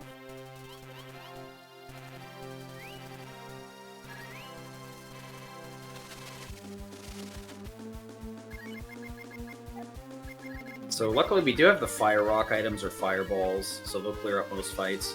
There is still a encounter in the forest lurking in here that we can't kill with Fireballs or Fire Rocks, the bears. So we'll have to throw out a dragon if we see them. Hopefully we don't. Why is it always bears? It's always the bears, yeah. Biggest, beefiest, just free slams for everybody. Don't die to nothing. So this area is really weird. If you bonk, a lot of these tiles will not initiate combat. I'm not quite sure which ones will, which ones won't. But I know for certain there's like some tiles that seem to be 100% when you bonk on them, and some tiles that are 0%. It's super weird in here. So for the most part, as long as you're trying to go towards the story points, your bonks will never get you an encounter. But it still feels bad bonking in here, because this area is just kind of... It's just tight enough to be annoying. Luckily, the encounters in this area are like a joke. They're early game stuff. Don't forget to use your smoke, because you're a couple tiles off.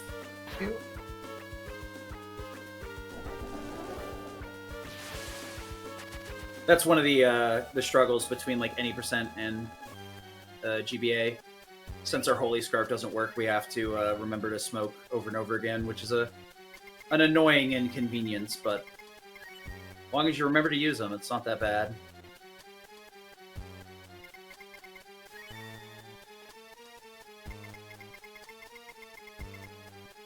This dungeon's so goofy. You're supposed to like teleport between these areas, plus you have farsightedness. It's such an awkward one. I think a couple more tiles and then you're on the smoke. Yeah, that's what I think too.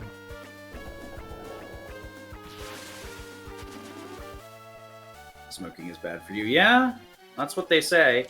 But then they took my marble away. I had nothing left. So Fire Rock and Fireball are the same spell. There is some unique differences between the Fire Rock item and pretty much every item and its spell in general. The Fire Rock item ignores enemy resistances and guarantees a crit. So like this pack of enemies right here are both resistant to either magic or fire. So Fireball would do effectively nothing, while the Fire Rock not only ignores the resistance, but will also crit, so it does more damage than a normal Fireball, even if they weren't resistant. And we're the boss. Mr. McGimmicky. Urumel here's gimmick is making you forget things. It's not necessarily a tough boss. It's an interesting one. For the most part, we're just going to try and belch out some dragons before he makes us forget all of our dragon spells, and then hit him with a couple of fireballs and a few physical attacks to shore up our damage. Because we do still have the Buster Sword, and attack up will increase reuse damage fairly well. Minor correction. Fire rocks do respect elemental weakness and resistance. So fire resistance enemies will take less damage from a fire rock. What it bypasses is magic immunity, which is a separate thing. Oh! Okay. Okay, that explains that then. I was wondering why there were some inconsistencies with its damage. Now I see. I misunderstood the properties of it. But it's the, okay, I guess we're going for Ice Dragon today. Ice, fire, meh, yeah. Oh, You could nope. theoretically use the pup here, Yeah. but the damage is awful. It doesn't, like, apply the element properly, I don't think. I'm not sure what it is.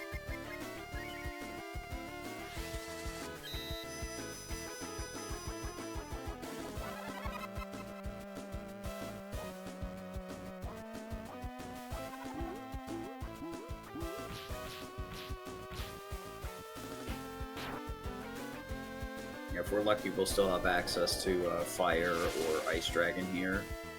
Get some extra damage this turn. But without that last W Fruit, it's really not worth it. It's... I don't know, use Fire Pup. Or is he weak to Ice? He's not weak to any of them. Oh, okay. That explains it.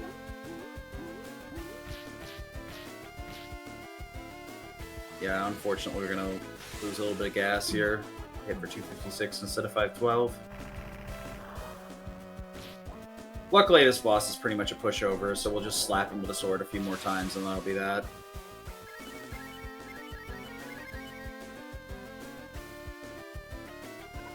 And the fact that he keeps spamming the Forget Your Magic is just, like, slow but not dangerous. That's the cool part about it. Fortunately, Ryu's damage is kind of cheeks. His sword's starting to fall off, but we'll be able to replace it soonish. Unfortunately, we don't really have enough money or a reason to go replace it just yet. There.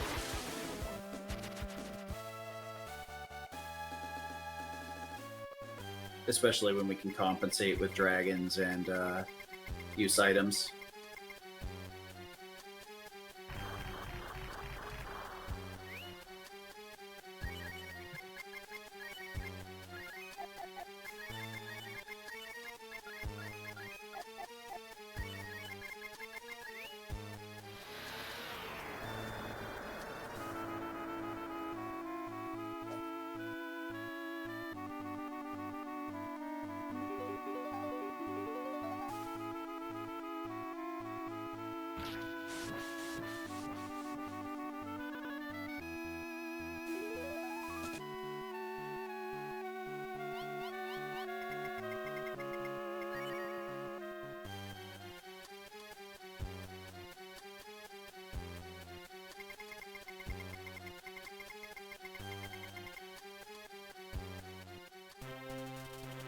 Here, he feels like he can remember something.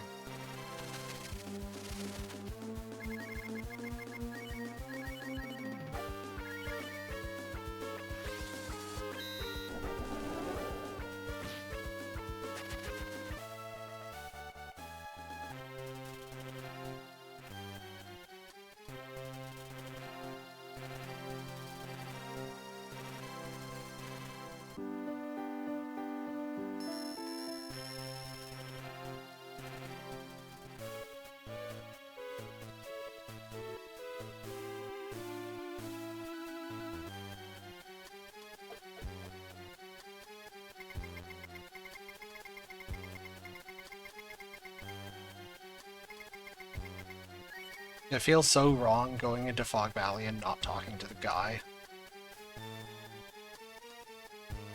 For the most part, they kept all the plot triggers the same between Super Nintendo and GBA, but that particular plot trigger on Super Nintendo is from talking to the guy, and from GBA is just from entering the screen.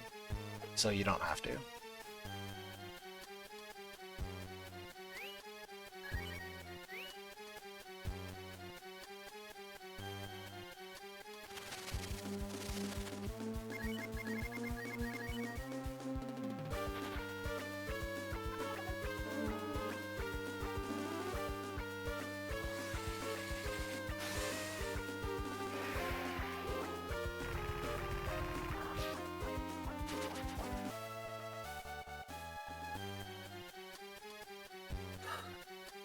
Got the one fight in Wind Tower, huh? An interesting thing about the SNES version is every 64 tiles you are forced to get an encounter. The GBA gives you a little bit more leniency, partially due to the extra tiles and some other trickery, but it pushes you up to 72. steps before you're forced to take an encounter. So some of these hallways that you like could not get through, I don't know if there are any actually, but there are some that it feels like you can never get through in SNES that you can absolutely get through in GBA now to get through it without an encounter. But it's really these longer hallways that you usually get caught in some of these areas.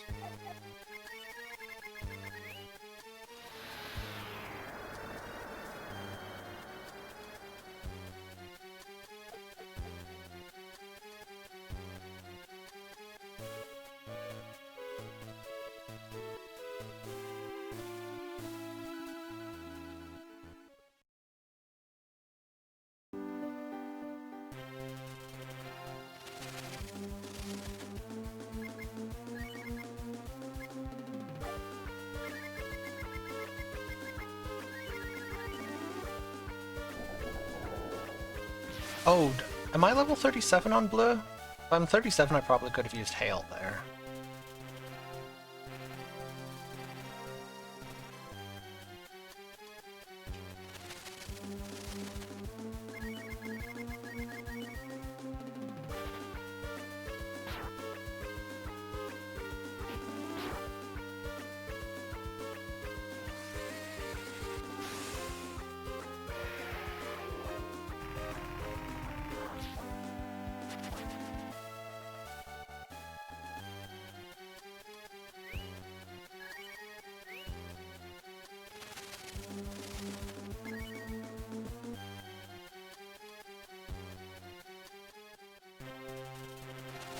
This is actually another interesting place too, because when you first go through Fog Valley, there's an NPC there that's supposed to tell you that there's a fog rolling through and you can't get by. In the GBA version, you can just ignore him. And then go on down to Sky Tower and move through immediately.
Alright, time for Farmville.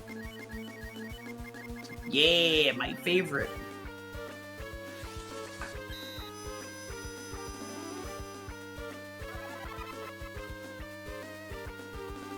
You know, it's So probably Chad. time that we updated that joke. I think Farmville is like 15 years defunct now. Time to play Stardew Valley.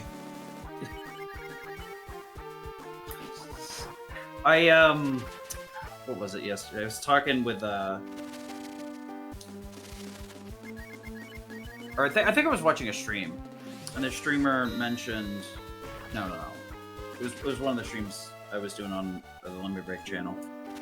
New Tree mentioned that he was playing Overwatch's April Fool's version, and like when he went to do one of the characters' ults, it was the AOL dial-up sound. Huh.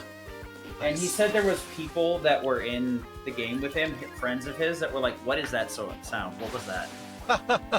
They legitimately didn't know what it Youngins. was, and I'm like, "Oh no!" The dude. children don't know. Can feel my bones turning dust as we speak. Talking about it because my friend just had his birthday a couple of days ago. And he's like, "How old are you?" I'm like, "I don't know, dude. 36, 7." He's like, "Oh yeah, see, I think we just stopped counting at a certain point." Unintentional his work- 6-7. Yeah. I was hoping I'd get out of that one alive, but Nope. I got caught red-handed. Do you have a license for that meme? Oh man, no. The speed police are gonna come and break my legs in the next 35 minutes or less.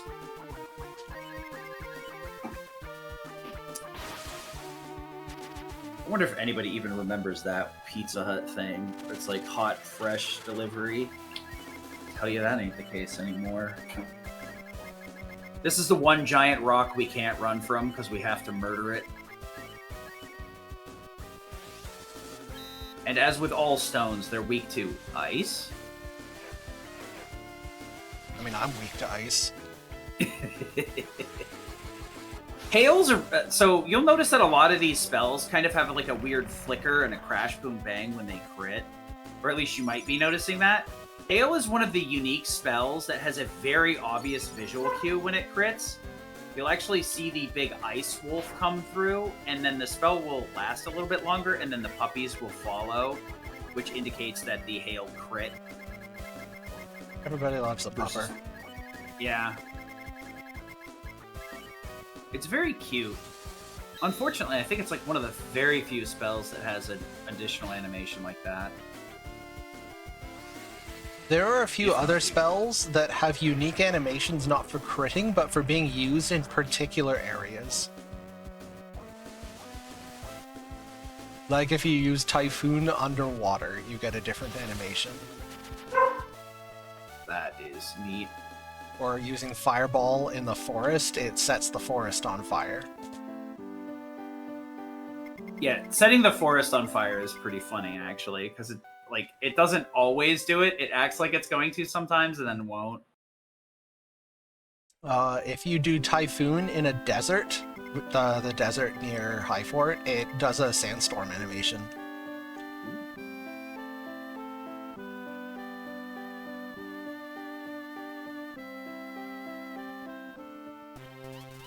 So we do grab Gene here, not because we want Gene, but because he can hop over cliffs. So it makes this trip very, very quick over to Namda to do the praying for the harvest. Otherwise, we'd have to take a very long dogleg route to get up there, rather than like 15 tiles of movement, including a hop over the side of the mountain. Nobody wants Jean. Not even Nimafu. We sneak into the side door here just to reset our encounters once again, so that we can hopefully get through the whole dungeon without an encounter. Yeah, that was good. That's how you draw it up in practice. And now Jean's going back in the box, never to be seen again. Ideally, he does have the warp spell, so there is some use. But the problem is he doesn't get it fast enough, and nowhere near as fast as we get blue, so... This guy can be a little bit of a struggle. Jean and Spar and Nina, they all suffer from not blue syndrome. Yeah! It is a struggle where, like, Blue is just supposed to be a secret character and she just gets everything. If you play the game pretending that blue doesn't exist, Nina, Jean, and Spar all instantly become way better. Yeah. You have to, like, quote-unquote meme category it or something like that. So this little fella can spam a bunch of defensive spells or hit you. We're hoping he spams at least 2 defensive spells and then starts hitting us. Yay! Sid is intimately familiar with the fun pattern. I think the first run I ever got through here, this guy started hitting me turn 2 and I did not know what to do. And proceeded to die twice. I was very angry. And confused. I was like, I don't understand. What am I doing wrong? They're like, you just got RNG, dude. I forgot to put it in the notes. Sorry. The notes now say, don't get RNG'd, idiot. Yeah, pretty much. No, if he starts attacking on turn 2, And if your fire rocks roll in the 160s rather than in the 170s, then you need the extra auto, and to survive that long, you need to just cure 2 loop for a couple of turns until you end at over 200 HP, and then you can go for it. Yeah, luckily, healing 100 a pop, you'll just slightly out-heal him by like 10 to 20 per turn, so you'll crawl your way up there eventually. As long as he doesn't crit you or something. If you're lucky, he'll stop and do something else for a turn, but not guaranteed.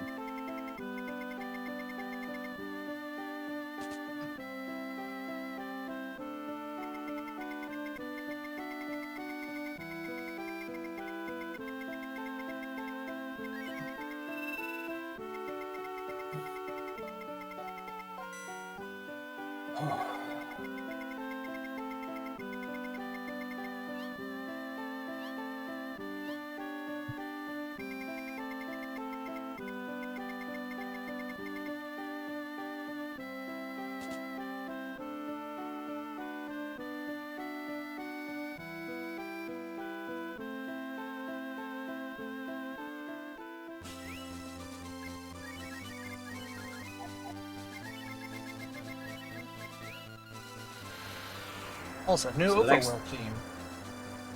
Ooh, yeah, I didn't even think of that.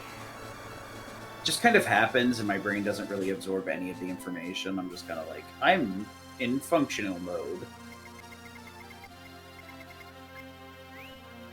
With games of this length, you just hit a point where like your stamina and like muscle memory are the only things keeping you afloat. So, And that is that. quick aside, and as background, I have a minor in philosophy from my undergrad a decade and a half ago. But there is a concept called a philosophical zombie, which is a hypothetical, like, how do you actually know that other people have inner lives the way we do? What if everyone else is just a really convincing automaton that is just like repeating actions like a computer rather than actually thinking and feeling? That's a philosophical zombie, and I feel like when I'm 2/3 the way through a Breath of Fire 2 speedrun, I have become a philosophical zombie. Yep, that's about right. Ain't nothing to be done about it. This longer runs like this, you just kind of I defy to find a person that no matter how much stamina you can build, there's only so much. That, like, something like this takes such an incredible amount of focus. It is very Yeah, difficult to none. stay locked in for 7 hours straight. Yeah, because the stroke you can disengage, and it's hard to re-engage your brain. That's the real trick with RPG speedrunning, is toggling your brain on and off, and not leaving it on.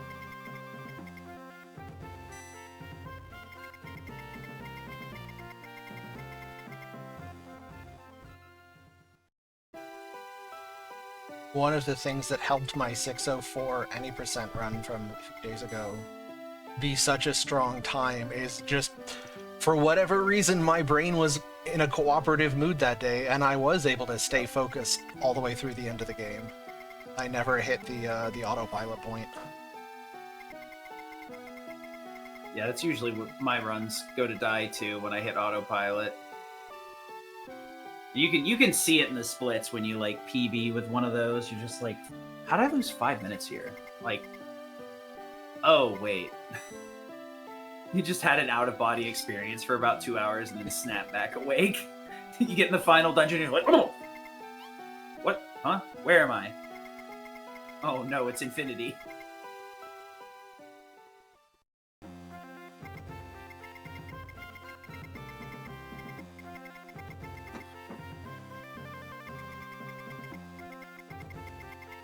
On the upside, we've only got about 2 hours left. I'm really looking forward to going and having a nap, getting the other half of my night's sleep. Yeah. I tried to go to bed as early as I could last night, but 5:30 a.m. alarm, that's just rough. Yeah. Ain't much you can do about it. Then why? What did I do to you? I know. I thought we were friends.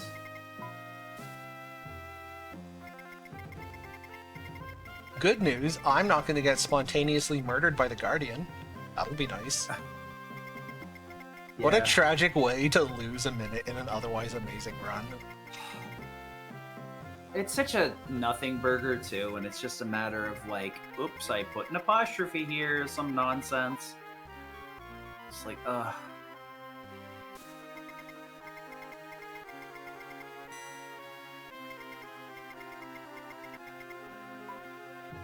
I'm still down bad for that wind robe, but it's so far out of the way, man.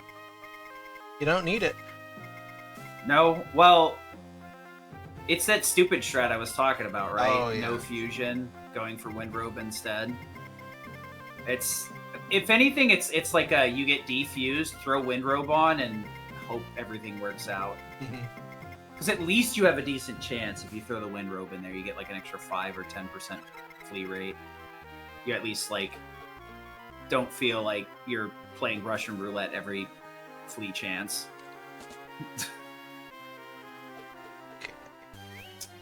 Well, what we're talking about, there's a robe down here that increases speed that you can put on Cat. And the end game revolves around us just running from everything in the final dungeon. Oh, right. And if things don't go well, you may need to find extra speed in weird places, and having that armor can be nice. But it's slow and not useful otherwise. So it's like getting a fringe strat for a fringe strat, but... He defended. What? That's not allowed. I know. Of course he snuck it in before his turn, too. It's funny. Actually, a lot of enemies in the game, I'm not sure if it's a genuine majority, but it's certainly pretty close, have just a random 1 in 64 chance to defend, and it always throws you off. No, 'cause All the enemy strats are intended to like kill with as little overkill as necessary. Yep. So if they defend, now you don't quite kill them. Amusingly, almost... the GBA's run speed lets you just bypass the entire puzzle there. Yeah. Incredibly funny. You usually have to do a little bit of sneaky movement to, like, time out the rocks just right. Meanwhile, we can just walk past it on both paths. That's why it was like, the wind robe is extra stupid here, if you're, you know, going for it. Because you have to, on purpose, slow down so you can get on the other side of the rock to get to the wind robe on the left side. Luckily, if you die here, it just kicks you back out to the statue. So this is probably like one of the least offensive places to die at, like August as well. You know? This boss is fun, in quotes, in Super Nintendo. The AI is supposed to always start with a debuff spell, which gives you a chance to just do that.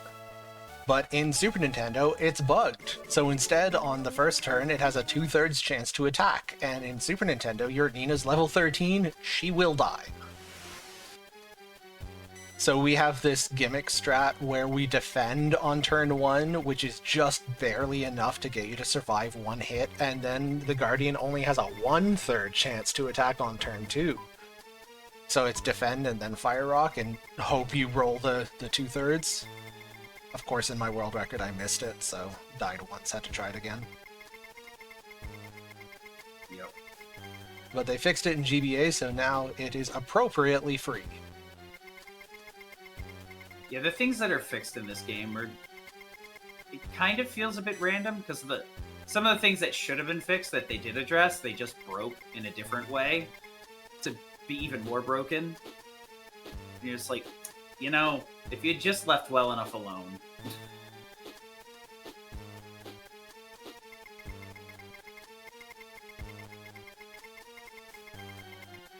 Honestly, I'm never not going to be salty at SNES for having free 25% lead-off chance the entire run.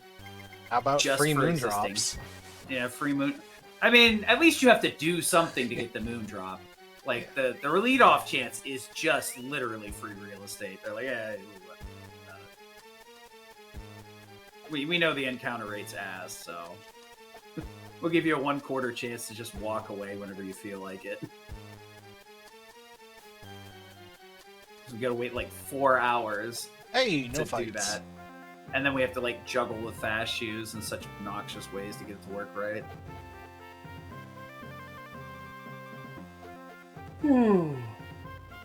Now for another cutscene for your cutscene. The cuttest of scenes.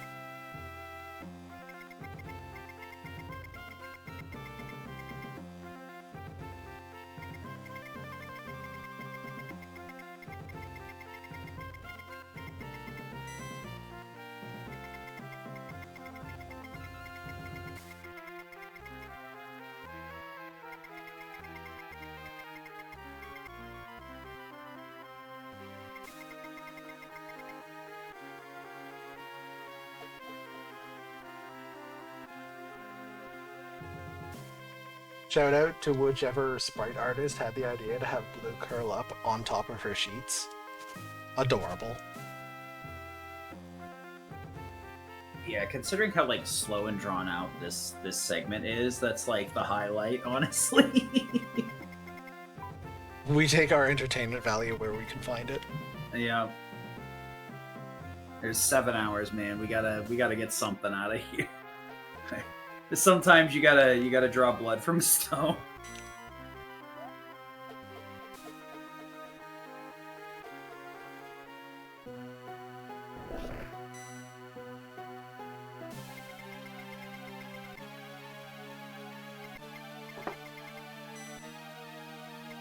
So Sid, when are we going to see more of your streams? You've got that sub 630 to get. Right, I'm working on it. I'm working on it. I'm hoping in vain that somebody drops out and I get to do it at Limit Break, but the Dragon Quarter Runners are getting mad at me. They want my hide. Stop playing Breath of Fire too. Getting rubbed against the middle. I'll keep taking cracks at this, obviously. I need to get some practice in the later segments. It's becoming apparently obvious. Need to sit down and regrind, like, High Fort Beyond. But it's definitely something I'm consistently going to be working on.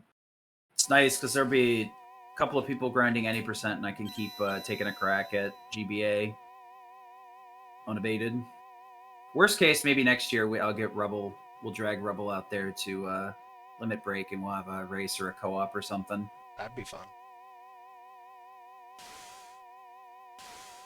Honestly, I was up against a lot of strong submissions that were of that length, and since most of them either had another hook or incentive, and a lot of co-op runs, a lot of stuff to do. Honestly, when I ran off to my doctor's appointment, I was working on my practice saves. I freaking got like a really good Terrapin, and I'm like, what the? My Nina survived Terrapin. Oh yeah, that's how you know it went well. I was like, what the heck? Yeah, I used the N before it, and she ran out of AP at the end of the fight. That's how well it went. Yep. Yeah, that means you got 0 or 1 multi-targets. I think it was 1 Fire Breath. Yeah, it's about as good as it gets, huh? I could not... I was like, bruh, I want to mauled and crash out, but it's like, it's pointless. Fudge. You gotta hate it when you spend your good luck credits in the wrong place. I was definitely all-capsing in someone's chat recently when I was doing practice work and getting incredible RNG. It was either mine or Blink's, because I remember seeing you mauling about... You're like, well, of course I get tasked Terrapin during a practice run. Yeah. I'm like, every time. Yeah. Every time. So, we do have the staminas to cook Wise Balls, but there still are a few lingering in the world that we can pick up, so we do want to grab them where we can. I'll use them all. I'm gonna get all 6 Wise Balls. Yeah, I will be both the wisest and the ballsiest dragon you ever did see. The W fruits are nice since we can purchase them, but it's becoming very apparent that 20 AP just isn't enough anymore. And the fact that it deals 20 damage to us in combat can very literally kill us. So the amount that we have to spam kind of gums up the works. So being able to use Wise Balls to just fully refill AP and fire off a dragon is going to be a good late game strat. For now, we need to hold the line and hold out for some of the more dangerous bosses so that we can just kind of sail through those with a very consistent turn order to prevent and reduce our risk of getting smoked.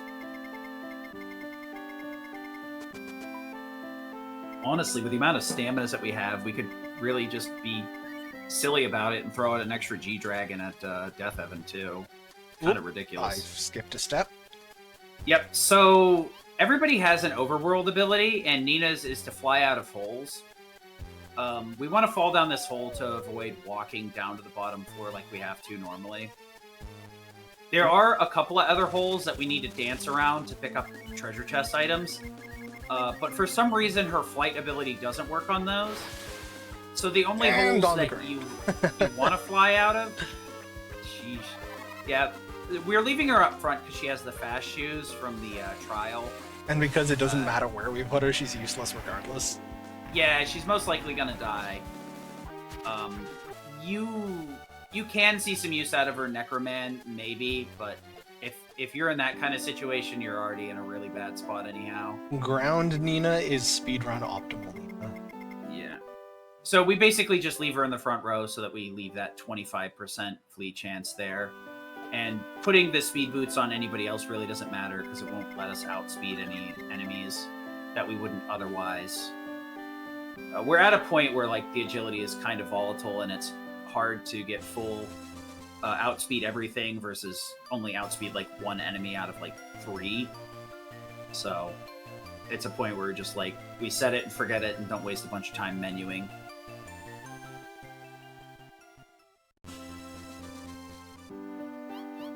The big thing is normally we would like just stick the boot on Kat and then let her start spamming fire rocks. But she's going to be leaving the party soon, so we won't have that luxury. And even though Blue has... Blue's stat growth is from a different table than everybody else's. Everybody kind of has their own specialized table. Blue's pulls from a different one that just results in really ridiculous stat gains. So if you can get Blue up a few levels, things get out of hand real quick. And normally the GBA route will hit about 39 with her pretty consistently. And that's just about enough.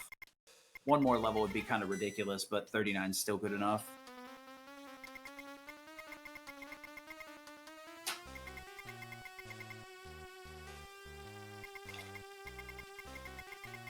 Yeah, character level up data. This is a little bit computer science thing. Each level up and each stat collectively. So like the amount of stamina that Ryu gains at level 19 is stored in 4 bits. It's a half byte, which is therefore a number between 0 and 15. I think a half byte is a nibble. CS nerds in the chat can correct me if I've remembered that wrong. Which means that, so like 15 is the maximum possible stat growth that a level can have. And because Blue's stat gains are just pulled from random data, it means that a lot of her stat growths just are 15, just by luck. So yeah, Blue gets a lot stronger on every single level.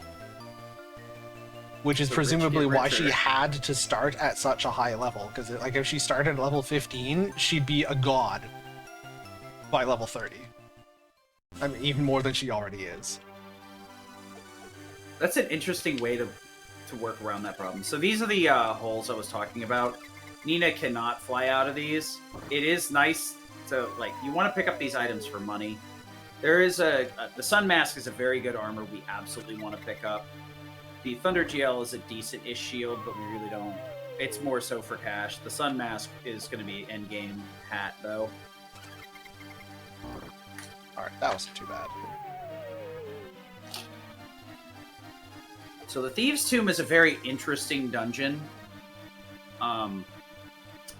these faces, when you take an encounter, will have random special effects when you clear an encounter, and can do a litany of things: recover your strength, refill your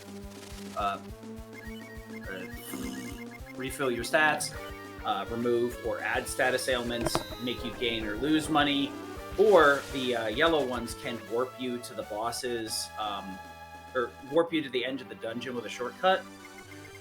So $1. ideally in the SNES version, you would just run around on the yellow tile and go for the shortcut, because your encounter rate's so much higher, and you can use the collar as well to further increase it. GBA having 7 steps guaranteed before every fight makes the shortcut a really bad gamble. Also, just having a high walking speed. Like, you pay a smaller price in walk time to get there the old-fashioned way. Yeah. Like, everything about the calculation in GBA is slanted in favor of just walking. Whereas in GBA, in Super Nintendo, everything slants in favor of fishing for the shortcut.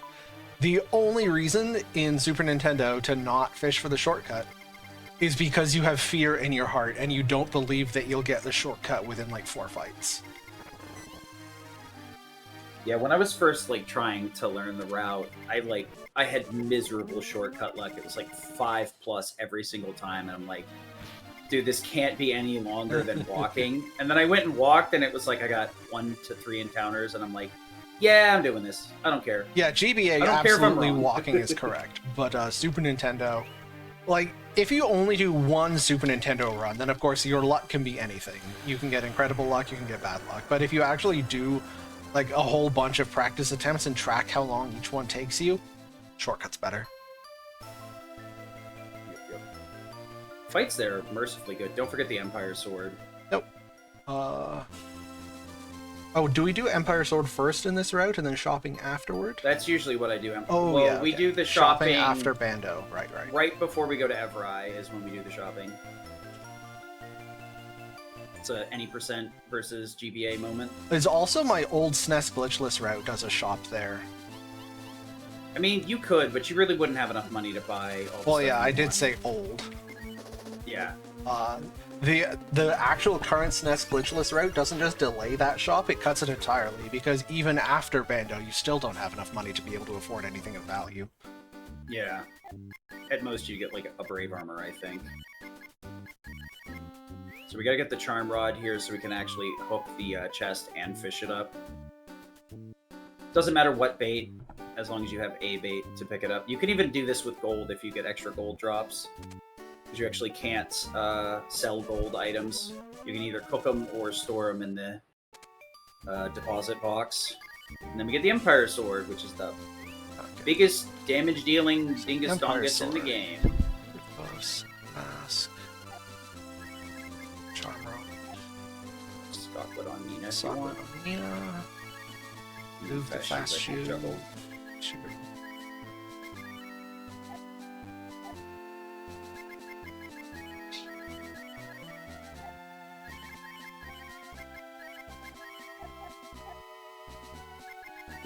Juggling here because Cat's going to leave the party, so we want to have them in the right order.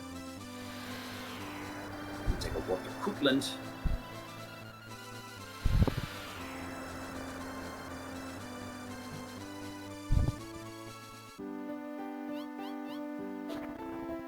Honestly, you could convince me to go by there and get the Brave Armor early for the extra damage, but I'd imagine Attack Up plus Empire Sword already tops out before. Correct. Yeah, you'd just be getting it for extra defense in Bando, and I don't think you need it. Bando's not that hard. Yeah. I mean, yeah, it's pretty binary. Necroman's either killing you or not killing you. Yeah. Because it's mainly death or zombie that's going to end your existence.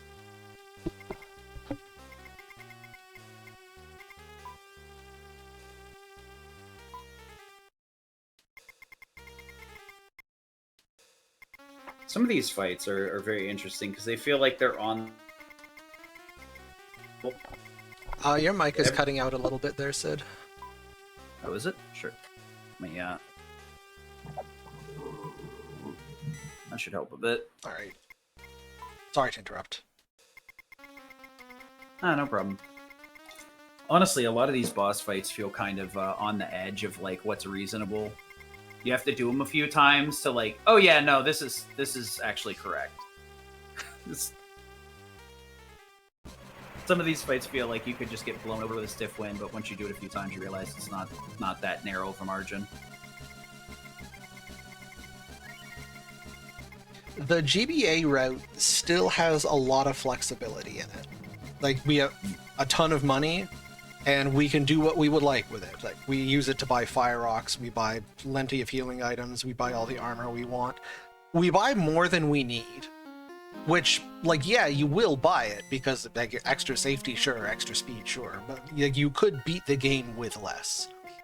Yeah. One of the things I love about the Super Nintendo glitchless route is you couldn't really beat the game with much less without having to go a lot slower. The glitchless route is always just on the borderline of being viable. Yeah, that's the real razor's edge. Watching like a SNES glitchless run, it's like it feels like when you're watching that, a random encounter can end the run, much less bosses. But it's so satisfying. Like, I'm sure it's a coincidence because, like, the devs 25 years ago were not designing with speedruns in mind. But just by fluke, the way it works out is that a glitchless run of Breath of Fire 2 on the Super Nintendo, everything just barely works. If you had even just a little bit less money or a little bit less experience, or there weren't a few chests in just the right places, you'd have to stop and grind. Which, like, sure, it's still a speedrun, but, like, it's always less satisfying when the solution to the problem is just stop and grind. Yeah, the fact that it, like, is on a razor's edge, 100% possible. Because, like, when I look at it from GBA versus, like, this, where, like, how things kind of work out in GBA, and it's a lot less lean and a much more open, where you have, like, a reasonable amount of gasoline in the tank, it's quite obvious that the devs intended for you to grind and wanted your experience to be more in line with, like, the GBA speedrun versus the SNES run. Like, this is kind of where they wanted you to be, because these fights are somewhat reasonable, not completely absurd. It's fights like this that we make harder on ourselves, because we're like, we don't need to go get another character. We'll just do it with this party. Ryu's good enough. Ryu is genuinely him. And yeah, the Empire Sword just does a lot of heavy lifting. No two ways about it. Maxing out damage is good. So funnily enough, with a 3-person party, Scramble is going to give Ryu a stronger attack bonus in slot 1 than normal. So we're going to use Scramble here instead of normal.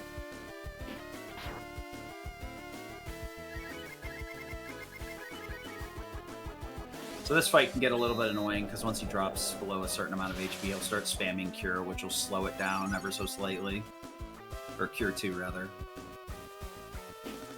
Or that's the sauce. That's why we don't bother to dragon in this fight, because the moment you crit, he just drops. That is the second mystery hat. I did notice we are getting a mysterious number of mystery hats.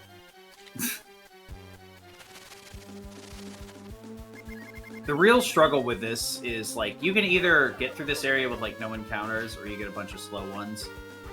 And dragoning here is pretty obnoxious, because there's really no way to get through it without it. We're at a point where Fire Rocks and Fireball usually won't clear an encounter, so it's dragon, refill, dragon, refill. Fire Rocks would be able to clear at least most of these encounters, except the enemies here are all Spirit Elemental, and therefore resistant to fire damage and all other non-holy damage. So it's because of the elemental resistance that we have to do dragons. This hallway is pretty annoying too, because it's just kind of a never-ending hallway, so it's very hard to gauge where to use the smoke here. I ended up, like, counting out to 5 or something like that.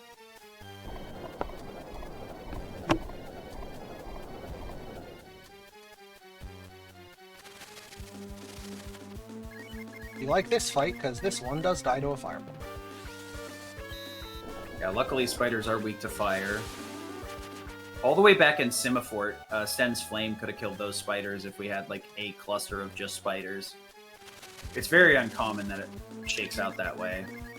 You're definitely in smoke territory. I was pressing the menu key as it spawned the fight. Yeah, the smoke tile is a little bit before the door frame, so I think you might have been in it on the last fight. I'm not sure. This hallway is super disorienting and really hard to land your smoke in because you have very little feedback. You just got to kind of know. This is the struggle with GBA, is like learning the smoke tiles is a very esoteric skill set for just this category. It does not apply anywhere else.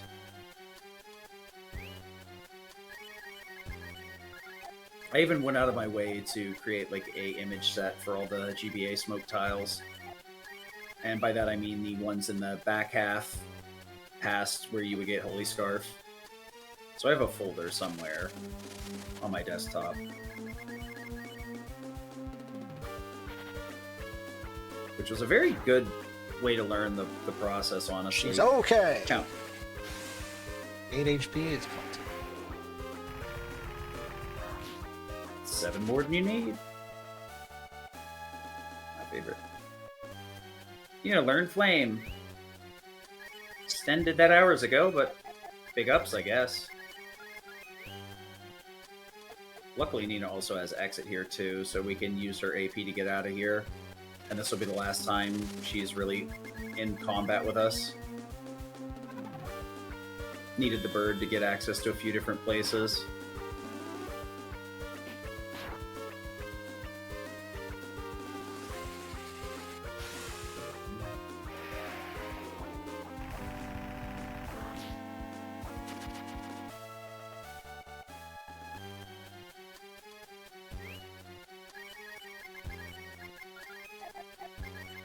Yeah.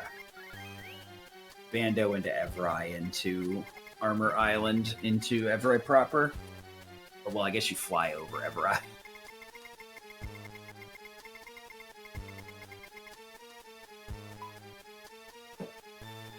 I think the one thing that I've never managed to do in this run is get a holy shield for blue. Never had enough money for it.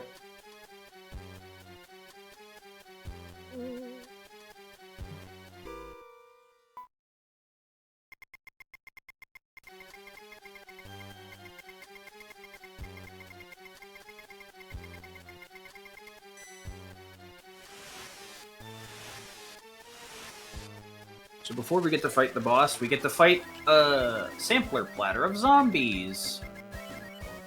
These guys are very bulky, so using a dragon here is a good option.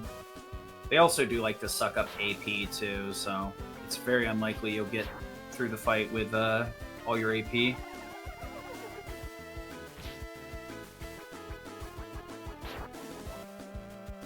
Alright, Nina did her job. She sucked up a single attack. This is irritating though. Ryu is too injured for me to not heal. Yeah. This is the struggle with intriguing.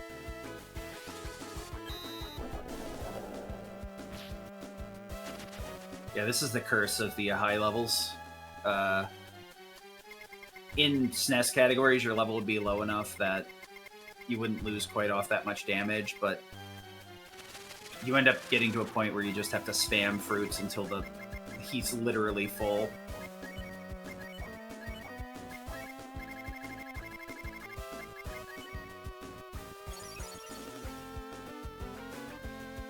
Unfortunately, our most efficient heal here is Help BLs. You know, I was kind of I wonder if he's gonna... Hey, the guts. Unfortunately, that means I still can't attack with him. I know, that's even worse. It's funny, but it's worse. Honestly, him dying here would be better because we could just life pill. Oh, frustrating. Hopefully it'll be a regular attack here so the Cure 2 can top us off. Zombie hits for physical damage, Yeah, which is... 152. We didn't get zombied, though, which is the important part, so we can keep trying to apply pressure. What we would have liked to do was hard rip, attack up, and just start swinging for the fences.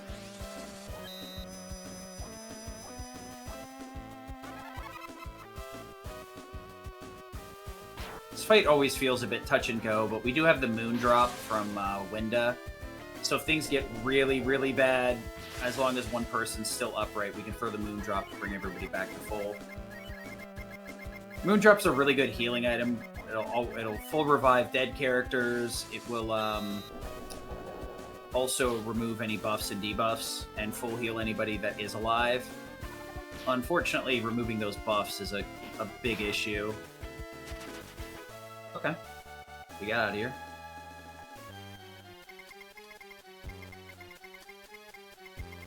Yeah, this fight's always a bit spooky depending on what the zombies do in the fight before. It's really rough getting jammed into a boss after having a pre-fight.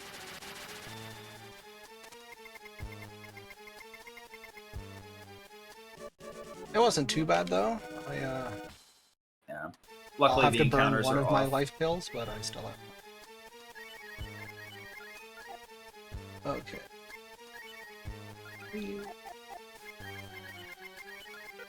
You can grab a couple extra Evri when you're doing the item shop anyway.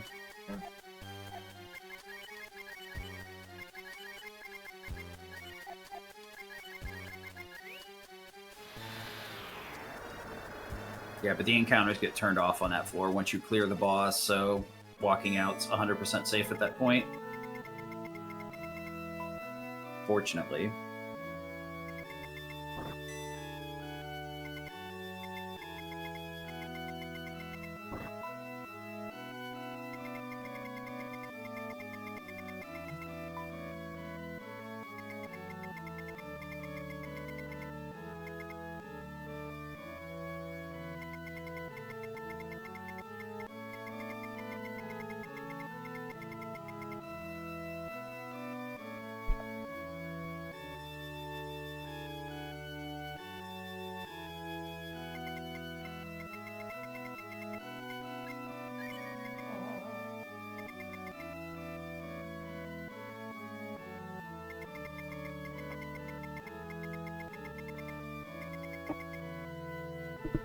At least we get warped back to Cotland here. We don't have to fly back or warp over. We do have to, however, say no. We don't know anything about the church passages, or else we get a quiz, which is really annoying. And then when you screw up the quiz, because you will, because you've never practiced it, you get an even longer line of dialogue telling you to go learn the... Actually, the if you have sayings. already started the quiz, it is quicker just to get it wrong. Because it's several questions.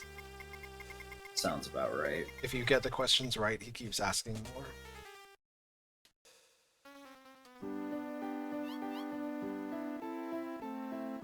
Alright. And now we shop.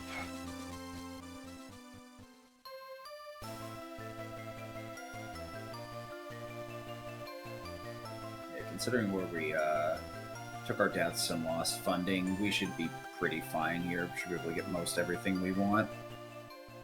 Brave armors are part of the big one because it will boost our defense and attack. Sun masks are pretty good too. Sell. That now. Stick rod, charm rod. Yep. And then everything Buster but Buster Sword. Oh yeah, another extra mystery hat. Okay, so buy. Shields, that's brave armor. Trade. Holy shit. Shield. And Oh, you're not going to have enough to buy frisbees. Yep, I saw that. I guess we're going to have to hawk some stuff in the inventory.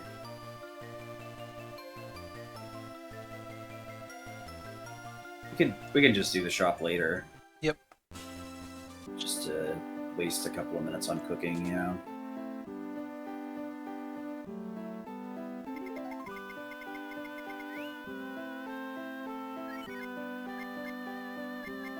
Was it Shave Ices? Yeah. Bare minimum. Nothing to sell. I mean, the only thing you could do is sell, holy yeah, no, you can't, because you sell the silk gown. Yeah, that's why I was saying I never have enough for the Holy Shield. It's impossible to afford, as far as I can tell. I think if you have a really good run, it's possible, but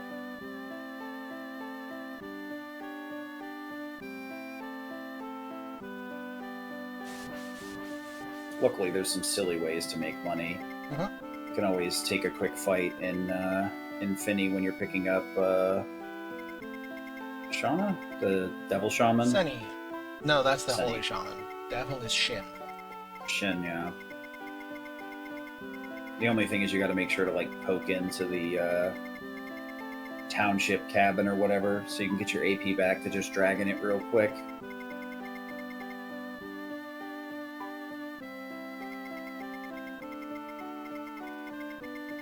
At least you'll be able to cook all your wise balls and just stack them up, and then you won't have to fight that for inventory space.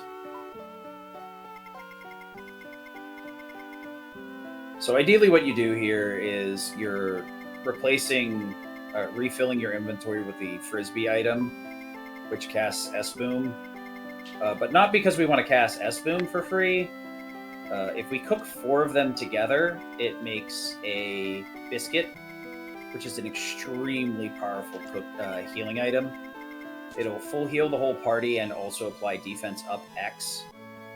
The only downside is the defense up X animation is slow. But other than that, it's a very, very reliable way to get through the end game, because the last 2 bosses hit really, really hard. And being able to full heal on command a few times can make the fight go from being borderline impossible to a cakewalk.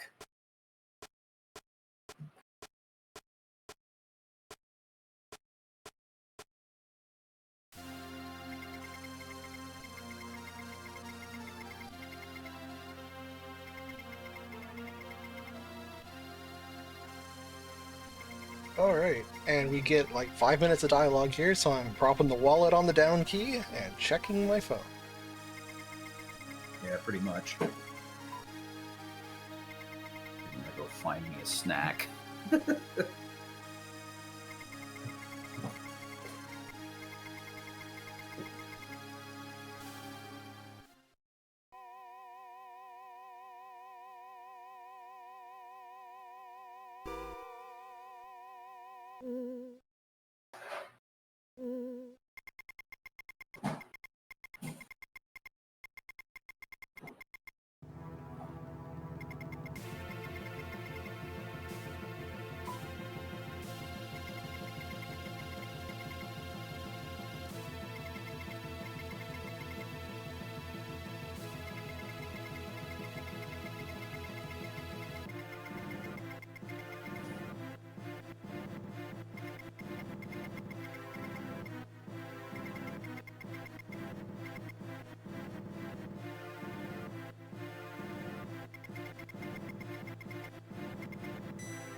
Okay, so now in our friendly children's video game, we are going to watch a religious authority perform a public execution. I love video games.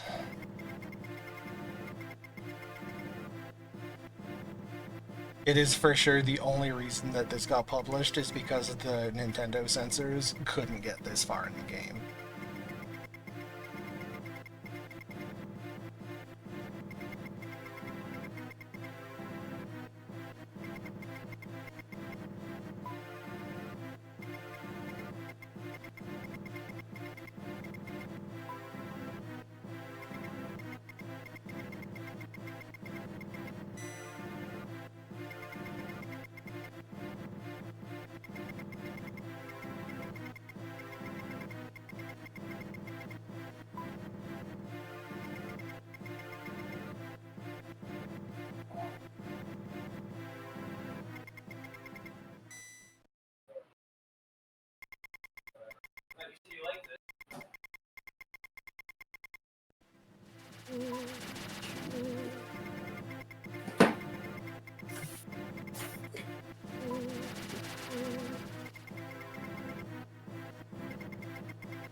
Mm-hmm.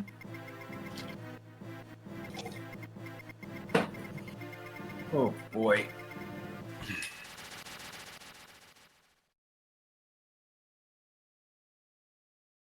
I love this cutscene because I always come back to it being like, what, you haven't killed him yet?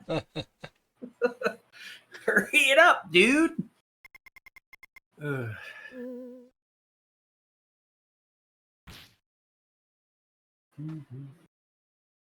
I'll say this for him, he really loves monologuing. Oh, he does, yeah. Look, if I could save him, I would, but, I mean, Tiga does deserve a swift kick in the dick. I don't know if he deserves a lightning bolt to the head, but he's being a bit of a nonce there. A little bit, keep your hands to yourself moment. And Blue Cat. So I mentioned earlier that every time you gain and lose a party member, you'll get a free recovery. This is the one place that I was referring to earlier. You don't get a free refill here. So we want to make sure that we come into this with everybody set up for this next fight.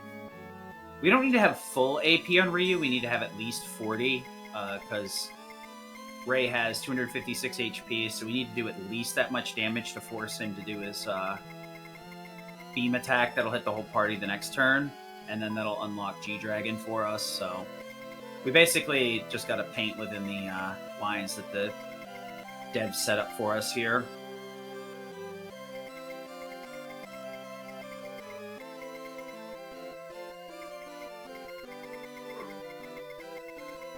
And G-Dragon will be our final offensive upgrade dragon-wise. Because, Look, in yeah. Taiga's defense, I will say I also am weak to lightning bolts. So, Yeah. I don't think I can judge.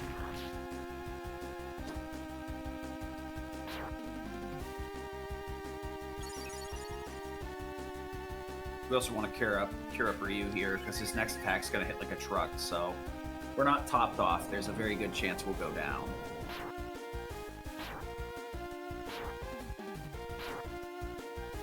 I've seen him outright kill Cat even while she's defending, which is like, okay, cool. Defending and in defense. That's why the nodes insist on having 2 life deals for the dungeon. One for here and then one backup. So G-Dragon is more or less going to be a story trigger here. It won't actually do damage, nor does it take AP, but it'll end the fight with Ray immediately. But this does up to 999 based on our current AP versus our max, so it can hit much harder. The animation's a lot longer, so we're going to still spam Thunder Dragon if we need to kill something. But you could theoretically use G-Dragon in certain situations. It's mostly for boss damage. Yeah. Boss's HP kind of swells up towards the end here, and they get into the several thousands. Just several thousands.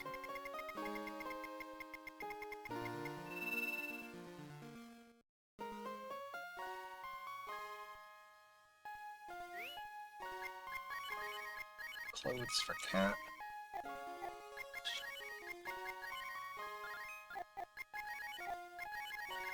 I was gonna say the smoke's on next floor.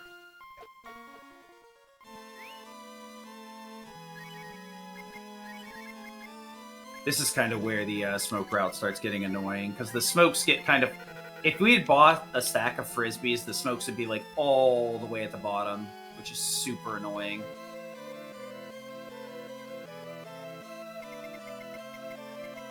So sorting and managing your inventory, making sure things are in the right spot, not like compulsively sorting is very important here. Or else you end up having to spend a bunch of time jerking around with your equipment and getting it in the right spot.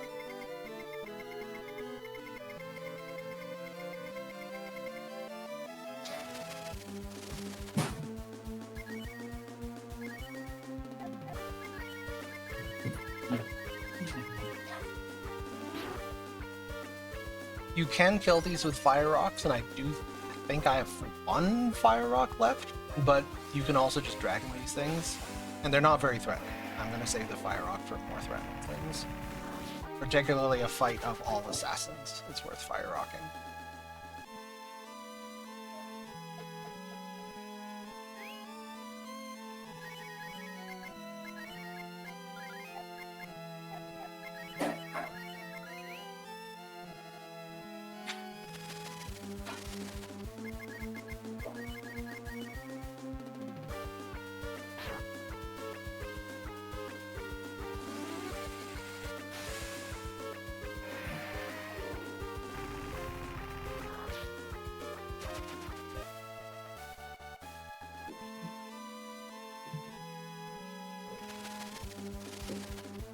I get punished.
Oh, this fight's always the most annoying to me.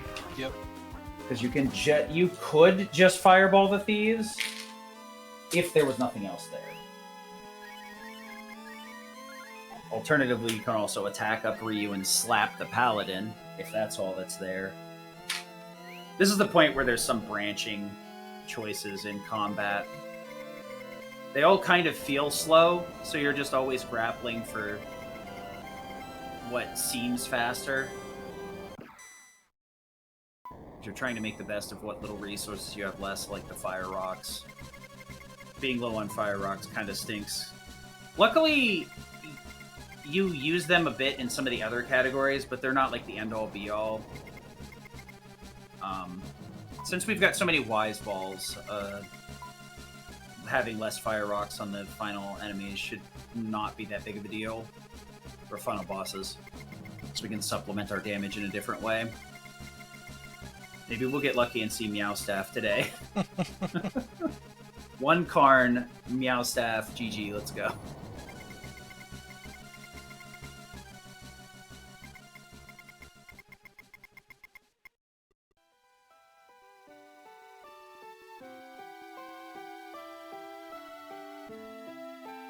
Well, the thing is, like, it's not even just the double EXP triple gold. The slower text and the walk speed, I think, kind of shake out with each other. And the EXP slash gold kind of shake out with the glitched ability to generate gold with the switch glitch. So, like, there's a trade-off between the two of them. And it's like, they end up being more or less the same. The only thing is, obviously, being able to glitch your game is a little bit more powerful when extremely finalized, which is where any percent is getting to the, like, end of the route, where punching with Rand is just the way to go. It is only the glitches that keep Super Nintendo on par with GBA. If you compare GBA to SNES glitchless, it's comical how much faster the GBA is. Yeah. SNES glitchless is almost like an exercise in futility when you compare it to GBA. About an hour slower. None of the advantages, all of the pain.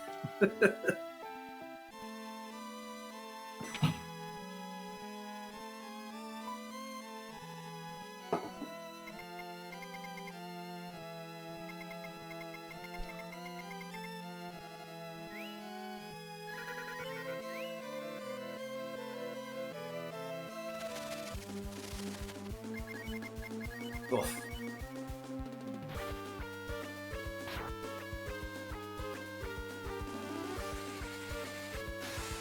I do appreciate how they're both more or less neck and neck, and they offer different gameplay experiences. Sometimes you end up with like games like this where they have two categories that are around the same speed, but they're just kind of the same thing, except one has a little bit of lime juice, one has a little bit of lemon juice. And the way that they play are very, very different.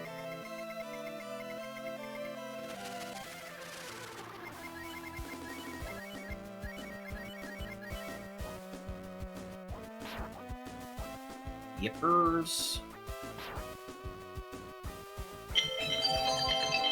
Of course.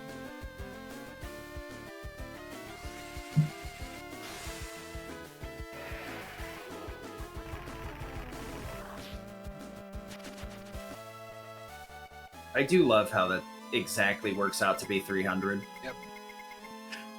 This is one of the weird cases where it does exactly the right amount of damage because these archers have 300. Uh-oh. Ah, she's fine. But yeah, the amount of bar that went away before the number seemed a lot more dangerous. The than I bars are thought. lying. Yeah.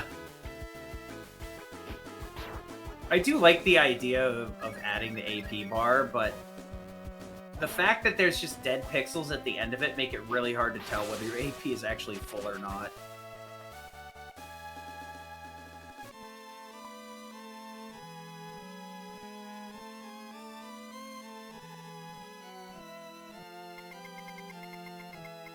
I do think it's kind of funny that they had to give Habaruku running shoes just to make sure that you couldn't catch up to him. Yeah. It's double running shoes. It still makes me wonder if there's some way to glitch the dash flag on the SNES version. Yeah, no idea.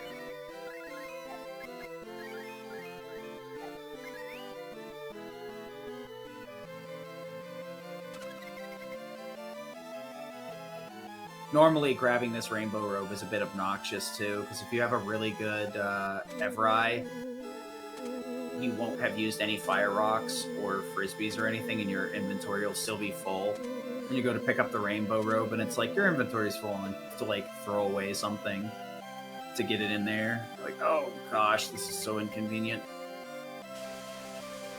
So we're gonna take a bunch of damage here from the eyes. So we're gonna heal up once we get through this hallway of laser beams, so that we can actually survive them. We also want to make sure to top off reuse AP so that the dragon will hit for full power, or rather pup. And also make sure that Blue has at least enough AP to cast a spell plus attack up to get through this fight. A very tightly wound fight here to make sure we get through the fight, killing the eyes as quickly as possible, but not getting rid of Gainer. Actually get the bad ending, and that is not a category on the leaderboards. But it would be fun. Would be funny if, it doesn't end the game. So, for a marathon, it doesn't impact anything. It just affects leaderboard legitimacy.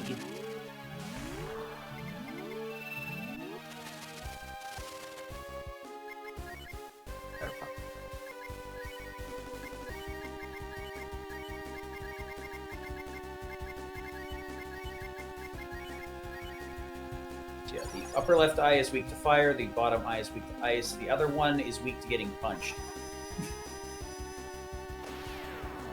We want to get rid of the fire and ice eyes because they'll spam flame, hail, and other high damaging magic spells as quick as possible. While the eye in the upper right corner will always spam Cure 2 at the start of every turn to heal for 120. So we want to make sure we get rid of both of these eyes right now, first turn, so they can't keep getting healed by Cure 2 and make this fight super obnoxious. Part of the reason why we go for a puppy attack instead of a dragon, so that we don't kill Gainer, but we can do a reasonable amount of damage with a puppy attack to burst through its HP pool.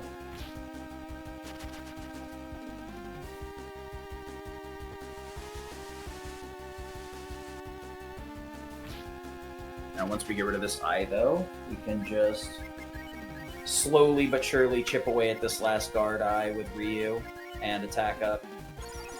Put him in the front for that 30% damage bonus and let him go to town.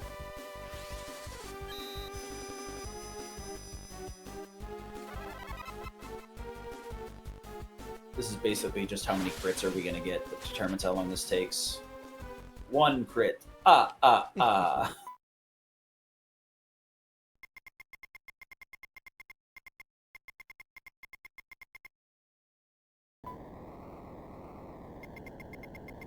So I'm gonna have to do a slightly inefficient pre-infinity setup because I did not have enough money to buy frisbees. Yeah, the biscuits are incredibly important. It makes the final 2 bosses go from being near, if not impossible, to extremely reasonable. Or very static as long as you repeat the same actions. The second to last boss is probably even more dangerous than the final boss in certain ways. So we just tackle him in a very static way where we do the same thing every turn until he dies.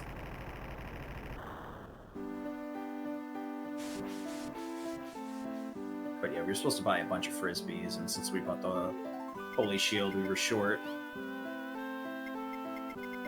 There's also a blinded shield that we could have picked up instead later, but that also can make it hard to buy enough frisbees as well. Honestly, upgrading Blue's equipment is the big kicker here. Getting her the last few like defensive upgrades so that she has better survivability in the end game is fairly expensive and hard to afford.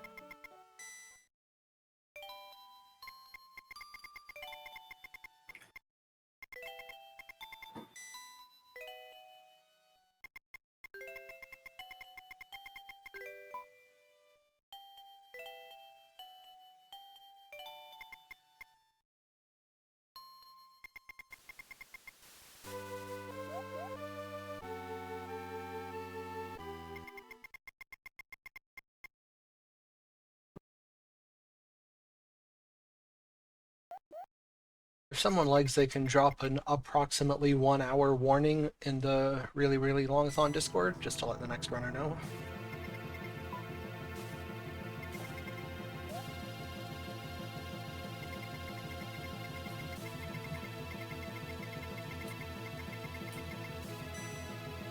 Yeah, I'm really looking forward to this nap I'm gonna have afterward. Same. Because I got up like an hour before you. Because I thought the start time was still at 5. The only reason I think that happened is because we were ahead on certain things.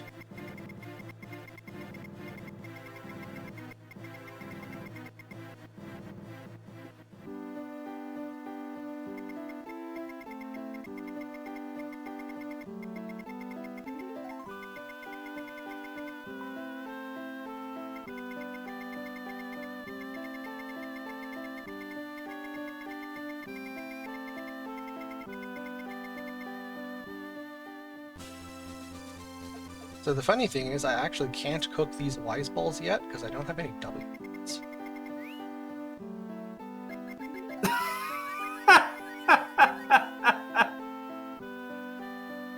That's ironic.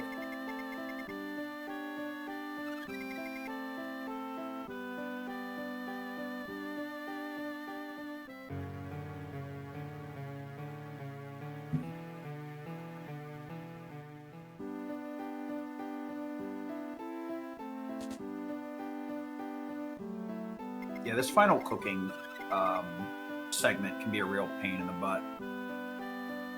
Getting enough money and enough space in your inventory to do all this cooking is super annoying. I think the trip to Gantz is where you're going. Yep. You could always sell the Buster Sword and buy the Bronze Sword if you are really down bad for cash, too. I mean... Yeah, never... Because there isn't any reason to go by Hometown. Because they don't sell frisbees. And you should be able to get fruits here anyway.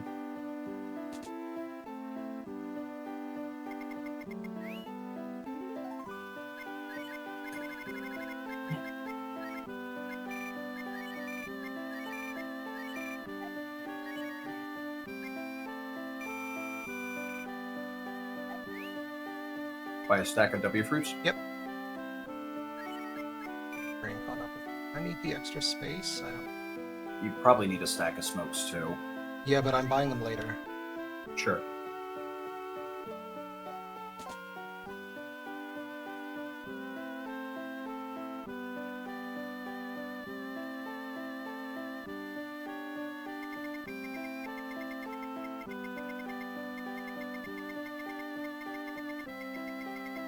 I guess you could always just cut Rand's shield and call it a day. Well, it's not money that's the issue. It's just right now I have no inventory space. No. I left the one slot open so that... Basically, it was rather than try and think through the entire section, like, do I need an inventory slot? I can just leave it open because I only need the 9 W fruits for cooking.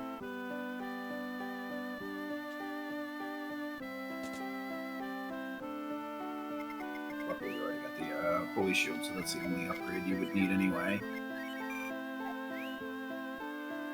Yeah, you should have enough to buy the rest. Yep. You may want to take a fight in Shin when you pick up Shin, so you have enough to buy a critical mass of W fruits, but... A stack of W fruits is 1,800. I have 10,000. I can move easy. Hashtag maths.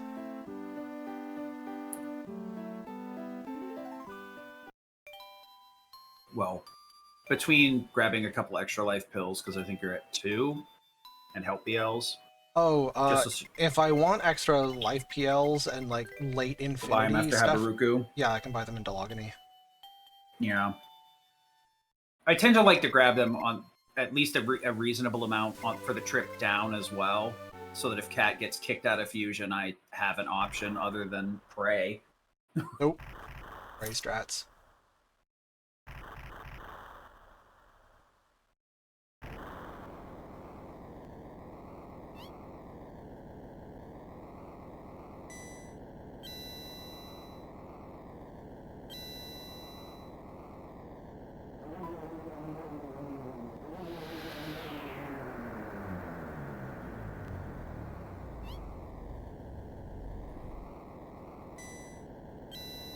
I think this is like the only part of the GBA route that I'm not super high on.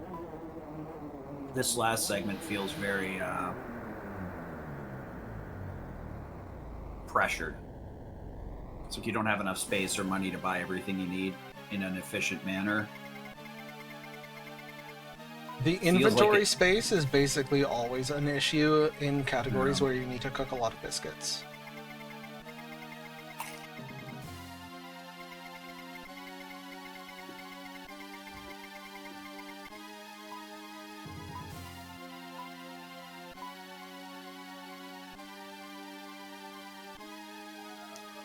As a new runner, this area trips you up a bunch too, because you have to remember to go shopping twice and save enough money, and then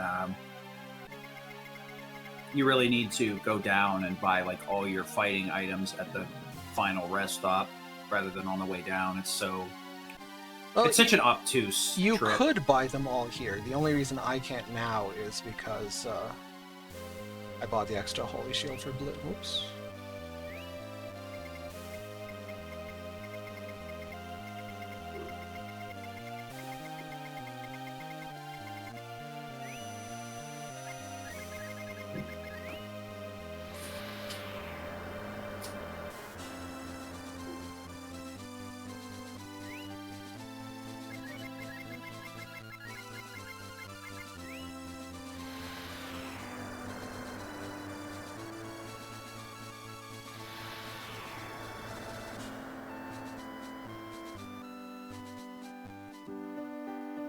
A little bit of rapid warping to close up the story here.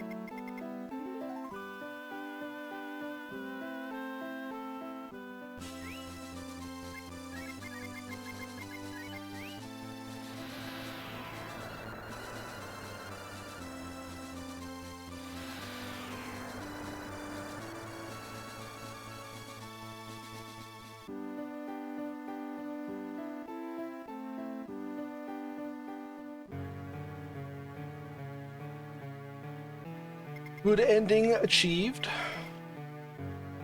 Or at least good ending unlocked, depending on how you think about it. Yep.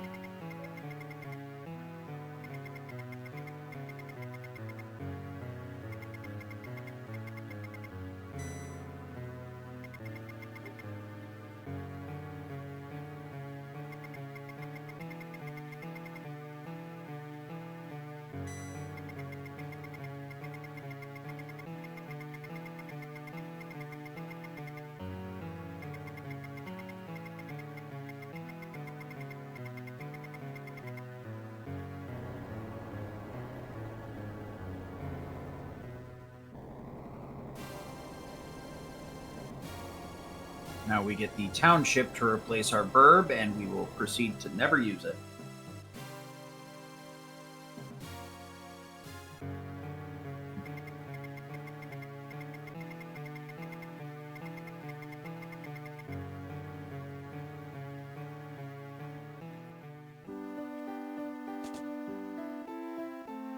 We now begin the cooking. We'll be here for a little bit. That's good.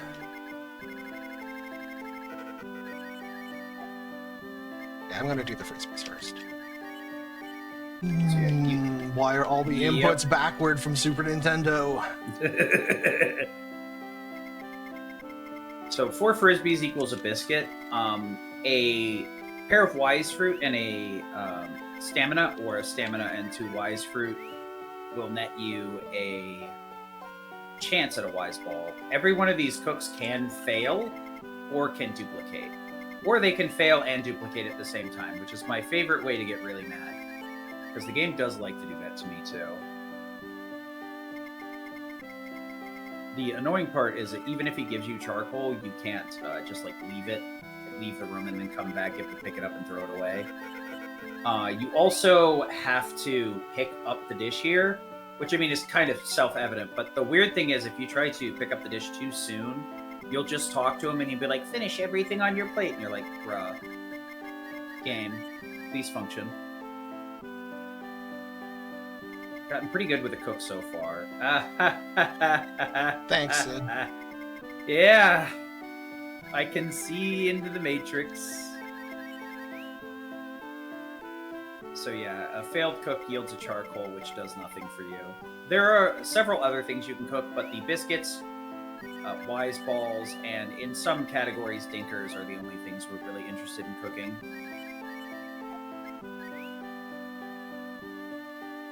I could have sworn we got 2 extra stamina drops. Huh.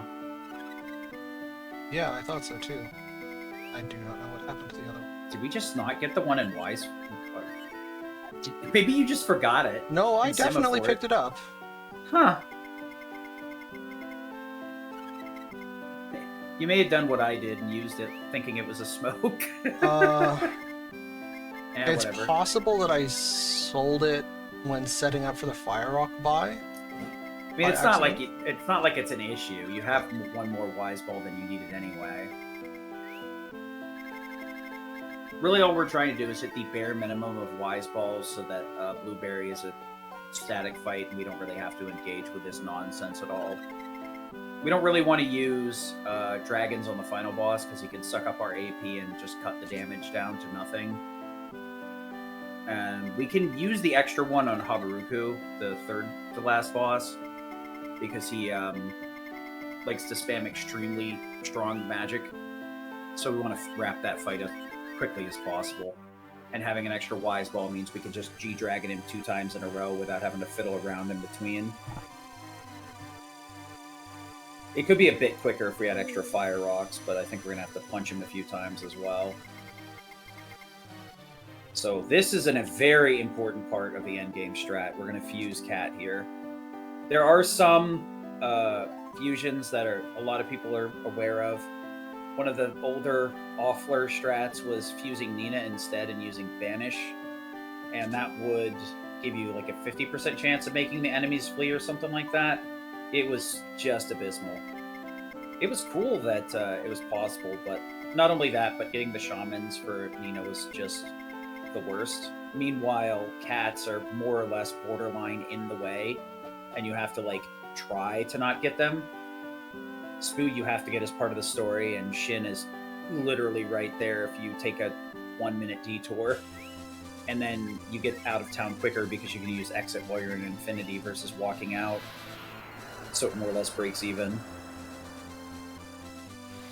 But with Spoo, it gives a character a massive speed boost.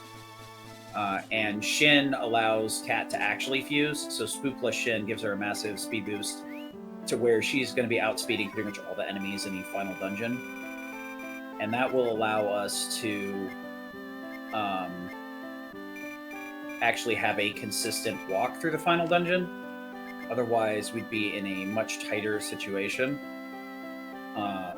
Though the way that running works is it's your party's average agility versus the enemy's agility, and then it gives you a percentage based on the difference or the amount that your agility is above theirs. So to get our average agility higher, we're just going to kill off our entire party and run around with just Kat, which may seem patently absurd and extremely dangerous. It is not quite that bad, actually. With her fused with Spoo and the extra levels you get from GBA, she functionally has 100% run rate. There's only one enemy in there that's faster than her that can stop her from running. And with the levels that we have, there's a fairly good chance that we survive that fight, regardless if we do see it. Still got to cook up a couple more biscuits for the final boss. We have enough for Blueberry, but we need a few more for Death Evan, because he can hit the whole party very hard. Yeah, the issue here is that both of the final two bosses were designed assuming that you would have a multi-target heal, and all the multi-target heals in spell lists would involve a lot of grinding, so we have to use items for multi-target heals, but there are none that are purchasable in stores. The best you can do is cook them, so we cook them. Yeah, because our other options would be like moon drops, which are rare and remove our buffs, so we really don't want to use moon drop. Vanilla extract does 120, but it offers no additional buff, so it's not quite as good. And biscuits are just very easy to cook in general, so might as well take the extra defense. There's only one downside to using biscuits, is the final boss can remove your buffs, and that ability will activate depending on how many buffs you have, or at least have an increased chance of it happening. So biscuits in the early part of that fight will unironically cause him to debuff you more often.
At least we finally get to take our annoyances out on Habaruku.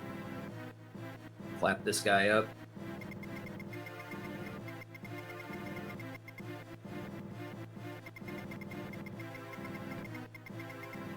The notorious cephalopope. This boss is a very binary thing, and he either does nothing and just tries to steal your AP over and over again, or spams the highest damaging spells in the game to the point where he'll just wipe you if the fight goes on too long. Pray for Chilbaruku. Yep. This is the nice thing about having the extra Wise Ball. We can spam an extra G-Dragon, so the fight gets wrapped up much quicker. So that even if he decides to be not chill, we should be able to get through the fight fast enough. There is some benefit to having him actually do attacks, because it theoretically makes the Death Warp setup after this faster. Well, not Death Warp, but the Flea strat, where we kill everybody but Cat in the party, which is why she's not currently in the party, because if a Fuse character falls into crit or is killed, they'll defuse, so we'd have to take her back to the Shaman and refuse her. So we grab Spar here. It was the best second choice. Oh. Yeah, with Wise Ball, you only have to spam Fireball, and... So what was the route I came up with on this? You may not have enough Fire Rocks, actually. Yeah, it's okay. This is like the one thing I'm proud of, because I came up with a route for this. It's, if you have 5+ Wise Balls, G-Dragon, Ball, Fireball, Rock, G-Dragon, Fire Rock, Fireball, Fire Rock. So it only costs you 2 Fire Rocks.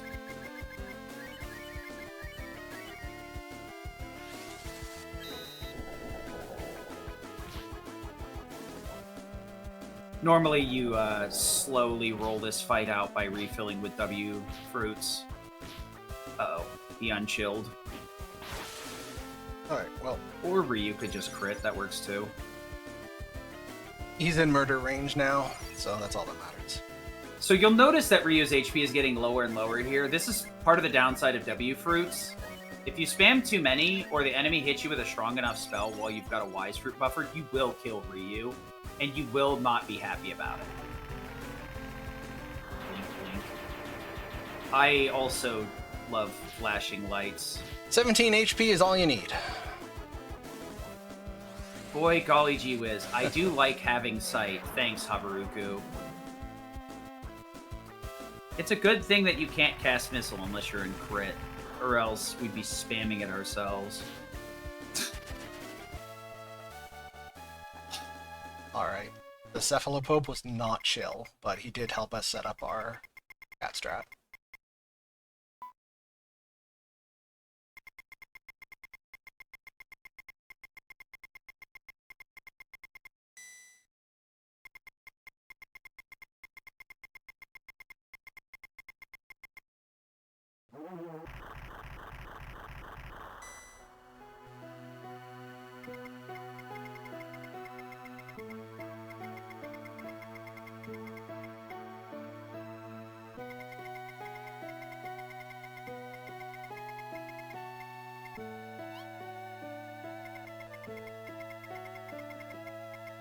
Oh yes, here comes another check.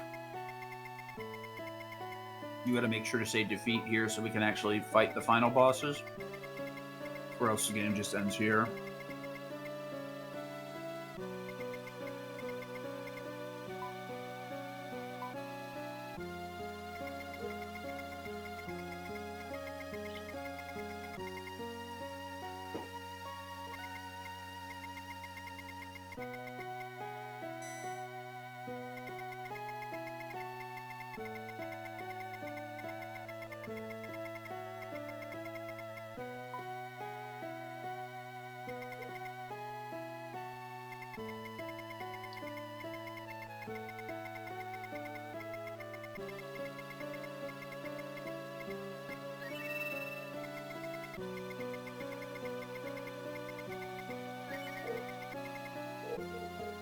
And we're good.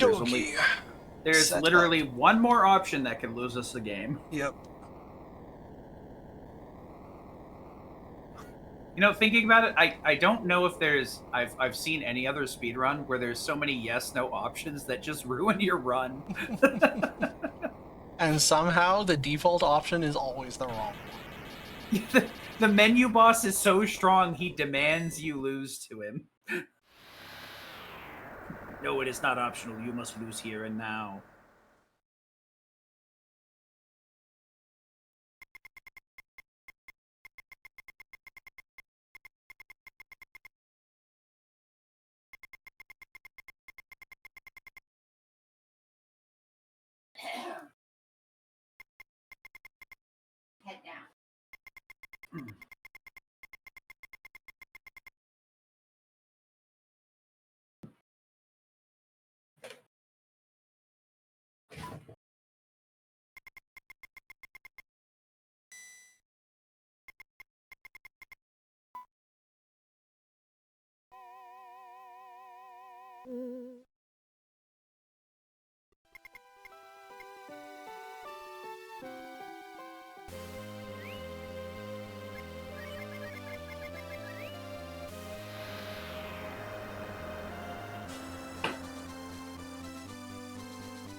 So I mentioned before the formations can be very important. We're gonna not only set up our formation to make sure that we can KO everybody but Cat as quick as possible, but also try and put Cat in the safest position possible. So we're putting Rand in slot 1 so that he can tank the most damage. With the amount of HP they have, honestly, the enemies might straight up just knock our party out for us, which would be great. We just want to make sure that Cat doesn't take too much damage here, and that's about it. Luckily, with the much higher level of 29 and the better equipment, she's in a lot better position than we would normally think.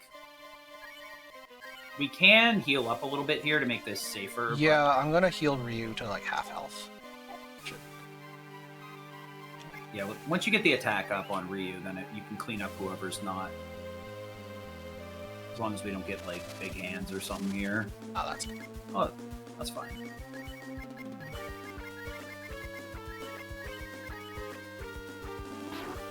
Okay, good thing I healed Ryu.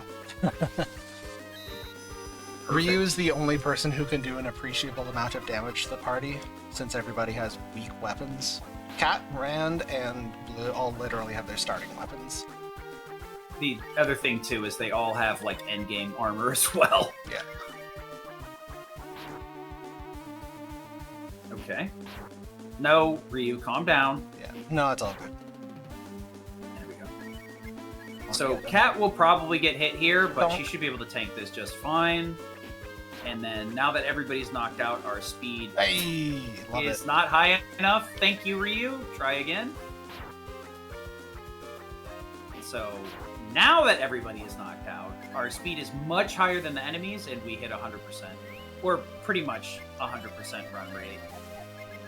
Gonna grab the Empire Sword off Ryu here. That casts S-Boom. The one enemy in here that does outspeed the Gannets, I'll point them out when we get there. If we get there, the little guys have max 256 agility. So, 5'11". don't forget your smokes. Oh, thank you. They exist. Yeah, this is gonna be a really weird pattern. I'll try and keep up with it.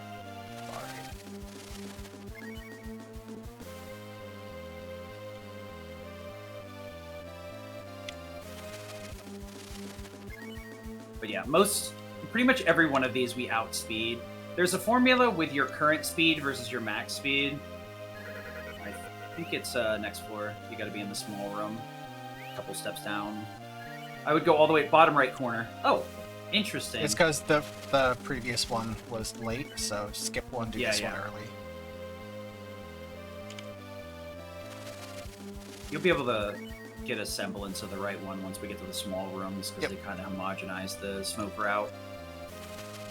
And then you can fake it on the last danger room. This is one of the more annoying areas where the smokes becomes a very big issue, because the encounter rate's so high. Missing smokes is extremely punishing. And it's just very, very taxing to keep up with your smoke route. And because the encounters come so frequently, it's very easy to think you may have forgotten your smoke when you did not, or did. So you may end up spending more time in the menu trying to spam smokes when you physically can't, or worrying that your smoke is not active when it actually is, and this area is just awful.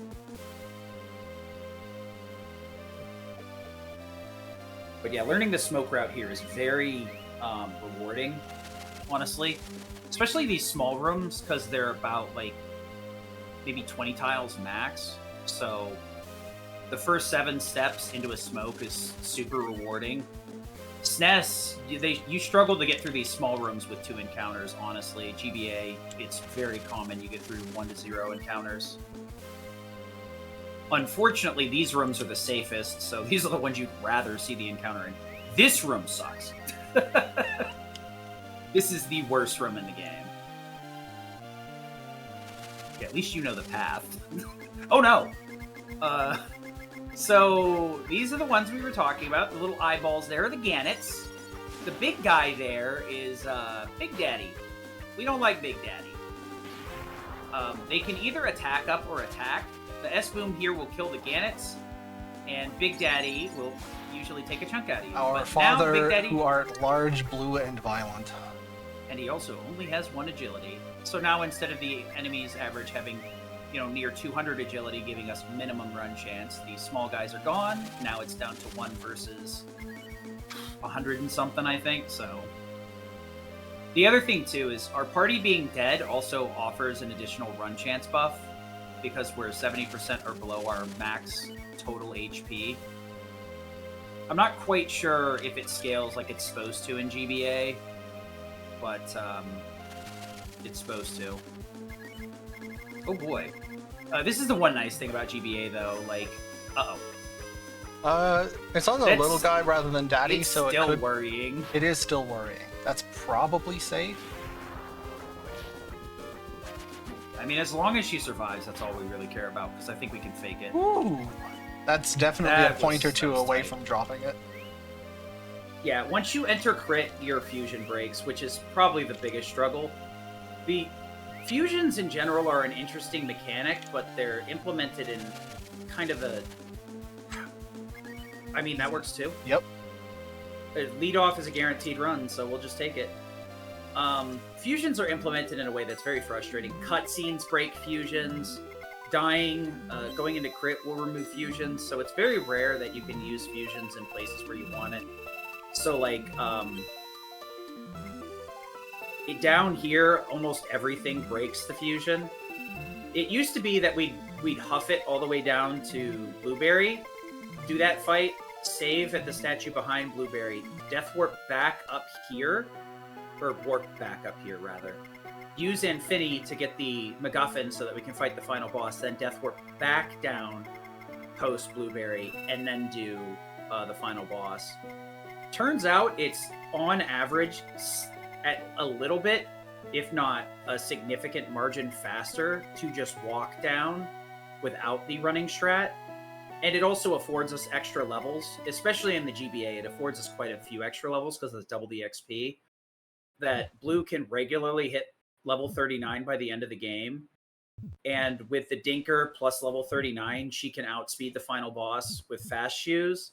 So 100% that fight can be super safe because you can heal reactively rather than having to guess and heal after his actions come out. You can react to the previous turn's damage before the next turn comes out. It's super nice.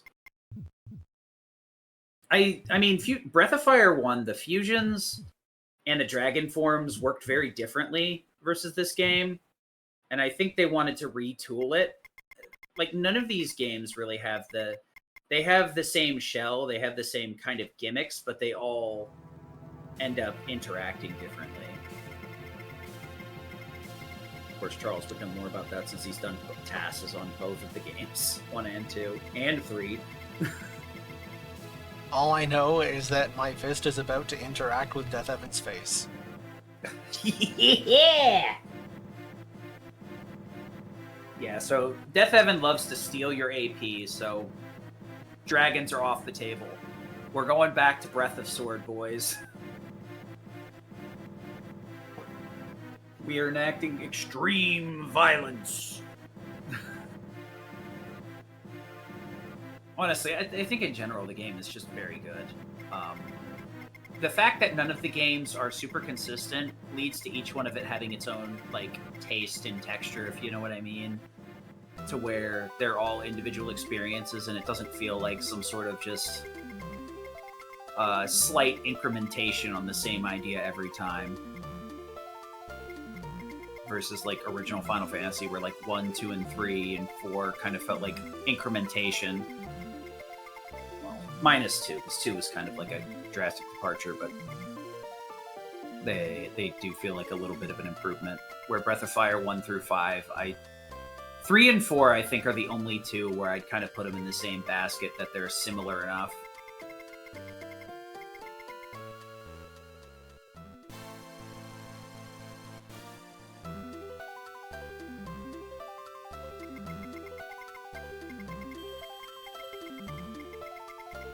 You afraid you're gonna do-si-do with Blueberry? I mean, just in case.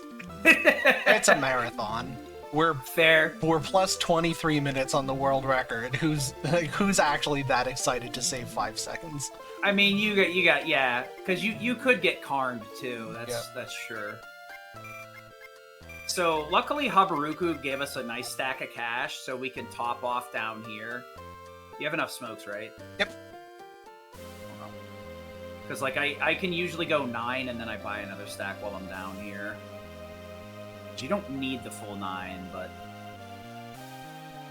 it is nice you can restock up there, but it just feels bad. It's like Goodbye. I shouldn't need to do this. That is one of the more dangerous fights because you can get outsped by the Karns. Luckily, the run happens first thing in the turn, so there's no chance of getting beaten up before you run, but if you fail a run on a Karm, you're probably dead, which is part of the reason why the strat changed, because the Karms are much more frequent down here, or they start appearing down here, and they're very dangerous. Even with the extra levels from GBA and the extra equipment afforded by a critical mass of money, Cat can still get knocked on her Tukus pretty quickly. It's like August all over again.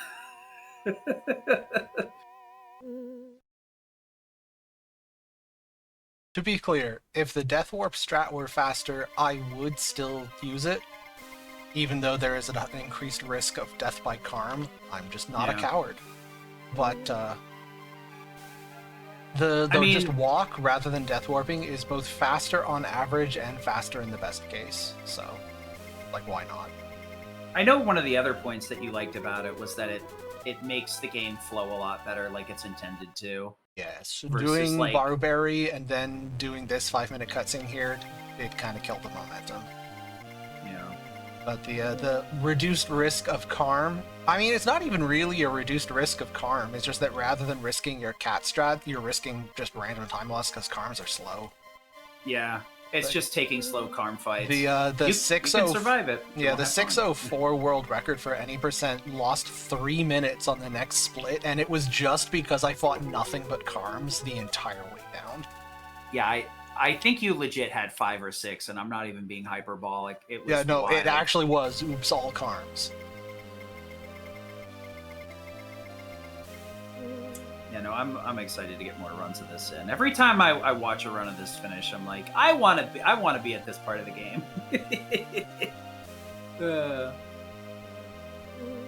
It's such like a cruel mistress because a lot of your time save and loss, like we're talking about, is straight up just encounters.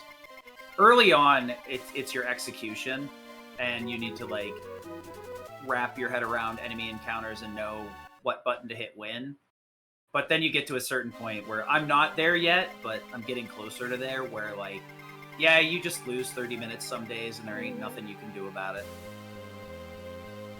Just grin and bear it or have fun or, reset or something, I guess. On the one hand, there is definitely like a lot of time loss that is not, grammar, that you can't do anything about. Like me just getting oops all Karms. You're gonna lose time no matter what you do with that. And like you can just get a bad Mount Fubi, you can just get a bad Tag Woods.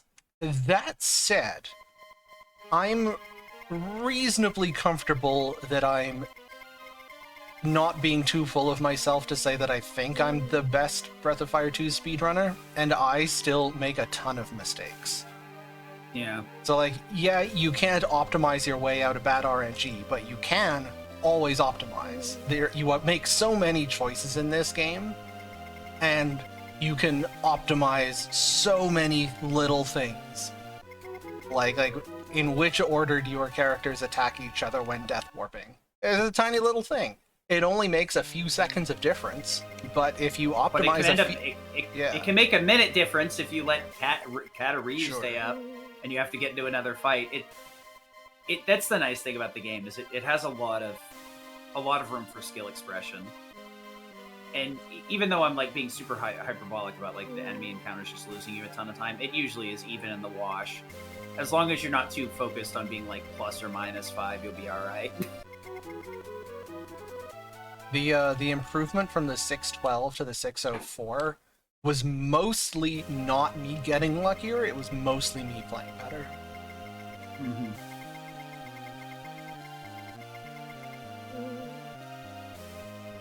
That's always the interesting part of a speed run when it like keeps getting pushed lower and lower.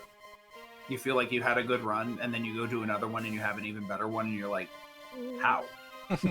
I thought I executed fine last time. Turns out you were not at the apex. Not yet. A lot of the decisions you make in Breath of Fire 2 have very small effects on your time. Like, if you optimize a random encounter better, maybe you can save one attack animation, which is on average about 2 to 3 seconds. But like, if you keep saving 2 to 3 seconds here and 2 to 3 seconds there, it adds up. It's a 6 to 7 hour speed run. I've been thinking about that on the walk to Captain. I'm like, do I really need to attack with Sten here? Is this really going to do anything? Yep. It keeps cropping up in the back of my head. I'm like, I don't even think I need to attack with you. And it's fair, because he does, like, 15 damage. To be fair, every speedrunner forgets bows in this game once we get through the first 3 hours. He is very forgettable. It's a shame. He is bulky enough, and having Cure 3 is very nice, as well as Defense Up X, but unfortunately, he's not Rand. And that's just how it is.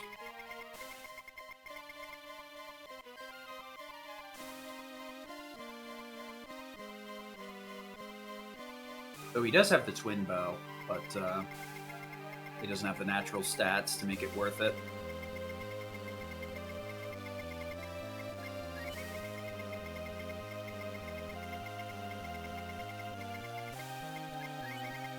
The problem is, even if he did, you still wouldn't use him.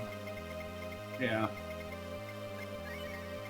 In a speedrun, you're never going to beat Bleu because joins at level 35, has every spell. It's like, Bleu is non-negotiable. And you're never going to beat Cat because Cat is just the best character in the game. Like, the speed stat matters for too many things. You cannot not use Cat. And then, like, yeah, you have a flex slot, but you already want Rand a bunch for Rand rolling in various sections, and you also need enough levels on Rand to beat the Paladin. And at that point, if you've already got Rand up to, like, in the early 20s, compared to a level 12 bow, like, it doesn't matter how good bow is. Back on. Yeah, thank you. It doesn't matter how good bow is. You're not going to use them. That's actually the smoke tile, too. Yeah. Nice. Do I have to Final put Knuckle and I anything think else? Fast Shoes Shoot. are usually what I deal with here. I'd also do the shiny hat, but you skipped that, so.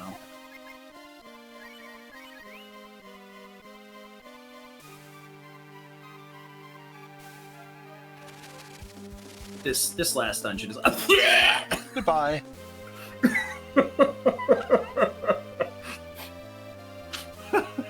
That wasn't even dangerous. That was just like raw gut reaction. And I believe the smoke tile is right next to the chest. Yeah, I Alright, equipped you got the the riot right staff. Got it. Gotcha.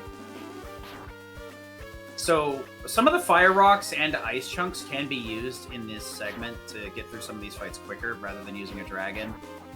The lizard archers are weak to ice chunks, and the skeletons are weak to fire rocks. Unfortunately, seeing both means Dragon Go Burr. Which Also, this is I only have one fire rock, and it's got Blueberry's name on it.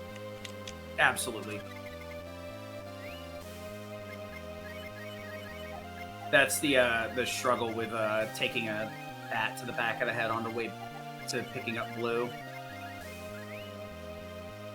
But yeah, this is... We used to run through here, do the boss, then come back after doing Infinity.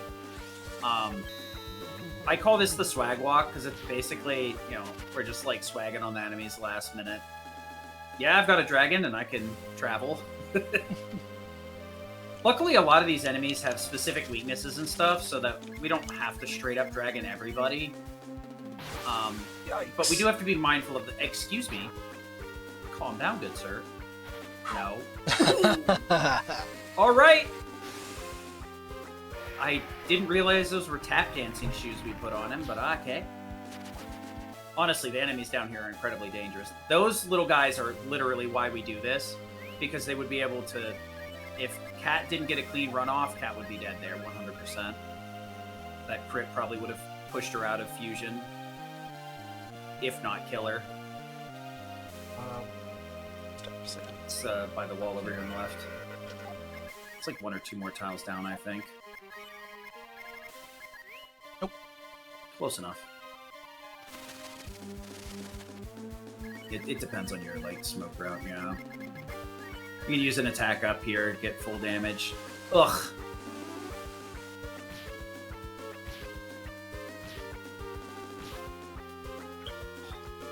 The funny part is like visually this feels slow, but it is actually faster.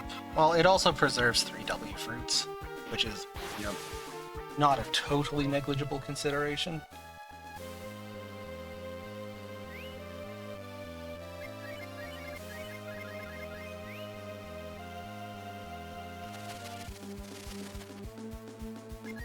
Okay. See ya. Just drop by to say hi.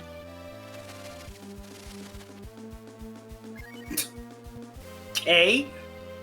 And this is why walking is faster than the Death Warp strat, because you can just get lucky. Yeah, pretty much. Still gotta grab the dragon armor for this, though. Yep. That's silly.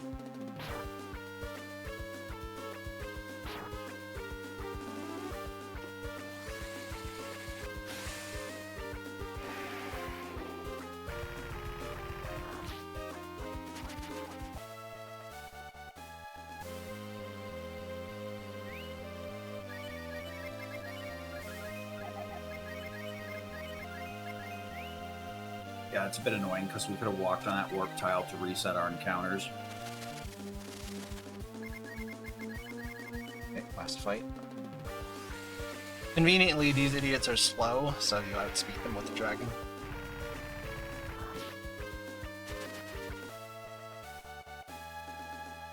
Cool.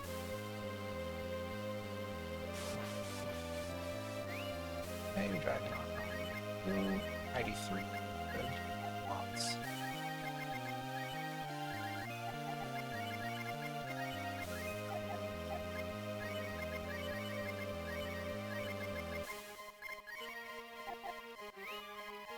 Oh yeah, I probably should do that too.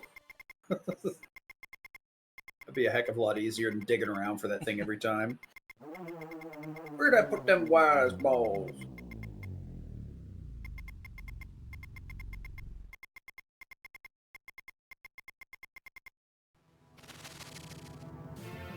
So that dude that beat up our dog in the first 10 minutes of the game, he's back!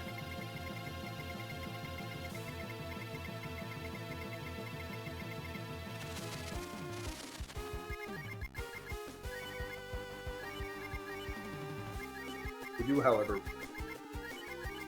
want to stay. Don't you need to attack up? Nope. New strat.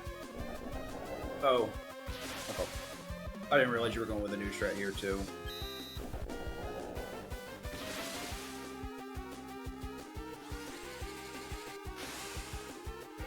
Oh. Oh, yeah, because the wise ball. I mean, you can do it even without the wise ball. It's just, like, it's a slightly more efficient way of doing the same fight if you have a spare fire rock. It makes phase 1 just a 1-rounder. You don't have to sit through his attack. Nope, no. You're not getting a misclick, not happening. You'll get a Brave Man run out of Charles at some point. Charles loves doing Brave Man. Thanks, Charles. I do. What's up?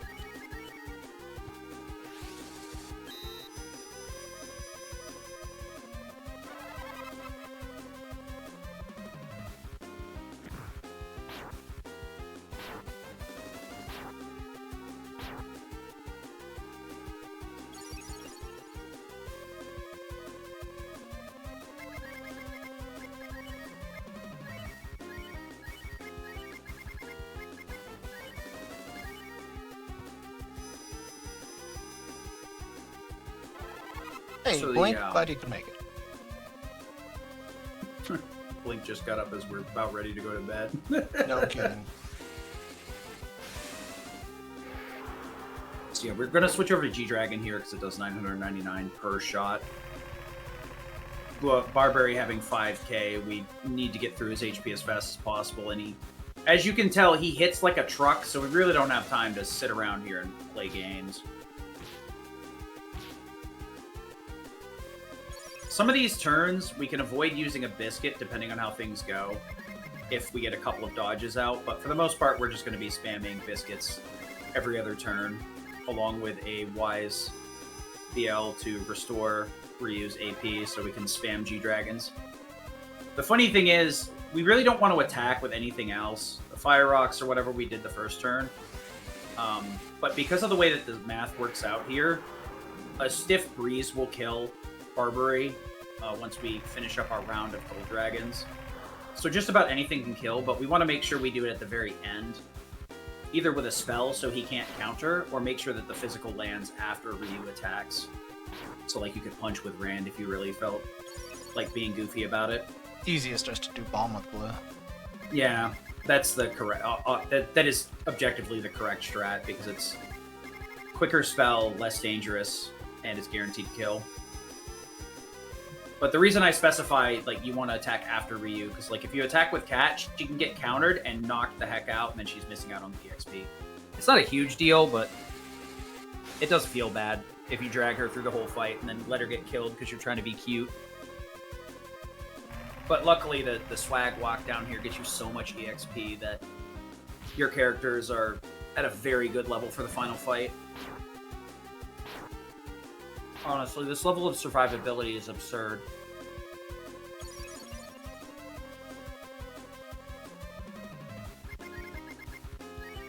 The only reason any percent has better survivability is because it has infinite moon drops or infinite vanilla extracts that won't deplete because they're considered weapons.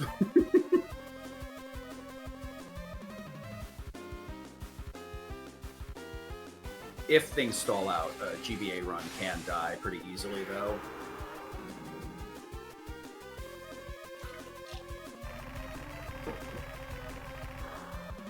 "15-minute warning to the next runner, by the way. Max power swoosh?" Nope. Ryu is not interested. Yeah, if we saw a dodge here, we could use help BLs with Cat and Blue to top everybody's HP off. Oh wait, it's this turn? Never mind. Yep, we're We done. wouldn't have to do anything. Yep. There is a hidden treasure chest here that he tells you about if you 1v1 him. So 1v1ing him actually gets you nothing except for knowledge that's been on the internet for decades at this point, so neat. It is required by Brave Man category law, but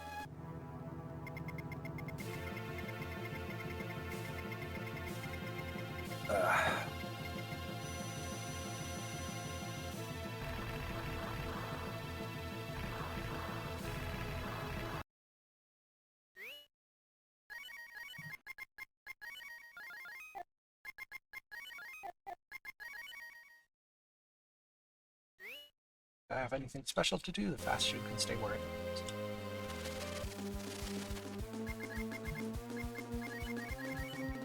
Alright, everybody's injured. I'll fix that. hopefully the right way, not the wrong way.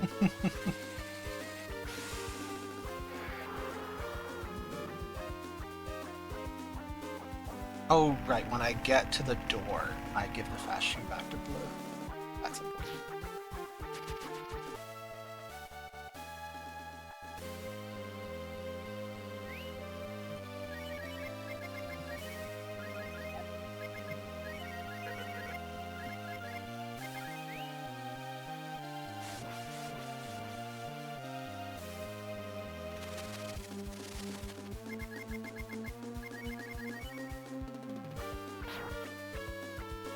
Some of these enemies have enough HP that you need to use a G-Dragon as well.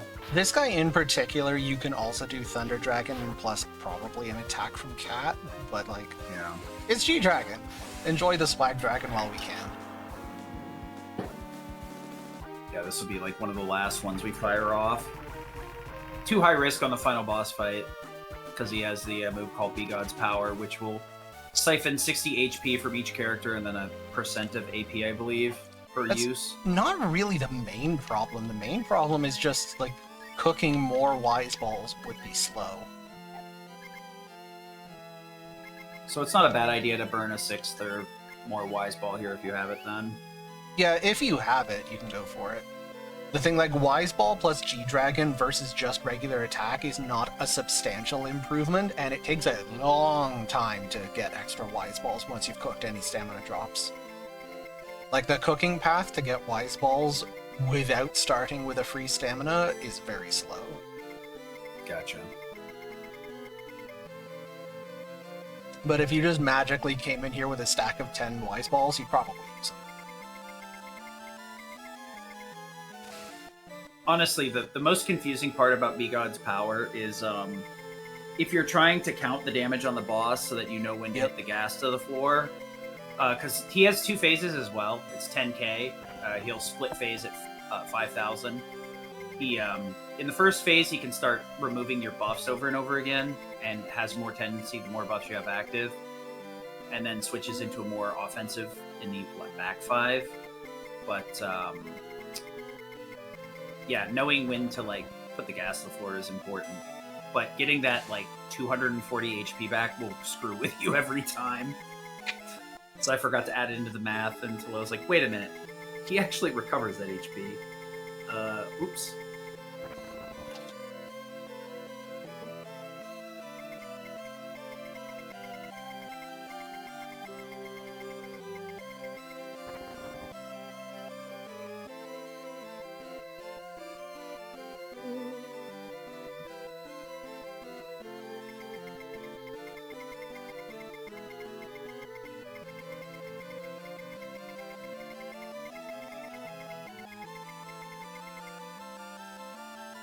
Friggin' Death Evan just T-posing on us. He'll get his. Ugh.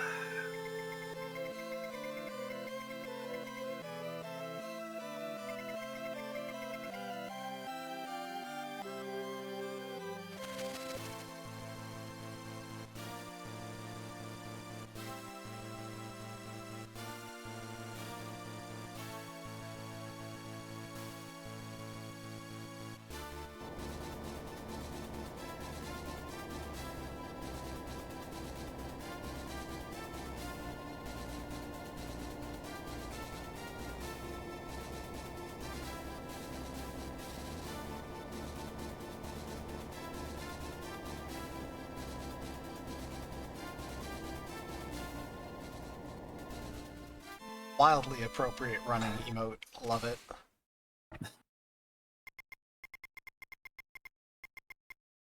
It's kind of a shame that like the coolest cutscene in the game happens at the very end. Yep.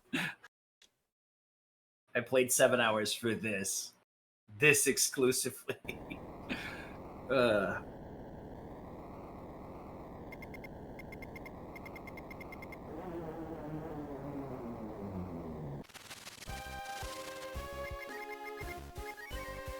So we got a hard open with Anfini here, or else we can't beat the final boss. For better or worse, he gets a cheeky little Anfini, or a little hit off here that cuts our HP in half. Hey, Zell, good morning. We're, 10 minutes away from done, plus or minus.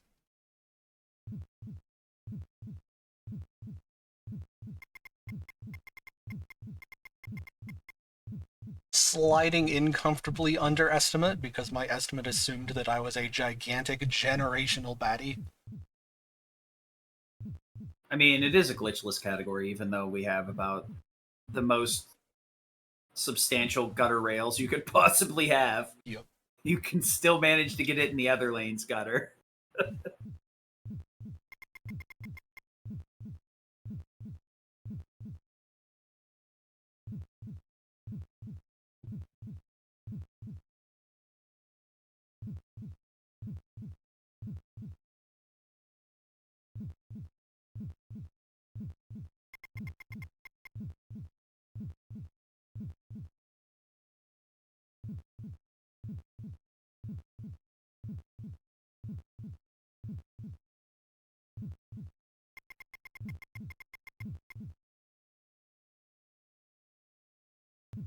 And now the final fight begins.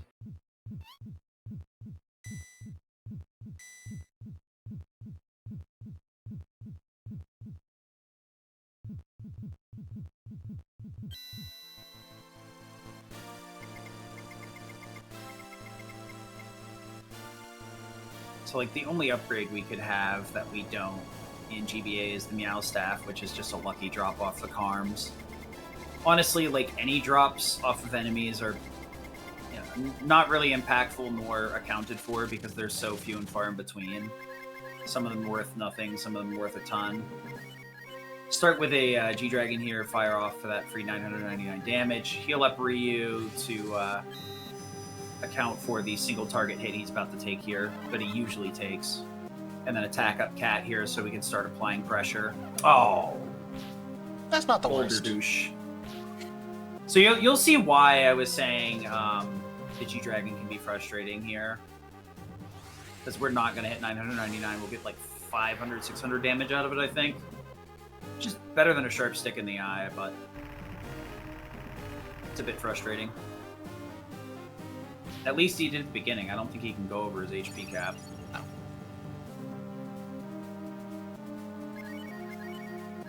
Go to scramble here to get that defense bonus. If possible, we want to... if we don't have everybody attack up, we want to use items to do damage. We really don't have a lot left, so we're just kind of chilling here. Well, this is an interesting one. The nice thing is that this does not do a huge amount of damage, which means that I can afford to have Blue continue buffing. Yeah, and you can help me out with The Rand here. preemptive Cure 2 on Cat here, since Cat is easily the squishiest. Luckily, our best healing item is the same as Cure 2, so we don't have to worry about running out of healing. Now the question At least- is, I have all 3 buffs up, it's time for him to debuff me. Nope. And healthy. That was almost a debuff. Yep. The hard way. Look, that's 34 whole health more than I needed. This is another of the nice things about GBA. You have so many levels, you're so beefy. Yeah, Rand normally does not do enough damage to even justify his existence. This Biscuit here is probably going to trigger Disappear, though, because now we have defense up X and 3 attack ups. We'll see, though. Maybe he'll just start spamming death for no Typical. K? Oh, of course. I have mixed One, feelings about two? what I'm seeing right now. Uno mas! Come on, Rand. What a Chad. Look at I that. hate it here. I hate it here.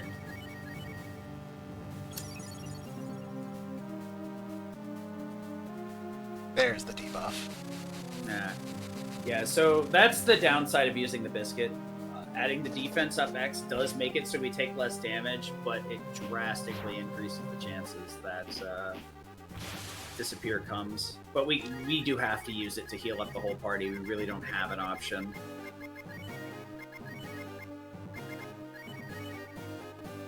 At this point, we want to attack up Ryu, because with the Empire Sword, he's going to be doing more damage than Cat.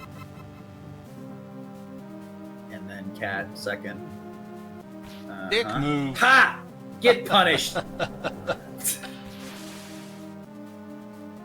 So yeah, there is a accessory that will block instant death in the Blueberry Chamber that we skipped. You've got to go grab Sten to get to it.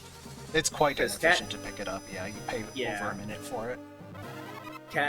You have to have Cat to break open the rock, and then you have to have Sten to bridge the gap. The only other way it would be efficient is if Sten were in your boss fighting party for some reason, which means he'd be with you the whole way down, which just sounds miserable. I mean, luckily there's a save that's fairly close to this, so... But this is definitely not a dire situation. It's like a mildly infuriating situation.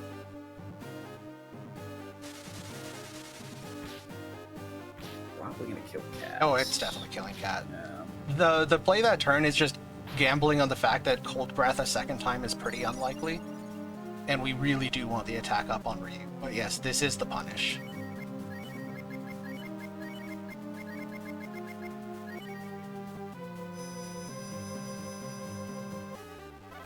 Yeah, the final boss is one of the ones where there's really not a formula to it. It's just react to what you're dealt and play it best. The struggle here is that we want to get out of phase 1 so that we don't have to worry about attack upping anymore. Because otherwise we might even need to use W fruits to refill Blue's AP, which would be really annoying.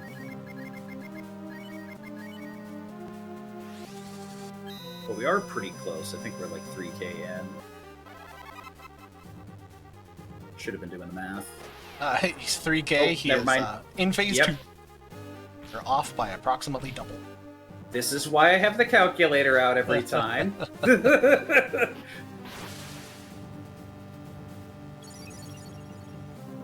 Yeah, Bone Laser indicates we're in phase 2, so no more disappear. Our attack ups will stick permanently now. We just need to get to that part of the fight where we can keep attack up on everybody. Since Blue outspeeds here, we want to heal up with her, so we're not at the mercy of Bone Laser 2 killing us. Yeah, when you have multiple people under 100, you have to biscuit.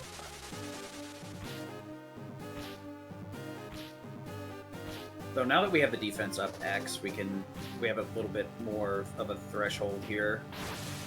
Cat would be the only one at risk dying if we played this greedy. In most cases. Ryu could go down too.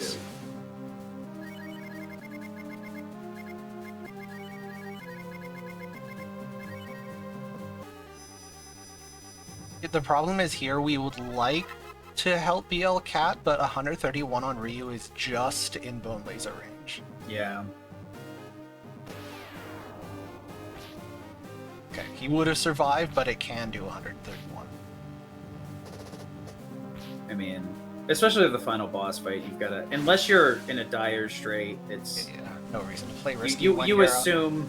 You're yeah. looking at a plus 25-minute run? Yeah. Just get it done. Honestly, like my PB... My current PB, like PB by like nearly 15 minutes off the back of like being confident in both Blueberry and Death Evan. Being afraid of these bosses will take a toll on your execution and play speed. It's not a fun place to be. That is a free real estate move, though, for sure. Yeah, now I can get the attack up on Rand. I mean, he's almost dead, but... Yeah. If Rand even gets a punch off, it'll be amazing.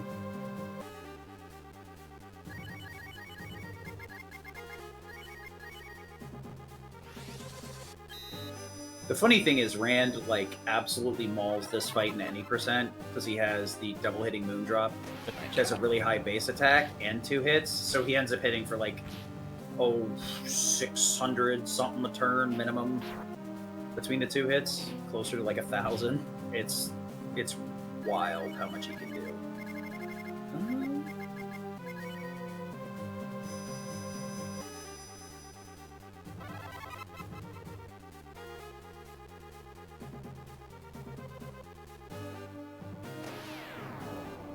Good grief.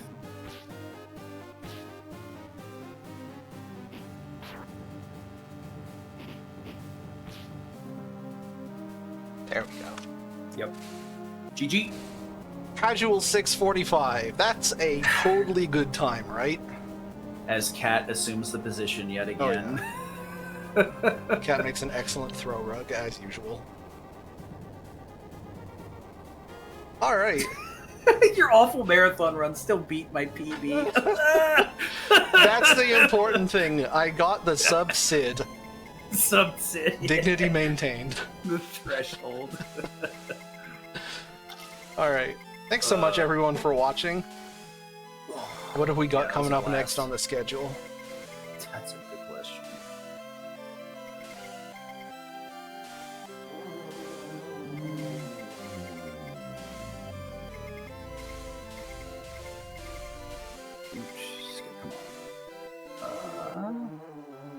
Civ 5? No. Civ 6? Civ 6 all I- wonders. I swear I know how numbers work. Well, I guess I'm leaving really longathon on. I want to see a Civ speedrun. I've never even heard of Civilization speedruns. That's whack. Nice. Hopefully it'll be a nice chill run to take a nap too. No kidding. Alright. I mean, in theory, traditionally, the speedrun waits until you see the flying town to confirm the good ending, but we do know we got it. We were all there. We have the receipts. I love when I'm like just letting the dialogue progress here, and I push the button up so they start walking the other direction, and I'm like, you know what? Whatever. Alright. I will continue holding the down key to progress the dialogue, but Zell, the keyboard cat, can play us off at any time now.